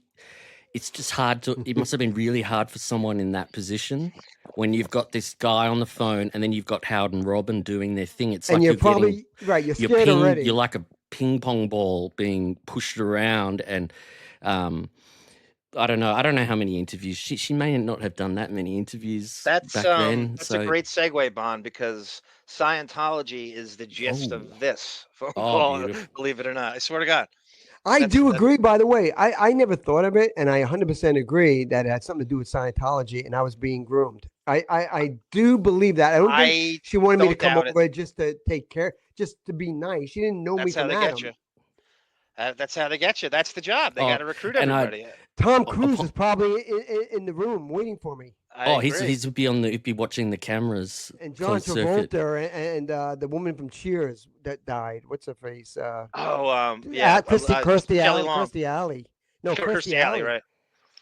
I got to. Kirstie Alley had a dungeon in her house, and John Travolta used to go there and bring men to get spanked and tied up. Oh my Lord! You got sources for that? Yeah, I have a good source for that. Oh, John. Yeah, that's crazy. That's 100% true. I don't blame you, Chauncey, for not going to Leah when she said come to the house. I don't blame you. When you were talking about it live, I was saying, do you regret not going? But I wouldn't have gone either because you knew she had a fiance. I wouldn't have gone either. It would have been bizarre because it's like, am I going to turn up and your fiance's going to be sitting there? Well, what if she does this bullshit and says, "Who are you? Why are you here?" Yeah, exactly. Yeah, I don't blame you though. Yeah. Here we go. Here's Gina Gershon. This is literally woman. like a couple days after the Alec Baldwin interview. He's on his truck. Chauncey, what is it? Hi. By the way, I saw the film, and it's actually a great film. Thank you. Great stars. He's talking about Pray for Rock and Roll. She plays like a aging female rocker who's like the end of the music industry. Napster's destroying. It's pretty. I saw it too. I thought it was good. She had a reality show too on IFC. She's really cool, by the way. Yeah, I love her. I do love her. Yeah. Really good during this interview. Really likable. Really sexy voice too. She's almost like a Jewish Sheryl Crow. Like Sheryl Crow's from Missouri. She's got the sexy pipes. She played Catwoman on one of the second Batman animated series. It's good. I really like it. I'm just promoting it because I like it and I have to. Little movies have a hard time. Are you naked in it? I have a couple good scenes in it. Hot, Howard. Where do you see it? It's hot. Wait a second. You naked in it? You gotta go and see. Topless? You see enough. See your ass? I never show my ass. You wouldn't show your ass? I don't know. I'm not into my ass. I mean, I'm into it, but I'm not into seeing. I'm into your ass. Well, you could. Chauncey, the history with Howard and Gina Gershon, we're to assume they had something going on. There's no way he's hanging around her on any level, and he just something. They went to see her play with his kid when he was, he was sharing custody with Allison, and he brought Emily and Deborah to see her play at the same time. There's no way they didn't have something going on. That doesn't happen unless there's something going on. No, never. Look at it. I mean, later. Yeah, thank you. Later. Thank you. I appreciate that. In front of everyone, not in a not in a sexual way. When it's just you, Howard, and Ted. In a medical way. That guy is too much of that trucker gum. What you should do is show me your ass in front of Ted. Yeah. That would be good. No, I'm not. Ted Demme. That's who. So she's really good friends with Ted Demme, who is the great director. He passed away at 38. We just talked about, and he's best friends with Dennis Leary. That's how Dennis Leary got famous. Ted Demme was a director at MTV, like a mini film director, and he threw him in those Cindy Crawford commercials. Remember seeing the Cindy Crawford stuff? He would do the speed talking with the cigarettes and shit. Yeah, and those two had a relationship all from MTV. Oh, okay. I'm going to do the showing your ass Howard thing on your show. I don't mean on the show. I mean privately. Oh, privately. Yeah. Ted Demme is Jonathan Demme's nephew, by the way. By the way, same town. He's from Rockville Center that Howard grew up in. Howard's from Rockville Center, not Roosevelt. He moved to Rockville. His entire high school years are in Rockville Center. And Ted Demme is from that town. So is Amy Schumer. So is Dave Attell. So is Billy Donovan. Yeah, anyway, so what were you saying, Chauncey? Make your point. Two things, Howard. One, in regard to Gina's love life. Owen Wilson. I didn't know that, Chauncey. She dated Owen Wilson? I don't know. I'm listening myself. Damn it. Where'd you get this from? I'm curious myself. I don't remember this. That's the big love? Good-looking guy. That's what's going on now. You know what? I go way past that, and I say I'm having Owen's kid. What do you think about that? That's what's going on now, Owen Wilson? That's your man? With his child. No, what's going on? Is that your boyfriend? You busted her, Chauncey. I didn't know. That's a weird relationship. Where'd you get that from? I don't know. I don't remember this. Doesn't AJ Benza know Owen Wilson? AJ Benza knows a lot of people. Yeah. AJ Benza's a Hollywood guy. No, Owen's really my is. buddy. I think Luke's the one to get, not Owen. Owen called me the other day from Italy. I like Luke better too. I think he's a better actor. He's like, Gina, everyone's saying that you're my girlfriend in the press. Well, That's a good Owen Wilson impression, Gina. I like it. Good stuff. I love Gina. Everyone's saying that She's you're pretty. my girlfriend in the press. Well, She's really he says, sexy I kind too. of like it. It's okay. So Actor. just say it's true. You know, my theory, just say it's true as long as it's not. Right. I don't want people knowing the But real isn't truth. Luke Wilson the one to get, not Owen? No, I'm pals with Owen. I like Luke too, but Owen's my buddy. Do you have anyone who's not a celebrity who's your friend? Lots of people. Really? Yeah. Okay. Yeah, Howard, the other thing is, in the movie Showgirls, and I want to know if this is true. Oh, Bond. Look at her face. Look at her face. That's so great. Look at that. Look at that The face. the collapse of her whole facial structure. But Chauncey, did you ever see the Mariah Carey interview Howard did at the was it the People's Choice Awards or yeah, I think it was, right? And that was Mariah's face the entire time.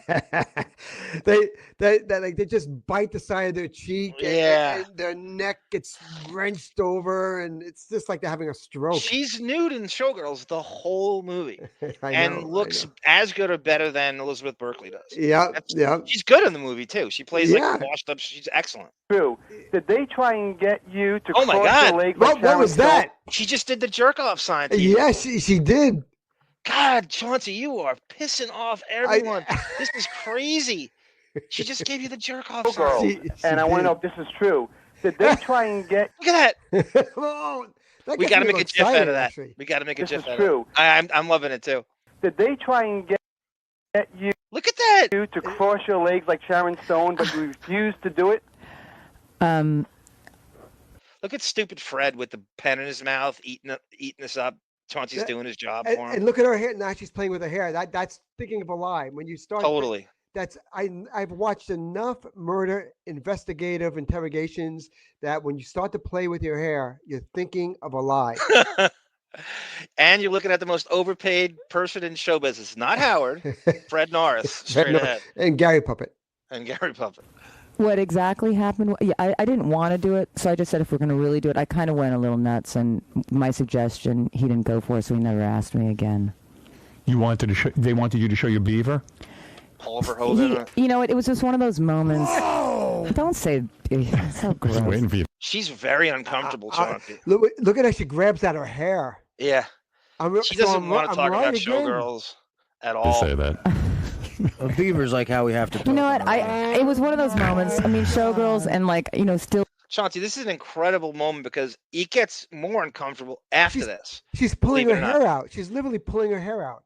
This isn't even the worst of it. You actually ask something more uncomfortable after this. To this day, I'm discussing Showgirls, the movie that everyone couldn't help but rip apart, and they still ask me about. Everyone watches it. And it was just, let's say it was a challenging movie to get through. Right. I could probably write a book if I weren't so discreet. She's excellent in the movie. She doesn't have But to at be one point, I embarrassed think about Paul said, so basically, Elizabeth, she's showing her vagina, so why shouldn't you show your vagina? And I'm like, oh God, here we go. it. Look at her doing Owen Wilson and Paul Verhoeven impressions in the same.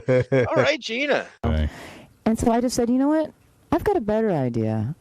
This is how I learned how to deal with people. And I really dig Paul. I think he's great. But at a certain point, everyone was losing their mind. Okay. I said, what we should really do? I mean, you've done that. If we're going to do something, let's really do something.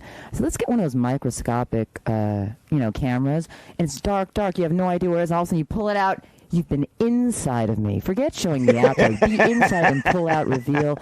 And I love that. It's awesome. Never been done before. So what did he say? That's an amazing idea. I love that. All right. She just Yes. went right into it. She's such a great Absolutely guest. nothing. He said, okay, we're based. She's only been on the show once. This is the only time. This is it. I'm not. Are you shocked? I guess, yeah. Thanks to you. I think Thanks I really to me. believe it's you that got her to knock I him told on. him we could do that, so it's not going to work. And he never bothered me So he again. never wanted you to show your vagina. Never again. bothered me again. It's like if you're going to go, and I was joking, but it was the only way to get everyone off my ass, so to speak. Or off my. Did you make love to Bob Dylan? No, Bob's my buddy. I love Bob. Look at these buddies. Everyone's a buddy. What the fuck is going on? Lots of buddies. Lots of Damn. buddies. I love Bob. Look at these buddies. Bob's a good guy to hang out with? Yeah. Really? And I boxed with him, and now You knocked him down, didn't you? Yeah. You knocked Bob Dylan I out. did. I hit him in the chin really hard. I didn't mean to. Was he hit embarrassed? me in the face. I mean, we were sparring. Right. No, he laughed. He said, "Hey, I need a good woman to kick my ass." And then He wanted you, didn't he came to cabaret. He's been supportive of all my movies. Oh, I bet. And now he's teaching me. You better he's gonna catch teach on. me guitar, man. You got to figure out what guys are up to. I have one last question, Howard, if I can ask. Here we go. I hate that she's so naive. Yes. Including Am I naive? Yeah, including me. Do you think I'm naive? Oh, my God. Really? Yes. Bob Dylan wants to be. I got to give Chauncey more props. He chooses the perfect moment to segue from it because you can see like a little lull, and it takes a lot of skill to go. All right, they're dying. Let me jump in here. 'Cause you can see it, we're not done yet, folks. and you know he's going to cut you off if you don't say something. Yeah, I gotta say something quick. Yeah. In your pants so bad. I don't think so. Okay. Howard, he's 95 years old. Doesn't make a difference. You think he doesn't Can I tell still you think like a man? My He's an dad's amazing 81. guy. He would bang Gina. No, You think my dad would bang you? I haven't met him. Believe me, he would. I thought you liked me for my mind, Howard. No. I think you're a great girl. But let's face it, you're some package. So you're only talking to me because you wanted to bang me? As Yes. you say? Really? That's correct. There's not, by the way, that's the biggest compliment I can give anyone. Are you kidding? Yeah. Really? I like what's around your mind. Oh, God. A lot of people are, if I want to bang Einstein, I can go over to the School of Science. I'd bang Einstein in a second. You would? Yeah. I don't believe it. I would. Are you kidding me? Einstein? If you look like Lenny Kravitz, you would. No, he's Einstein. I like his brain. He's Einstein. I mean, he's dead. So anyway, what was your other Anyway. question? Or what? You know Henry Rollins was running around screaming about the West Memphis Three because he thinks they're innocent, those kids in jail. That's a big thing, Chauncey. That's a Johnny Depp movement right there. Eddie Vedder, Johnny Depp, Yep. Natalie Maines. That was a big movement. That for was them. that was a big thing back then. Yep. I didn't know she was involved in it. I had no idea. Or Rollins was, or she was. Yeah. I had no idea. That's his name is Damien Eccles. Yeah, I don't. And Did Howard even know about it, or is this? yeah, the it would first come time up. He's too stupid to Okay. follow it, but it came up a few times. And it was enough. Certainly Natalie Maines, because she's very much a regular on the show now, from the Dixie Chicks. She was one of the spearheads of that, and so it okay. did come up with that. Those kids in jail. Gina made a movie about their life. I mean, did you make the movie because you're like Henry Rollins? And Can I believe tell they're you something innocent? about Henry Rollins? Maybe What's I that? shouldn't. Maybe I shouldn't. This is so crazy. Chauncey brought him up before, and here we are, full circle, ending the show at Tell me that. Come on, something. tell us. I was very upset about something I heard. Now, see, I'm one of these people who actually, this is what was told to me directly. Okay. Because we asked him to do the movie. I'm a huge fan of his. I think he's awesome. Okay. And we wanted him to do a scene, and for some he didn't. And then later on, I was told, I said, and they said, you want to know the real reason Henry Rollins didn't do the scene? And I said, yeah, because I think he's so cool. And they said, because he said, oh, when he heard it was you, he goes, oh, yeah, oh, that chick's a Scientologist. I don't think I'm going to do the movie. A, I'm not a Scientologist, but B, even if I was, that's a horrible thing to not do a movie for. And I thought, if that's really the way he thinks, that's a horrible thing. Like he would turn down a Tom Cruise movie. Yeah. I'm sure he would. Yeah. So the hell with him. That's all. This is what I heard. Maybe it's not true, and if it's not true, I apologize. But it was told directly to me from the person who said to him. I felt like, well, how small-minded. This guy's like, so he's got some, ideas and blah, blah, blah. And like, I hate when people say shit like that. Oh, stupid things like that. Sorry. Terrestrial radio. Drop So the S-bomb. Well, Sorry. I turned down Travolta's film for the same reason. Yeah, I 'cause don't want to he's work with a Scientologist. No. But no, you're. I'm just kidding. That's so wrong. I'm That's kidding. just- I don't have any film. I turned down. Besides, it's important. Is that true? Only with you, Howard. Oh, well, then you're going to be badly disappointed. Because you have such a fixation on your small penis, which I still don't believe. Look at he's turning red again. I like making Howard turn red. Come on. Oh, they You guys are they crazy. definitely Yeah, banged. you don't They make that definitely face. Let's see if look, Chauncey's right. Look at the face. Yeah, she's seen his little penis. And Because this you is have all such an a act now, yeah. fixation on your small penis, which I still don't believe. Look at he's turning red again. Look at this shit. Oh yeah, they totally 1,000%. I wish you could have saw this back then, like the video. You would have been all over it because you couldn't have seen this. I like making Howard turn No, red. come on. You got to That's get over crazy. it. Penis size doesn't matter, Howard. It doesn't matter? Well, unless it's really small. Wow. Yeah, there's always an amendment to that. At least if it's small, it's not offensive. But you know what? No, I've decided.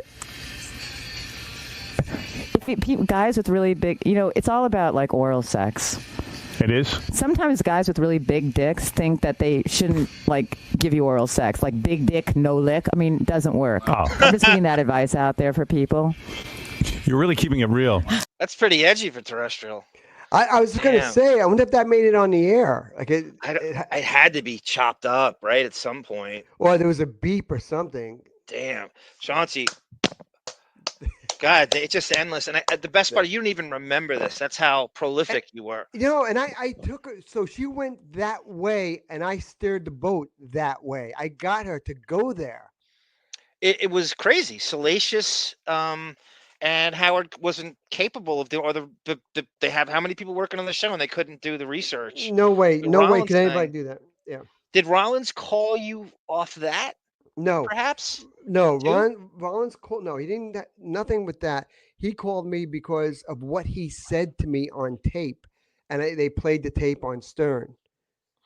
I heard you on Howard today.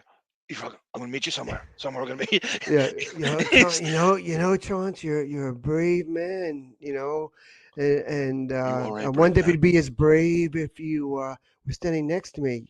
You know, I heard what you said on Stern today, and listen, man, anytime, brother. I think Give he me- does give that a me lot. call. I think he spends half his week threatening people in that exact same way. Yeah. Give me a call, brother. Give me a call, brother.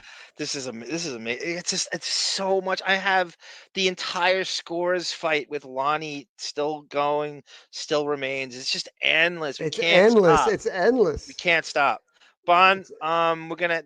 You have anything to add here? Everyone that we're gonna quiet. debut this early this week. We are going. Let's see here. If anyone, the QR code is up there. Anyone like and subscribe to keep the pirate ships if donations are appreciated. And Chauncey's book, Bon. Can you have Chauncey's book? Do you have that already? It's not available yet. When is it coming out? 2027. No, 25. 25. Maybe. Hopefully by the next time we talk, it will be out. That's my goal. So anything we just played, I'm going to give you in emails. I'm going to send you all these, Carrey and Alec Baldwin and Gina Gershon, and Gilbert. So I'll send you, as we do them, I'll keep sending them to you, even though there's. If you could do me one small favor. Sure. If you cut anything up at all, could you the part where the word squirt is mentioned when Poppi was cut it on? out? Yeah, because God forbid her mother heard that and said, "You have Poppi on the show." And That's you're the about beauty squirting." of pre-tape. That's the beauty of being the pre-tape. That would be doing me a favor. 100%. I'll do it. I'll do Okay. it tonight, tomorrow, tonight. We're not going to debut it until Yeah, just that. Just Monday. the squirt is the only thing where I went, oh boy. I'll be in trouble. Absolutely. 100% I will cut it out. Oh, definitely. thanks, John. Yep. No problem. Bon, anything to add? Let me see here. Bon, you still there? Did he cut? He's in the private chat. He writes, I got to take the dog out. Be right back. This is actually 13 minutes ago. So I'll say, Chauncey, we love you. We really do. I mean, you have the best. You guys here. have. You don't know what you've done for me, for my feelings about myself, because all I get, like I said, I get so much hate, and I'm so used to it. It doesn't really bother me anymore, because you go to the chat rooms, not chat. Like if you look at other things I've done with other people or other Stern clips, and you read, it's like, what a douche, I hate him, fuck him. And then you do something like this, and it just says, maybe I wasn't so bad. Maybe I did add something to the show. Because you start to question yourself. No, it's just endless. You just heard what you did with that. That's crazy, salacious shit. That was amazing grilling of Alec and Gina Gershon and Jim Carrey. It was, and I'm even listening back. I'm impressed, and it makes me feel good. It makes me think, something. Fuck all those people. Fuck Stern. Absolutely. We just didn't appreciate it. We didn't appreciate. We were all drinking the Kool-Aid, and we were all lemmings. So this is from modern day. What is it called? Urban Cowboy. This is Sarah's nickname that she's called, and I will right after. Sissy,